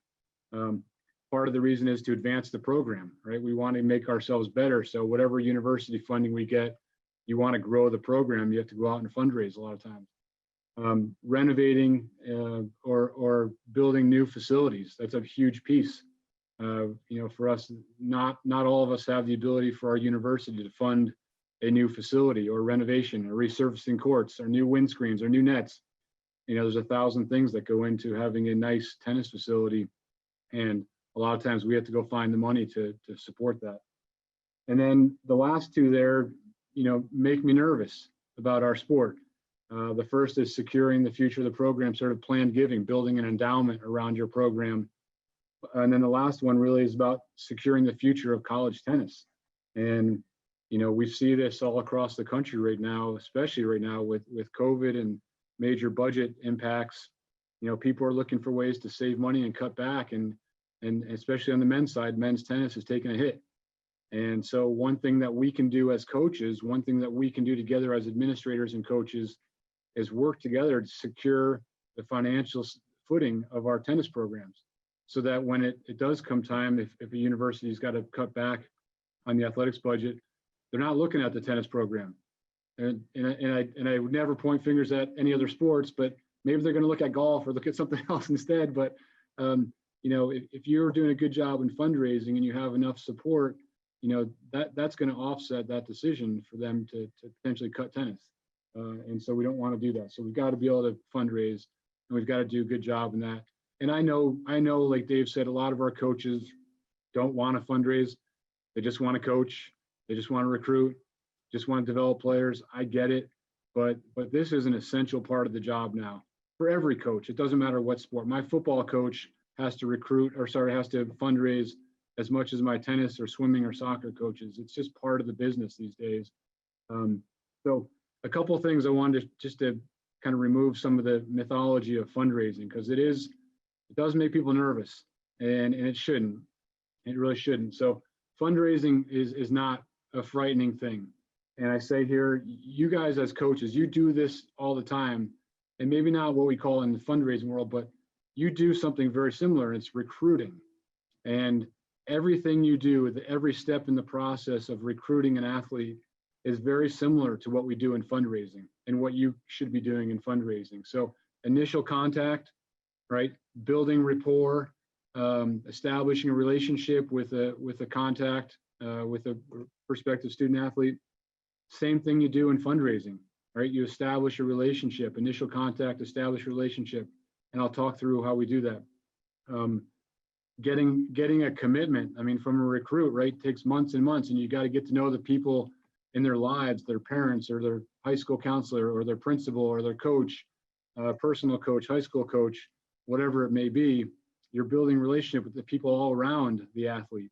And same thing in fundraising, right? You're talking to one person and you get to know their spouse, or you get to know their employer, you get to know people that are around them that may indicate, you know, what kind of donor they could be and how they can help your program. So you do this all the time. I promise you, you are all good fundraisers. You have the potential to be, and it's not a frightening thing. So the second thing is fundraising is not asking everyone for money. Okay, that is not what we do. That is not the intention. It's not the you're wealthy, we're worthy, you know, give us your money. That's not what it's about at all. Fundraising is much more targeted, more strategic, more tactical, to do it right. And I want to walk through a little bit of what that looks like. So fundraising is extending invitations to friends of the program to participate, to join us, to engage with us. Fundraising is building meaning for a donor. Like, there's meaning for them to donate to your program. It's not just writing a check. It's something more meaningful for them. Fundraising is ongoing engagement, right? It's a relationship. It's developing relationships that last for years and years and years. That it's about money, it's about donations, but it's really about building that relationship there. So some fundraising philosophy, and this is important because it's a little bit of a mind shift for some people in the fundraising world, or some people in the athletics world. And I wanted to share, this is my fundraising philosophy, but it's really worked for me over 25 years in all different roles, all different types of schools and athletic programs, big and small. And fundraising philosophy here is it's our responsibility as the coach or the administrator, the athletic director, to present a clear and concise and meaningful plan to a donor. Because they're investing in you. They're investing in your program to support your student athletes. They want to know, where are we going, coach? Like, where's my money going to help? How is it going to help you guys? So you got to have a plan. I mean, that's really, really important, and be able to convey that plan to a potential donor. The second thing is it's our responsibility to present our comprehensive needs and opportunities to participate, to donors. There's different ways for people to participate and to support you. And so we've got to present that. It's our responsibility to present that to a potential donor. They're not supposed to come to us and say, hey, coach, how can I help you? You'll get that for sure, but it's our responsibility to present these opportunities and a comprehensive plan for how their support can help us. So it starts with a plan, okay? And my advice to you guys as coaches is you've got to be meeting with your athletic director, or in some cases, larger schools, your athletic development director. Meet with them at least twice a year to update them on your needs, on your program's needs. And because we all know those needs change, and sometimes there's new things that come out, and different technology or different equipment or different something that you need, and some things change. But at least twice a year, and maybe more, meet with your athletic director or your sport administrator, or certainly the fundraising person, and sit down and talk about what your needs are, because it's vitally important that everyone's on the same page. I go out in the community constantly and talking about to donors and fundraising. And if I don't know what the tennis coach needs, that's a problem, because I can't convey that to a donor or to a potential donor. And if I'm meeting with people that have the capacity to give tens and hundreds of thousands of dollars, and I don't know what your needs are, I can't advocate for you. I can't do my job as the AD or as the fundraiser. So it's, again, your responsibility as head coach or any coach to talk to your administration, talk to the fundraising staff about what your needs are. Don't wait for them to come to you, right? You got to go see them, and that's how important this is. The next thing is our presence. Our presence is so key. Like, our tie to our donors relationship is so important. As I said here, it's imperative that we politely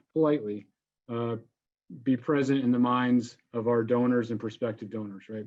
We need to create a sense of ongoing communication and presence with them in their lives, including regular communications and interactions, right? So politely, we have to be part of their lives and talking to them on a regular basis. You can't reach out to a donor once a year and say, hey, we're ready, give us your money, if you haven't talked to them throughout the year, if they don't know what your needs are and you haven't thanked them properly and you haven't done all the other stuff. So, and it's not hard work. It's important work.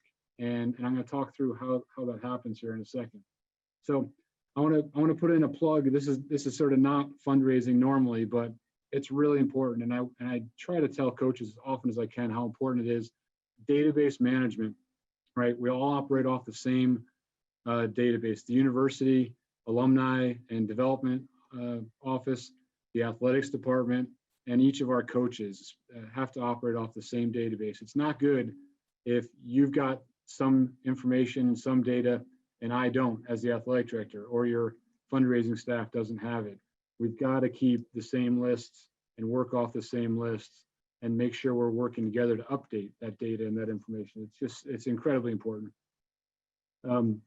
Just a couple of terms I want to share real quick that I think are important for everyone to understand. And this is sort of how fundraising people talk. And it's important for you guys as coaches to know that and to know the terminology. So when you're talking to your development staff or talking to your athletic director, you use the same terminology, right? So there's two categories of giving. One is what we call annual giving. And sort of as the name implies, it's every year, and it's usually smaller gifts. It's more transactional giving. And then there's a transformational level, transformational giving. I'll talk about that in a second. But on the annual giving level, there's two additional pieces of terminology. One is unrestricted giving, and that's when someone gives to the kind of the general fund. And most athletic departments have a general athletic fund. And when you give a gift to that area, it goes in sort of a, I would never say it a slush fund, but it goes into the support the entire operating of the athletic department. So it sort of pays the light bill, the water bill, handles all the maintenance. It's going to help fund your teams in recruiting and travel and everything else. But it's the general athletics fund. It does not go directly to your team.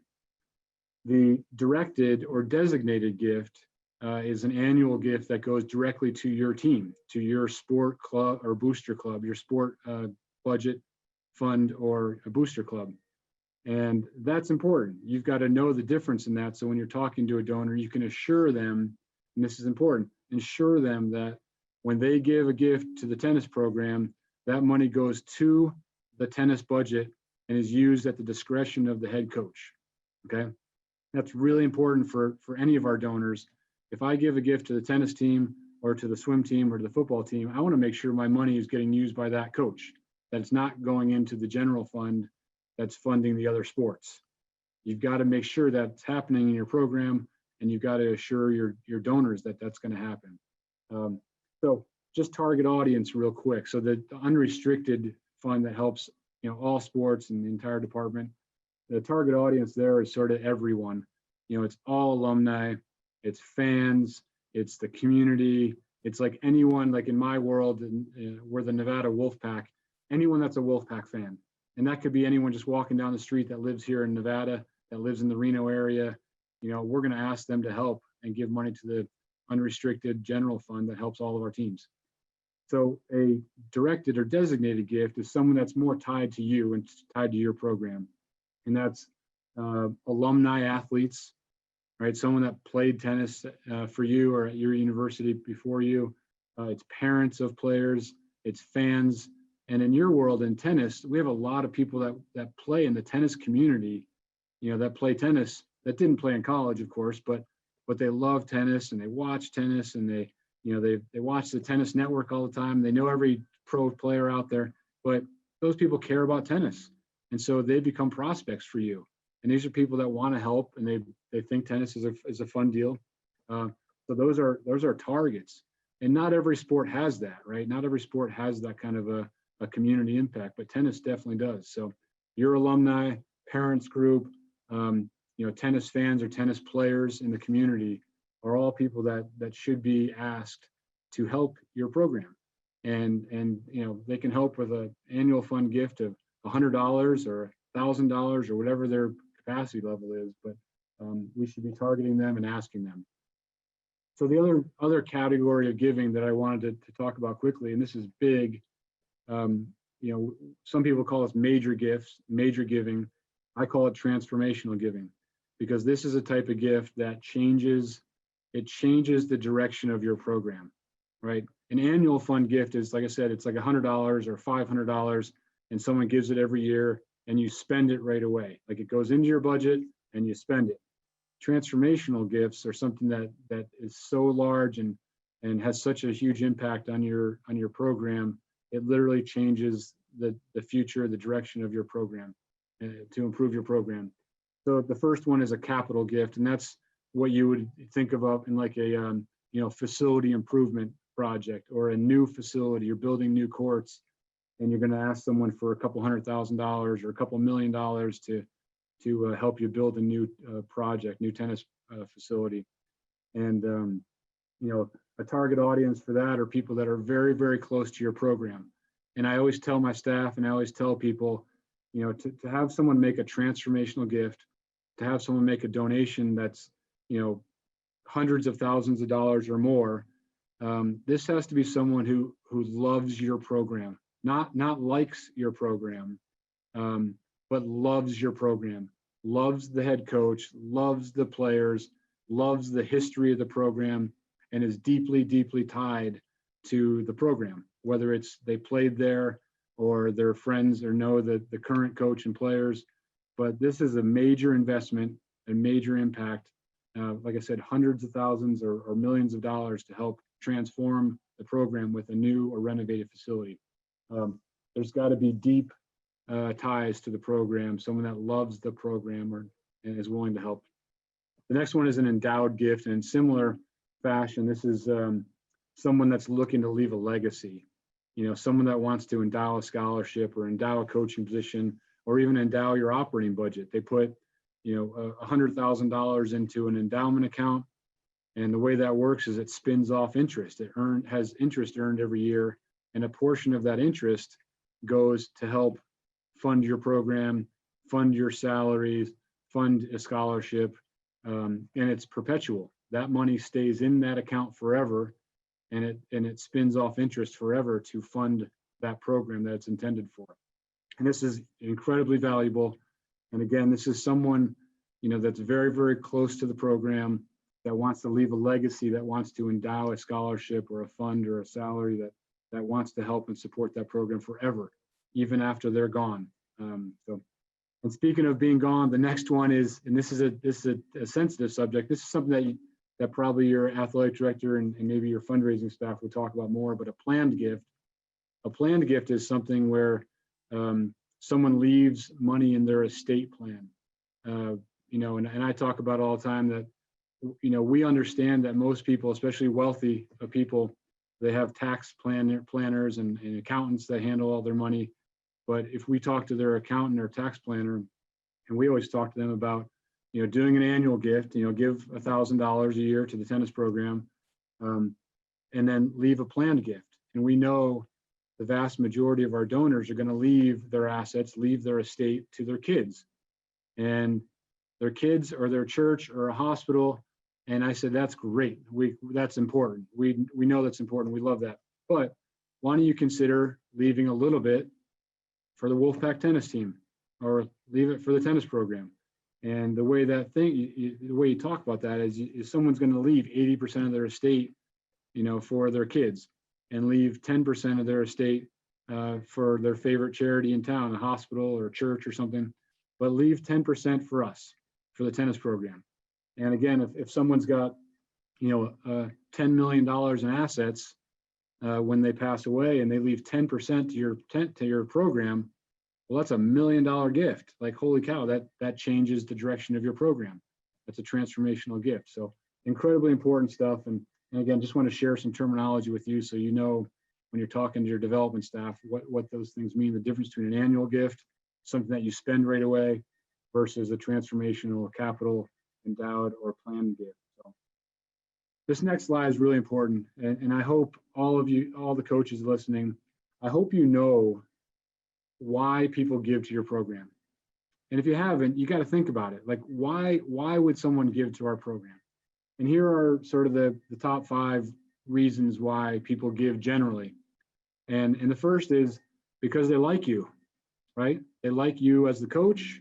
They like, someone on your team. Maybe they have a son or a daughter or a niece or a nephew that plays for you. And, obviously they want to support their person. But they like the program. They like you. They want to support you. There's a sense of belonging too. And someone donates and they help the tennis team. They become part of the tennis family. They become part of the program, if you're doing the job right and communicating and thanking people, they become part of something bigger. And that sense of belonging is really important to a lot of donors.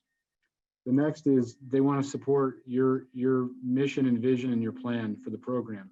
Again, as an alum, these are the most powerful potential donors because they know how important tennis is at your university. And I'm talking 10, 20, 30, 40 years after they played. Probably not in their first 10 years after they played because they're too young to get it. But when you're 60 and 70 years old and you look back on your career and you look back at what it meant to play tennis in college, those are prime candidates. Your alumni who are in their 60s and 70s age, those are people that want to leave a legacy. Those are people that want to support the mission of what you do in tennis and intercollegiate athletics and really even in higher education. So those people want to leave a legacy, make an impact. And then I'll tell you, every donor has a different reason for giving. These are the sort of the top reasons reasons I see, but it's usually some or all of these issues or these reasons why people give. But it's important for you to understand why people give to your program. So this is another thing I strongly encourage you guys, every single coach, you've got to know, like off the top of your head, be able to name your top 10 donors. And maybe it's not 10, maybe it's 5, but you need to know those people intimately. You need to know them personally. If someone's giving you $1,000 a year and they're one of your top donors, you need to know them and thank them and be part of their life because that person's going to give and give and give throughout, hopefully for a long time and keep supporting you. And so every coach should know their top 10 donors. And the size of the gift differs from different schools. I get that. But you should know, what do they like about your program? Why do they give to you every year? Why do they help you? Know more about them. Know what are their spouses' names, their kids' names, their pets' names. I'm not even joking. Knowing something about their pets and their kids is so important because it means that you care. It means that you're tied to them and that you're sort of part of their family and they're part of your family. When do they give every year is important. It's important to know that because a lot of our donors give at the end of the calendar year, at the end of the tax year, like right now in December. And so when you're looking at your donations for the year, if you're missing someone and you go like, wow, Bob Smith always gives us, $5,000 every year and he does it in December and we didn't get his gift yet. I better call him. It's important for you to know that. Again, your top 10, not every donor, but your top 10 donors, you've got to know when they normally give. Do they give like at the beginning of your season? Do they give at the end of your season? Do they give at the end of the tax year? Really important to understand that for each of your top 10 donors, because guess what? If you miss out on one of your top 10 donors, they don't give in a certain year because you weren't paying attention, that's going to hurt your program. That's a big deal. So other things, just, family vacations, businesses, hobbies, birthdays, anniversaries, like if you know any of that stuff, it's important because these are really important people to your program. And it's important for you to call them on their birthday, not send an email, call them on their birthday, acknowledge their wedding anniversaries, know what business they're in. And again, that all goes back to letting the donor know, your top 10 donors, not everyone, but letting the donor know that you care about them. That's really important. All right, just a couple of facts, a couple of background facts. So, in the fundraising game, and this is sort of like a sales type thing, but it's similar. We think it's 5 times, and research shows us 5 times more expensive to find a new donor than it is to keep a current donor.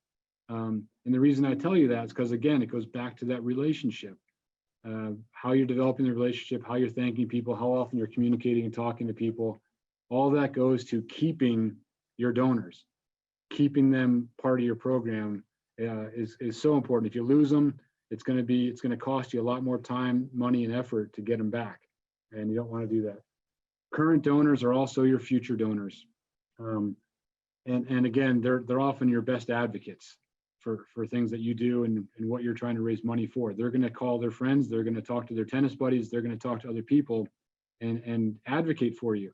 So again, your current donors are your future donors. They're going to keep giving if you do this relationship right, and talk to them and communicate with them in the right way. So cherish those relationships and communicate often.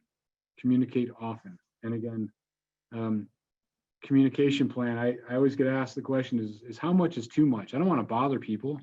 I don't want to bug my donors. I don't want to be in their face all the time. And there's a difference, right? If you're calling and talking to people and thanking people, I bet you could call them every week and they'd be thrilled to hear from you, right? If you called your donors every week and asked them to give money, they're going to stop answering your call. It's just a fact. They're going to stop answering the phone when they see your name come up on their phone. But how much is too much? I would say for your top 10 donors, again, your key people, and if you can manage more than 10, if you can do your top 20 donors, that's even better. But your top 10 people, I bet you should be talking to them every month throughout the year. And it might be a quick text message, checking in on you, how you doing, haven't talked in a while, let's have coffee.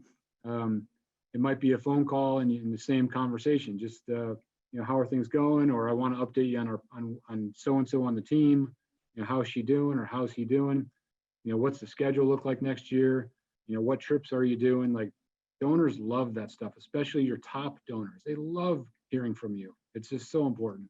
The rest of your donor base, the rest of, I call it the distribution list, it's sort of all of your donors and boosters and friends, parents, everyone else on your list. You should communicate with them probably 3 or 4 times a year. Not overkill, because I know it's work. It's work for you guys to put together a quick newsletter or an email to people, and I don't want to bog you down with that. It's too much. You got a lot of other responsibilities and time commitments. I get it. But 3 times a year, 4 times a year, I know every one of you can do that.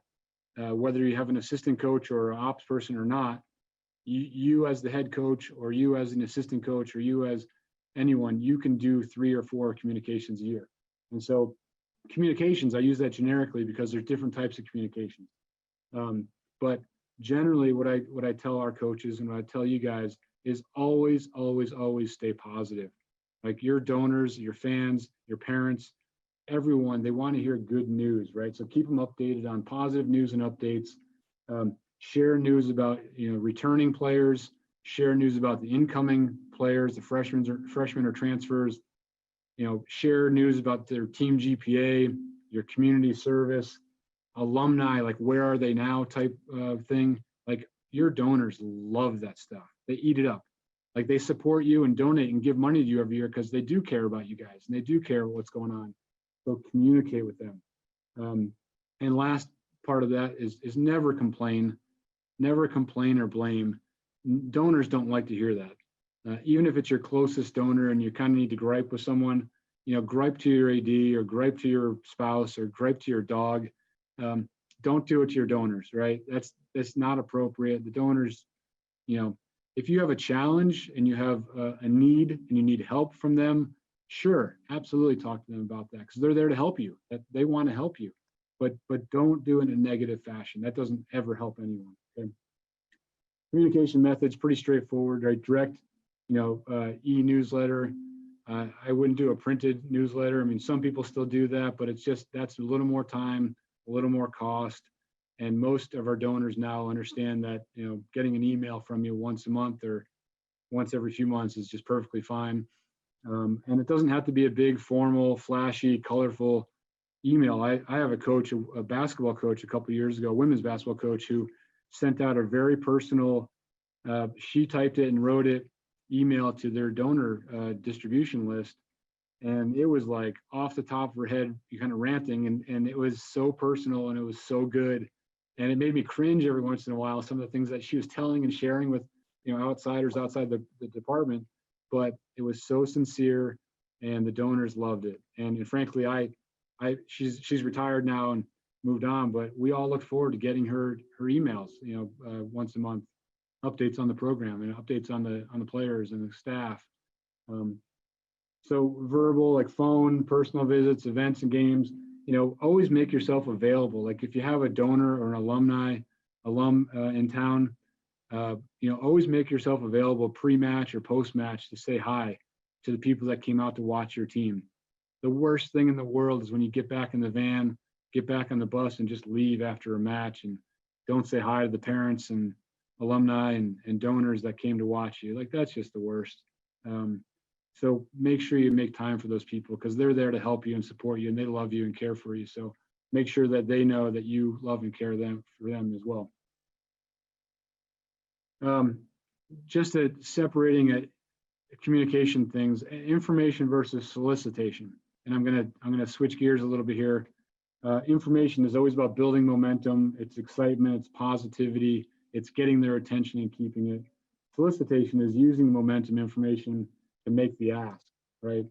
And I always tell our coaches 1 solicitation per year. Don't overdo it. Don't call people every week and every month and ask them for something. That wears people out. It's called donor fatigue, and it's a real thing. Just don't wear them out. But 3 or 4 times a year, or if it's your top donors, talk to them, every week, every month, whatever you do, and it's positive, positive, positive. But 1 time a year, come with an ask. And if for your top donors, ask for something significant. For your donor distribution list, ask for them to help and support the program again, a little more generically. But once a year, I always think it's important to ask for something. And on the bottom there, top 10 donors, it should be a personal visit, a personal customized proposal, and you can get help from your development officer, your athletic director to do that. But these are your top people. They deserve to be treated like that. And how you ask, it matters to them. And then the rest of the distribution, you can send an email, you can send a letter, you can do phone solicitation, and make sure you're asking people to support your players. So, all right, I'm coming around the corner here. We're almost done, and then I think we have time for questions there, Dave. So some campaign thoughts, and campaign is a generic term. It's sort of like when you're getting ready to raise money for something. It's really important, as I said in the front end, is be on the same page with your athletic director, your athletic development staff. Make sure you share the needs, make sure you share the plan, or get help from them in building the plan. But really important to be on the same page, because they can help you and they will help you.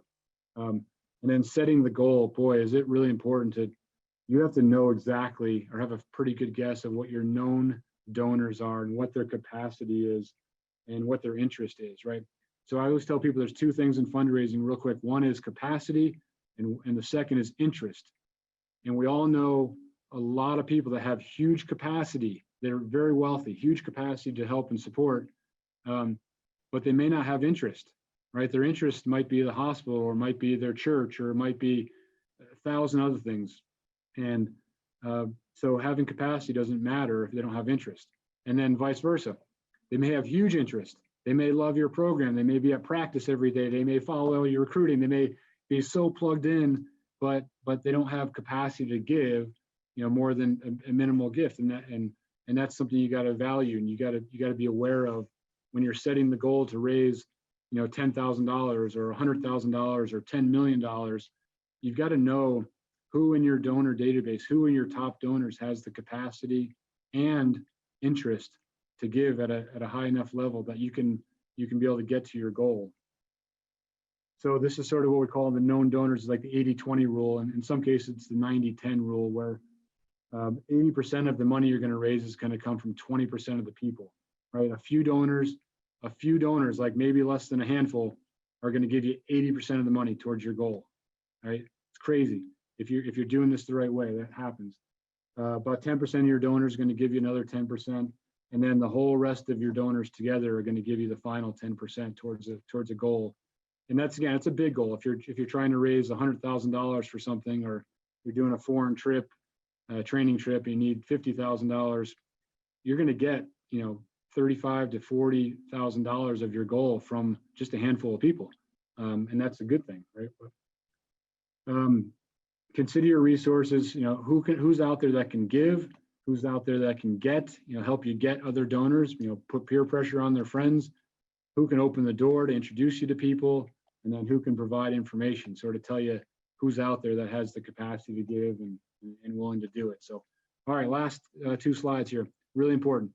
Thanking people properly. Holy cow, if you don't thank people, you're not going to get another gift from them, and they will remove you from their annual giving. So it's absolutely incredibly important to find the right way to thank people.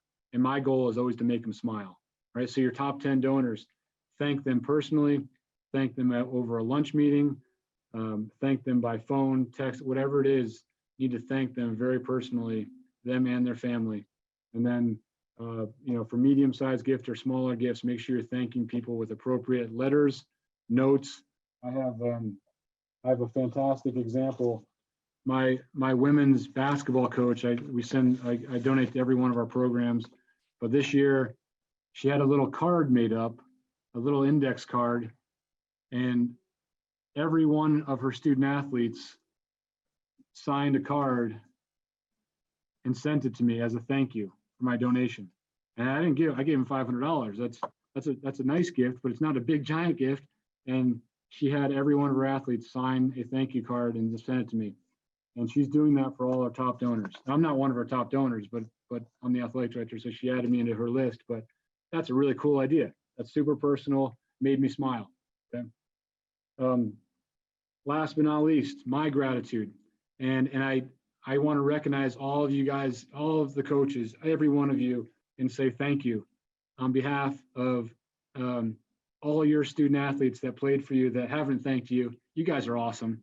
I love what you guys do as coaches and teachers, and help all of us have a great experience as a student athlete. So thank you. So I also want to thank the coaches out there that coach my kids. God bless you. And I want to thank the ITA, Dave Mullins, and all the staff that put together this virtual conference. And as Dave said, and I've probably said 1,000 times, we'll see you guys in Vegas next year.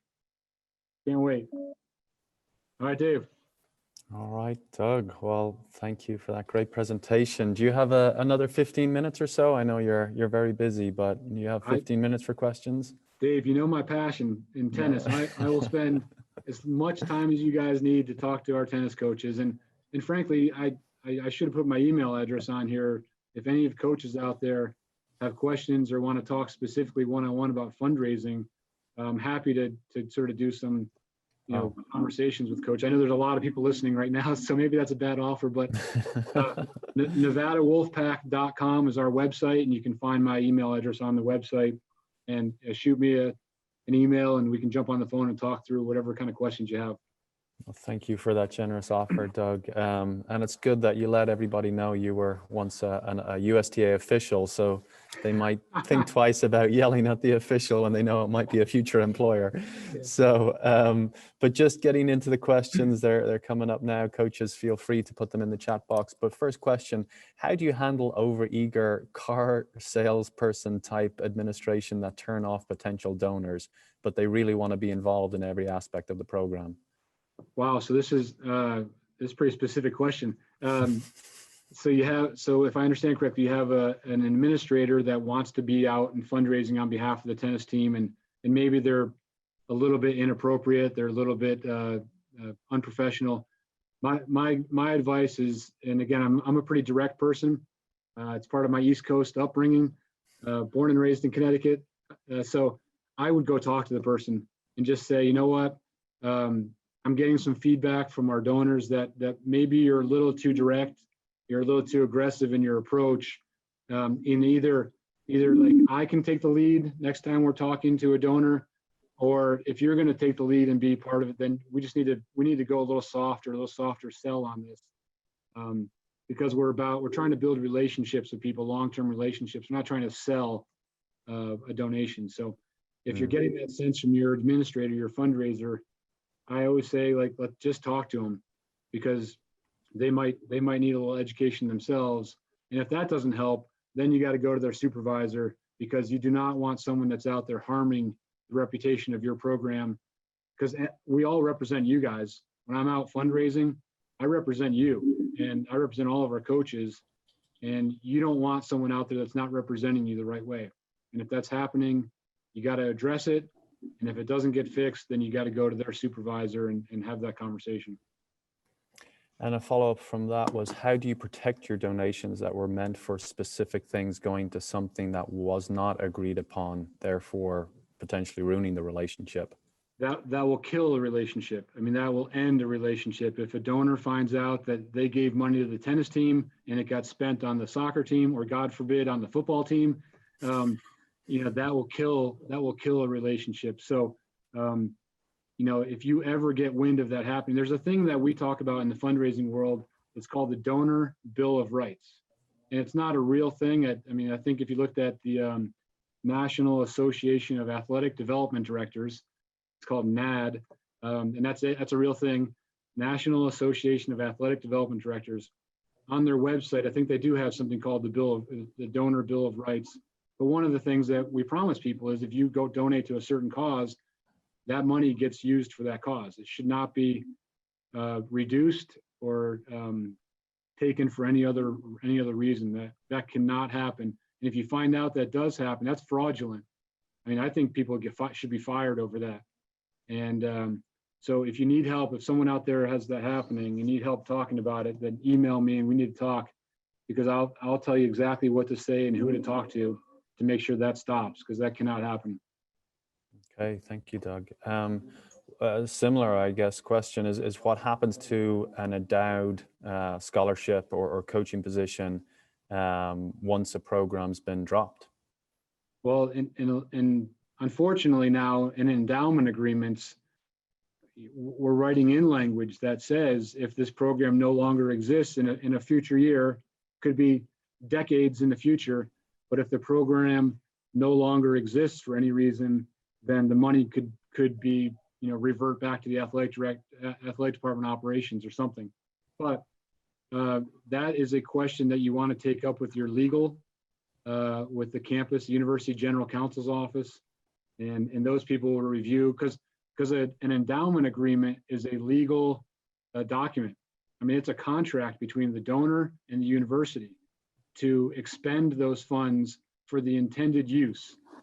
And if the money is not used, if the tennis team is no longer around, I hate saying that out loud, but if the tennis program no longer exists and you have endowment funds, that money, what the university has to do is go back to the original donors and ask permission to amend the agreement, to amend the contract, to say we can use the money in a different way. But they should not be using that money in a different way without the donor's agreement first. Mm-hmm. Yeah, and I think that might have come up in the University of Minnesota case recently as well, but don't have a whole lot of details on that. But another question here, I find that my donors prefer to hear from my current student athletes much more than they do from me as the coach. How much should I involve them in the communications? Well, here's a truth that I'm going to share with you guys, is they don't want to hear from the athletic director. They'd much rather hear from the coach, and they would much rather hear from a student athlete, because ultimately when someone's writing a check to support your program, they're writing that check, they're giving that money to support your athletes and support your program, support your kids. And there's nothing more meaningful than when we have a donor, a student athlete thank a donor and communicate with the donor. That means a lot. Now, we got to be super careful about what they're talking about and any extra benefits that the donor may, because the donors don't know all the NCAA rules like we do. And the donor may say, oh yeah, let's go to lunch and I'll buy lunch. And you can't do those kind of things. There are ways to have an occasional meal with the donor, but it's got to be prearranged, of course. But communicating with student athletes is a great idea, as long as you as the coach are on top of it, aware of it, maybe even coordinating it. And if a donor is contacting a student athlete maybe too often, or contacting them directly and inappropriately, I'm sort of going down the path of a donor who's texting or talking to a student athlete and it's bugging the student athlete, then it's on the head coach or the athletic director to talk to that donor and tell them to back off. Because sometimes those things get weird. And a lot of the coaches out there know exactly what I'm talking about. And we don't want that. We don't want that. We want a positive, supportive relationship with our donors and our athletes. Yeah, and you just gave a great example right there with the women's basketball team and the cards that they wrote. So it's keeping it in that lane rather than going outside of those lines. We do have donors who have relationships with our athletes, and they text them, good job after the game or after the match, good job, congratulations. And that's nice. And, but when they start asking about personal stuff, or they want to meet you for lunch or dinner and, or do stuff for you, then that's when you've got to cut it off, and just, it can't go that direction. Okay, what is your opinion on having a fundraising fund outside the athletic department, similar to Minnesota's baseline fund? Would this help deter tennis being cut? No, I mean, to answer this specific question, it won't deter that. I don't mind that. I mean, in our conference, UNLV has that. They have an outside booster club that's associated with the university, but not inside of the university. The benefits to that, as many of the coaches know, it gives you more flexibility on spending the money. But it also, there's a lot more responsibility and a lot more pitfalls that go along with it. I prefer not to do it that way. I'd rather have the money come in through the university foundation or the university development office. All the tax receipting and gift receipting goes through the university. All the accounting, all that stuff goes through the university. And it's much easier, I think, in the long run, for the coaches to manage all that. You don't have as much flexibility sometimes on how to spend the money, but that's, I think, giving up a little bit of flexibility for all the extra additional services, and managing the money and accounting and bookkeeping and everything is much better. But I don't think that, in terms of the decision to cut a sport, I don't think that's even a factor, whether it's an internal or an external fund booster club. I don't think that's a factor. There's other things that go into that decision. Okay, and just a question here, just from the perspective of an athletic director, not necessarily related to fundraising, but the coach asks, how can I get more time with my AD? He's so busy. I've met with him 2 times in 4 years. Should I email him monthly? What do you prefer in terms of communication if you're super busy? Well, I'm a little more available, maybe accessible than this person's athletic director, but by all means, you got to insert yourself. I mean, if it's important, you've got something important to talk about, you've got to force the person, you got to force the cause. Dave, I'm frozen. Can you still hear me? Yeah, you're back again. You just froze there for a second. Yeah. Yeah. So I think for all coaches, it's really important you've got to take the initiative, and you got to, I don't want to say demand time. That's not the right word, but, text and say, hey, when's a good time to catch up with you? I know you're busy. When's a good time to stop by? And I've got a couple things I want to just put on the table in front of you and talk about, and then be respectful of their time. If it's a really busy person, which we're all really busy, ask for 15 minutes and go in for 15 minutes. And at the end of the 15 minutes, say, oh, okay, thank you. I appreciate it.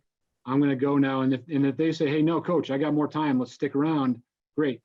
If they don't, then just be respectful of the 15 minutes and then exit, and then send them a little thank you text. And then next time they'll be much more willing to see you, because they know you're going to be respectful of the time. You're going to stick to the timeline, get whatever stuff you need to talk about done, and then be on the way. One of the hardest things is when, we have people, and it's not coaches, it's sort of anyone that comes in and they want to talk to me about something. And next thing you know, it's a 45-minute conversation, and sort of the rest of my day got jammed up. If it's super important, that's great. But if you need to just talk quickly about something, get in, talk about it, and exit, because that'll show the person that you're respectful of the time. But absolutely, you got to get in and insert yourself if you have to. Okay. And next question kind of goes back again to just how athletic departments are spending fundraised monies for particular programs. It says, what if what has been fundraised gets used to pay operating expenses because of income the department has lost due to COVID? Well, that's a hard thing, because again, they shouldn't. It's kind of sweep the account is sort of the generic term. They shouldn't take money out of tennis to fund, sort of general department operations. That shouldn't be happening. And if it is, you got to have a really direct conversation with your boss and just say, I do a good job. I plan my budget. I stick to my budget. And then, at the end of the year, you guys take money out of my budget. So I can't plan. I can't do what I'm supposed to be doing. You hire me to run the tennis program, and I've got a plan for my budget. So I've got to know that that money is going to stay in the tennis budget. When you take it out, then it sort of ties my hands. It changes my plan. So I think that, again, that's just a direct conversation with whoever it is, your sport administrator or the athletic director, is just, that kind of thing shouldn't be happening. And if it is, it means, unfortunately, that they're not doing a very good job planning the budget on the department level. And now it's hurting the tennis, hurting the sport level. So that's a tough thing, but you gotta have that conversation and just make sure it doesn't happen. And if it is going to happen, they've got to tell you in advance, so you can plan out your budget the right way.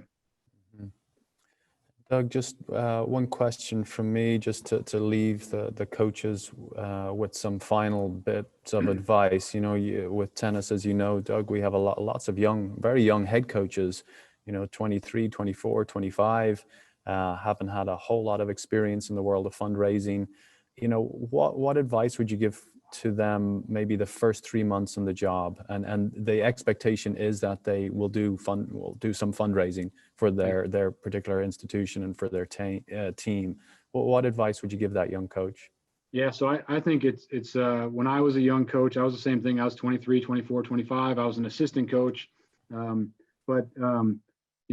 I think it's really important. The first thing you do if you get a new job is you get on the phone and you personally call your top 10 donors.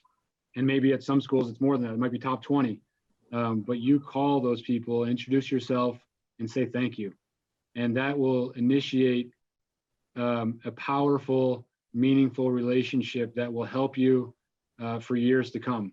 Because if that person feels like, wow, the new coach just called me, like, how cool is that? I didn't even, that means the world to a donor. And like I said, that will lead to much more support for you in the future. And here's like a truth for every coach, every sport, is if you have donors that are supporting you, you have an administration that supports you, but especially donors that support you, you got a chance to be successful, right? Because you'll have the operating funds you need to do what you do. You may even have capital investment, new facility funding, and that's going to launch your program.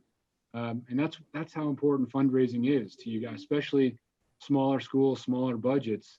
To get out and fundraise a little bit, it's the same exact process as you guys do in recruiting. You guys are all really good at it. I hate to tell you, you guys are all really good at fundraising. You just don't know it.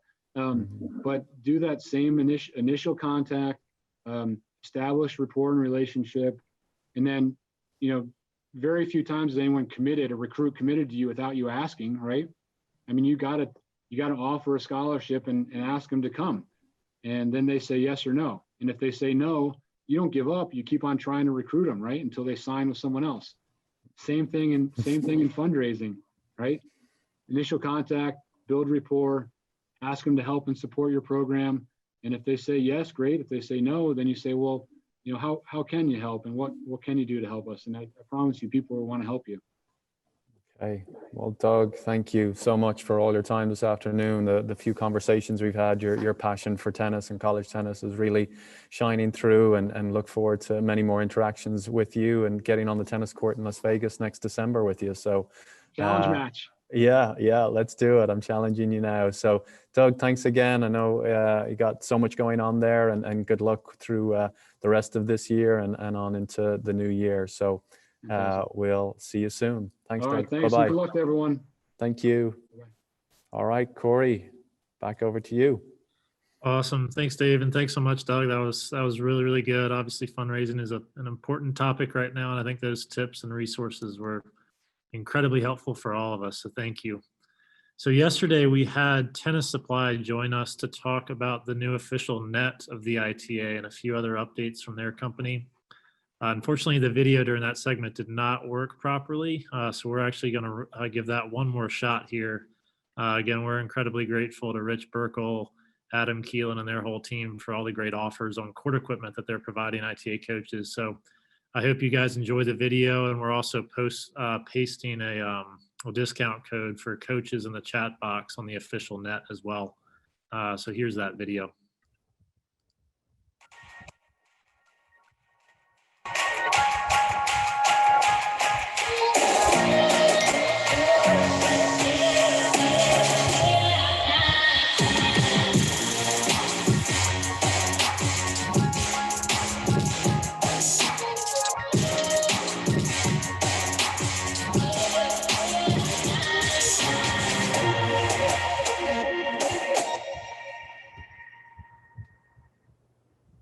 This is Rich Bruckle, president of Tennis Supply. Tennis Supply is the official court equipment supplier of the USPTA and most recently the ITA.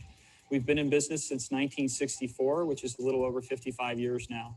We have over 1,000 different products in stock available and ready to ship same day. So this can be anything that you've seen on or around a tennis court is most likely a product that we carry or have here sitting in our warehouse right now.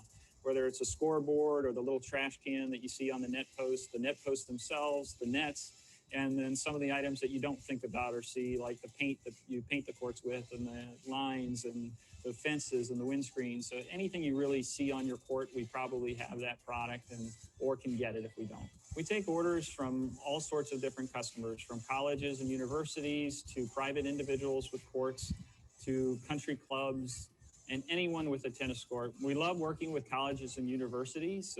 On our staff, we have multiple people that played college tennis, including myself. Recently, Tennis Supply introduced the ITA College Tennis Net. At the ITA conference last year, we were able to poll over 50 different ITA coaches who were able to look at the product and decide which one was best for them. We also were able to send out a survey via email and got over 200 responses back. And through that, we're able to build the best college net on the market. We're extremely proud of it. It's got a heavy-duty polyester headband. It displays the ITA net on the left corner. It also has heavy-duty netting and a unique rope bottom, which gives it a beautiful look on the court. Tennis Supply is also the premier distributor of Tuffy windscreens. Tuffy is the official screen of the USPTA. It's got one of the longest warranties with a 5-year warranty. It also comes in over 15 colors, and we're able to private logo it for any college logo or customer need. Tennis Supply prides ourselves in our customer service. Customer service is a #1 concern for me as a president and for our company. So we have a passion for the game. We have a passion for what we do, coming out with court equipment, anything we can do to make the sport better, to make your experience better on the court. We love to do it. We love to find out ways. We love a challenge. So it's nice to get orders in, but we like it even more when you call up and say, hey, I've got this or that problem. How can you help me with this? Tennis Supply is excited with the opportunity to do that. We love the call. You can order from Tennis Supply via the phone with one of our sales reps. You can go online and establish an account with Tennis Supply so you can look at your previous orders or just order anew. And we're also available with a text-to-chat line now. So if you just want to text in your order, you're able to do that. Tennis Supply tries to be as competitive as possible with our pricing. However, if you ever see something for a little bit less somewhere else, we always try to match or beat anything else you're able to find. In addition to this, if you have a larger order, please contact one of our sales reps. We'd be happy to work with you and see what more we can do.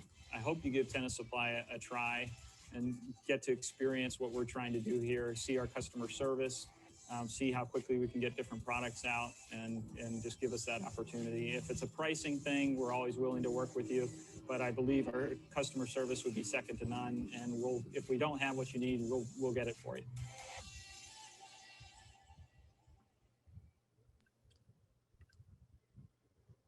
Awesome. Well, thanks again to Tennis Supply for their support. And before our last speaker, we are going to roll in to the last giveaway of the day. And that giveaway is 2 pairs of the new Adidas Ubersonic tennis shoe, which actually just launched a few days ago on December 1st. And Michelle mentioned it in her presentation earlier. But once again, put your answer in the Q&A box. First correct answer will win. And the question is, who is the highest ranked ex-college player on tour right now, male or female?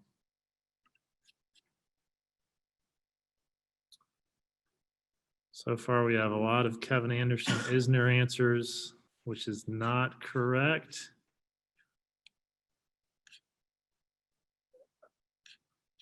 Still not. So one hint is she made a long run in the US Open.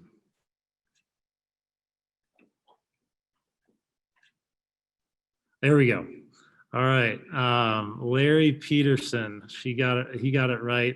The answer is Jennifer Brady, former UCLA player. So Larry, congrats. I think that may be your second question answered correctly. So congratulations. We'll get you squared away with Tennis Warehouse. All right, so for our last session of the day, I'm very happy to introduce 2 more people from UTR. We heard from Mark Leshley and Matt Andre earlier on all the great tools that UTR College offers. And now you get to hear from Justin Stock-Smith and Parsa Namadi, who are both experts on the analytics side. So Justin was actually UTR's first data scientist, and he's overseen the build out of all algorithms and analytics on the UTR platform, building the rating system essentially from scratch, which is obviously really impressive. Parsa is a digital marketing analyst for UTR, and he's widely known, I think, across the college tennis community for his Parsa bombs, as people call them, breaking announcements of college tennis players' commitments. So he's recently joined the UTR team and is already doing great work. So Justin and Parsa, we're thrilled to have you both here. Thanks again for UTR's partnership with the ITA and college tennis, and we'll pass it over to you. Hi, everyone. Thank you for joining us today. Thank you to Corey and the ITA for inviting us to talk about UTR analytics. We have a presentation lined up with some live demos, and we'll leave some time at the end for Q&A. My name is Justin Stock-Smith. I head up the data science team here at UTR. My team focuses primarily on the rating algorithms as well as analytics tools that you can find on the player profiles and elsewhere on myutr.com. Okay, let's throw it over to Parsa. Thanks, Justin. As Corey mentioned, I'm a marketing data analyst for UTR and been here the last couple of years. And today we're going to be talking about how the UTR algorithm works, player profile analytics, recruiting tools, advanced analytics. We'll have a poll for you guys, and then we'll have a little Q&A session.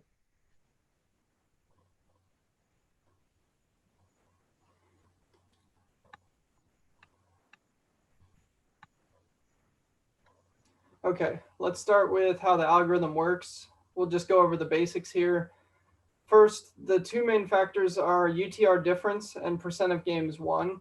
So given the difference in UTR between you and your opponent, the algorithm expects a certain percent of games to be won. If you perform better than that expectation, your rating will likely go up.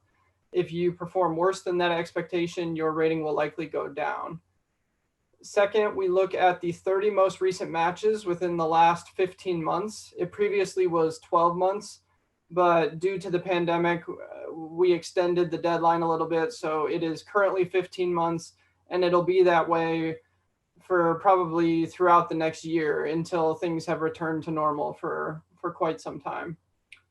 Third, the algorithm looks at matches where the UTR difference is within 2.0. So if you're higher, the difference between you and your opponent is more than 2.0, the match is likely not going to count. The only situation in which it does count is when the lower rated player wins the match, and then it does count. And then fourth, there's this myth out there that the competitive threshold counts toward the rating, something to do with if you get to 7 games, then your rating can't go down. And I can officially say that the algorithm does not use the competitive threshold at all. Some other things we have here about the algorithm. UTR is the most accurate reflection of a player's current competitive level based on their body of work. And this is a connected system of players all over the world, all different skill levels. And there are fluctuations over time. The system kind of moves up and down together occasionally. So it's not really meant to be scrutinized with every single fluctuation. If someone goes up by 0.01 or down by 0.01, UTR is a reflection of current form. And if someone plays well and does that consistently, their rating will go up and vice versa. So number 2, changes in UTR occur gradually. Someone can add a really good result and it may not impact their rating right away, but that result will count toward their rating for quite a while going forward. So you can expect it to have an influence over time, and consistent good play is what causes someone's rating to go up. And third, there is equal upside for the higher and lower rated player. This is another myth out there that if you're the higher rated player, you are at a disadvantage, and your lower rated opponent has some sort of benefit to UTR, and it's hard to raise your UTR if you are the higher rated player. And that's not true. It's an equal expectation for both players. it's based on the average of what would happen in that situation. So both players have plenty of upside.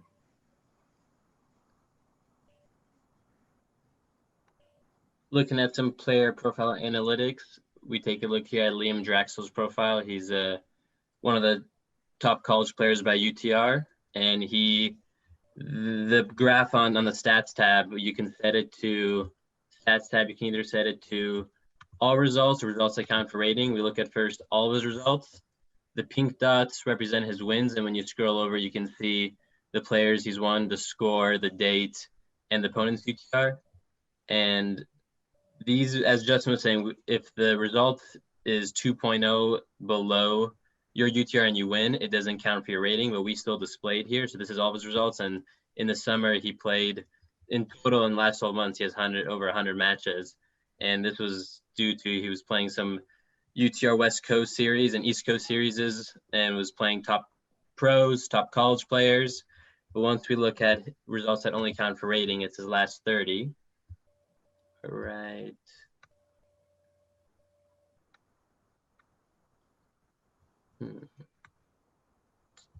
Take a look here.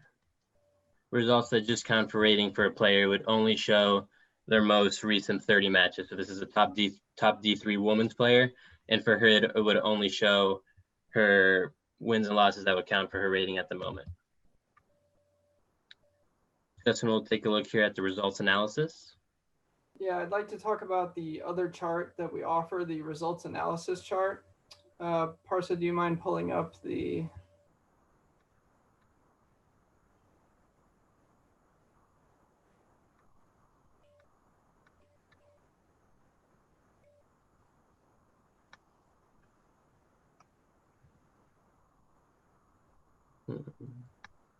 There we go. Okay, so it defaults to the rating history chart. You can click to the right to get the results analysis. And then you can change the filter if whether you want to see results that just count toward the rating or all results. Okay, so here's all results on this player's profile. And I think you can gain a lot of information about this person's rating based on this chart. So in the top left quadrant, you have wins above against players who are lower rated. So these are expected outcomes. If the person is lower rated than you're expected to beat them. In the bottom right corner, you have losses against higher rated opponents. This is also an expected outcome. If your opponent is higher rated than you are expected to lose to them. So the other two quadrants, the top right and the bottom left, are the unexpected outcomes. The top right is wins over higher rated players. So these are things that definitely help your UTR. They're higher rated than you, but you beat them. And then vice versa in the bottom left, these are losses against lower rated players. So you were the higher rated player, you were expected to win, but you lost. And one of the most common questions that we get is related to a really good or really bad result that is recent on someone's profile. So Parsa, if you go to the all results, and then if you hover on that gray dot in the bottom left quadrant, the one that's far over. Okay, so this is a loss against someone who is more than 1 point lower than this player. So this is, without a doubt, not a good performance, right? And so the question is, how does this impact my UTR? And I think this chart can help us understand that it's really not going to impact this player's UTR very much at all. We have this nice relationship that we see where as you move across the x-axis from left to right, at the point where the player starts losing more often than they win, that's where the rating is, right? So it's kind of at that 50-50 point. So if you add just one gray dot over there to the left, that doesn't really change anything. The algorithm still feels pretty good about that relationship. And the same thing about if you add a pink dot in the top right. If it's just one data point, it's not going to change that trend. But I think what's interesting about this player's profile is if you look around UTR 10, this player is starting to add wins around that level. She has 3 wins there. And it's almost to the point where around UTR 10, she is winning just as much as she is losing. So my theory is that this player could potentially see her rating go up significantly if she adds 1 or 2 more wins against higher rated opponents. I think her rating could easily jump to 10 in the near future with a couple more good performances. And then, of course, if you scroll up to the rankings, this is something we debuted this year. So this gives an indication of where the player is relative to the entire UTR population. We have it broken out by age group and also by country. So you can see that this player is number 2731 in the world, and that's among all female players. We also have this special ranking up at the top for PTS rank. This is related to our PTS initiative for 2021 and registration. So this is a special ranking related to what is your number when it comes to registering for the PTS events. And the difference between the PTS rank and the overall world rank is the PTS rank is for fully reliable players only. The world rank is for anybody in our system that we have a rating for. Perfect. So like an example, Tommy Haas has a few matches, not fully reliable. So he has a world ranking, but he wouldn't have a PTS rank at the moment. Moving on to recruiting tools. If you guys were on this morning with Matt, he mentioned College Fit. So if you searching colleges, you can go through, search your UTR, Notre Dame.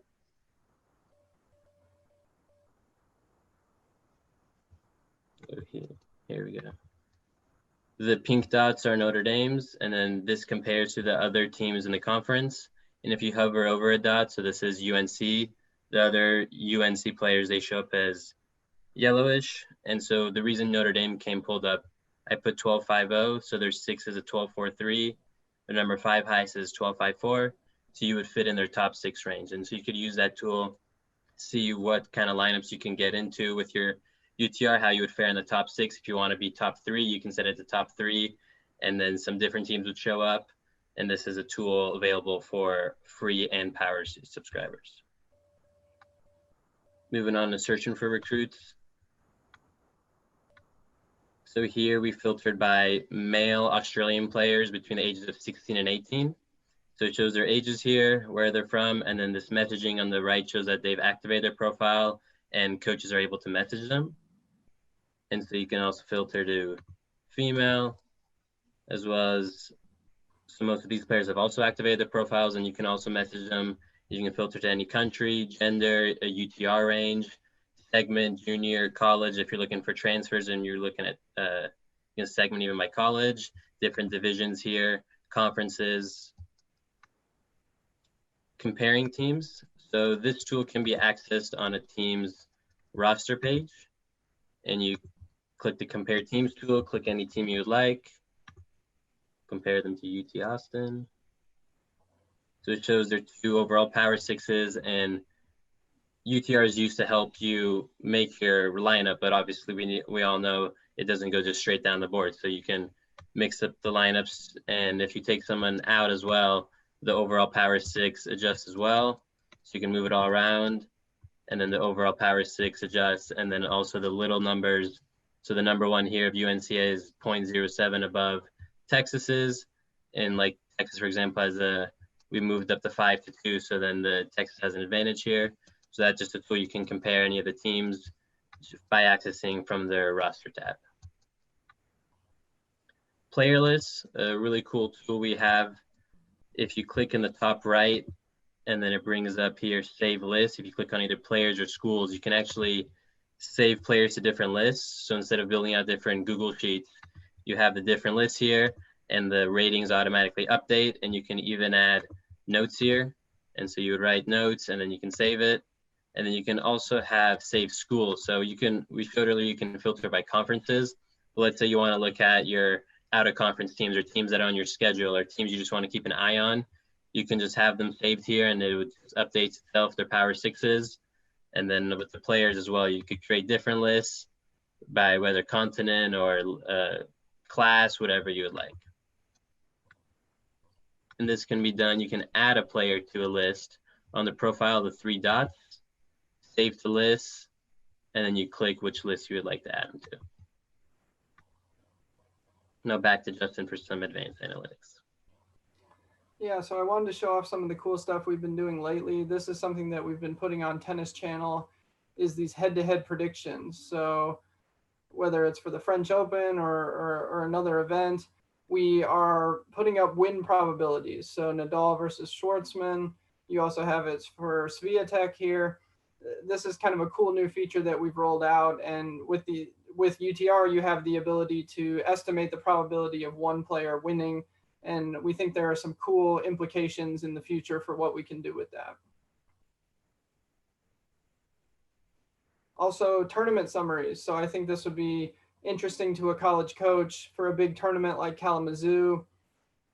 We would be able to put together basically an event page that shows notable upsets, trending players, whose rating has gone up over the last 30 days, and also an interesting breakdown of how often does UTR predict the winner. And we also have this interesting chart in the bottom right.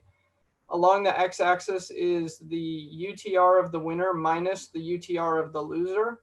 So if the number is greater than 0, that means it was a favorite who won the match. If the number is less than 0, it means it was an underdog or an upset. So you can see this nice relationship where if the UTR is higher, it really is correlated with the person winning the match. And then when upsets do occur, it's typically only, the ratings are close. You're not going to see someone way lower pull off an upset very, very frequently.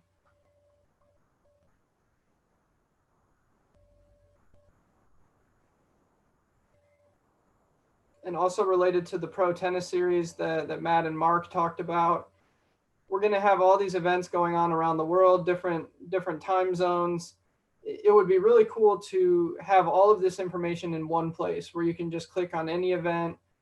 The format is interesting. We have these round robins, and then based on how you do in the round robin, you advance to a certain bracket. So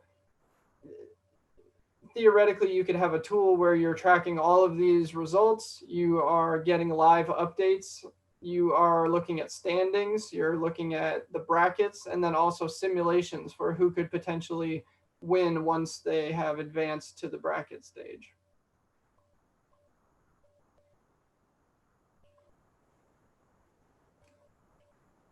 All right, so we've got a poll here.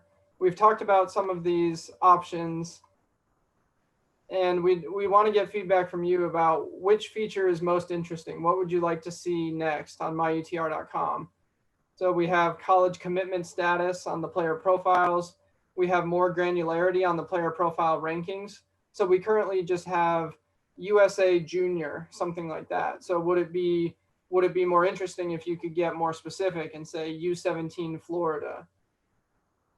We've also talked about a head-to-head comparison tool or a prediction tool, kind of like what we showed there for the French Open. Number 4 is a results against common opponents tool. We thought this could be kind of interesting if you're looking at two players, how they track over time, how do they perform against common opponents can be kind of an interesting data point. Number 5, tournament summaries, like the example I gave for Kalamazoo. Number 6, PTS standings and simulations, basically a page where you can access all PTS information in one and do a lot of analyses there. And then number 7, for dual match season, maybe we can generate some predictions based on the Power 6 or the projected lineups.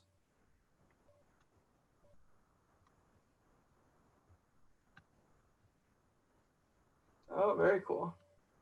All right, so it looks like commitment status and results against common opponents are the 2 favorites.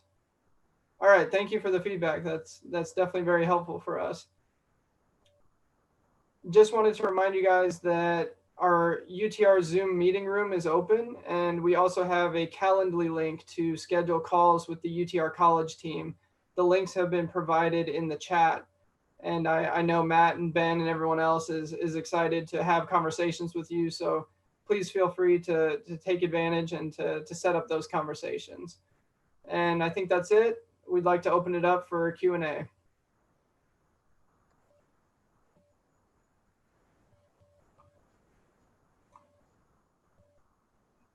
Justin, if you want to take this one, someone asked, what is the definition of higher and lower UTR? Is it 0.1 of a level or 0.50 difference to make a player higher or lower? So in the example of Kalamazoo, I guess I was just referring to anyone whose rating is higher than their opponent would be the favorite, and then anyone who is lower would be the underdog. Obviously, a difference of 0.01 and a difference of 0.5 are very different, right? 0.01, it would basically be a 50-50 prediction. 0.5, you would expect the higher rated player to have a higher probability of winning. And then the algorithm treats those differently as well, right? So if the difference is 0.01, the algorithm is basically expecting an equal percent of games won. Whoever wins more than 50% of games won will have done well according to the algorithm. If it's a 0.5 difference, the algorithm will expect some unknown percent of games won. Let's say it's 60% or something like that. So then if you win 6-3, 6-3, that's better than 60%. So your rating would go up.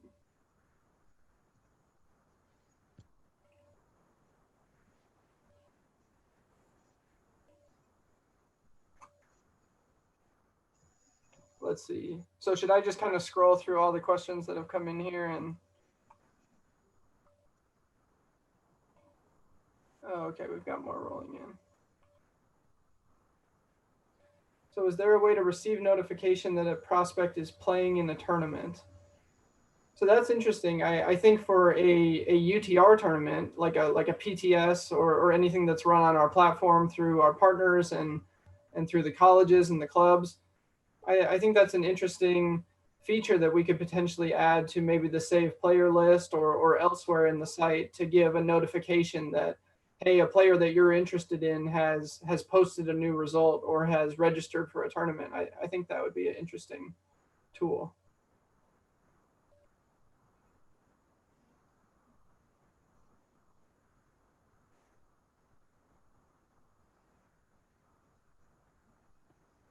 Okay, Justin and Parsa, I'm not sure we see any other questions coming through. So thank you for that great presentation. UTR were outstanding additions to our convention today, starting the convention this morning and ending it this afternoon. So really appreciate your time and your support of college tennis, and look forward to seeing you guys down the road.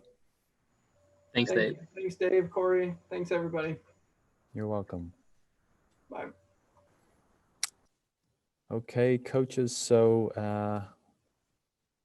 yesterday, this time we had 90 coaches left on the line. Today we have 100. So we're getting better with each passing day. So that's it for today. We're excited to bring you one more day of educational material tomorrow, starting again at 9 a.m. Pacific time. Really two amazing presentations over the last 2 days with our diversity, equity, inclusion panel. Yesterday and today with Dr. Nicole Lavoie and Len Elmore. I'm sure many of you know is a famous basketball player, presenter, lawyer, lecturer, and he's going to get us started tomorrow. But Dave Ramos is back, so if you didn't get through to your questions today, please come back and see Dave tomorrow. We have Kim Bastable, who's going to be giving you some advice and help as to how to help your student athletes through the next few months of COVID. And then we have very interesting session with Tim Cass, Tom Jacobs, Chuck Ambrose, and Tim Russell talking about college tennis, college athletics in general moving forward. And then we have our LGBTQ plus happy hour. So if you've not signed up for that, please do. That's it. We'll see you guys tomorrow. Thanks. Bye.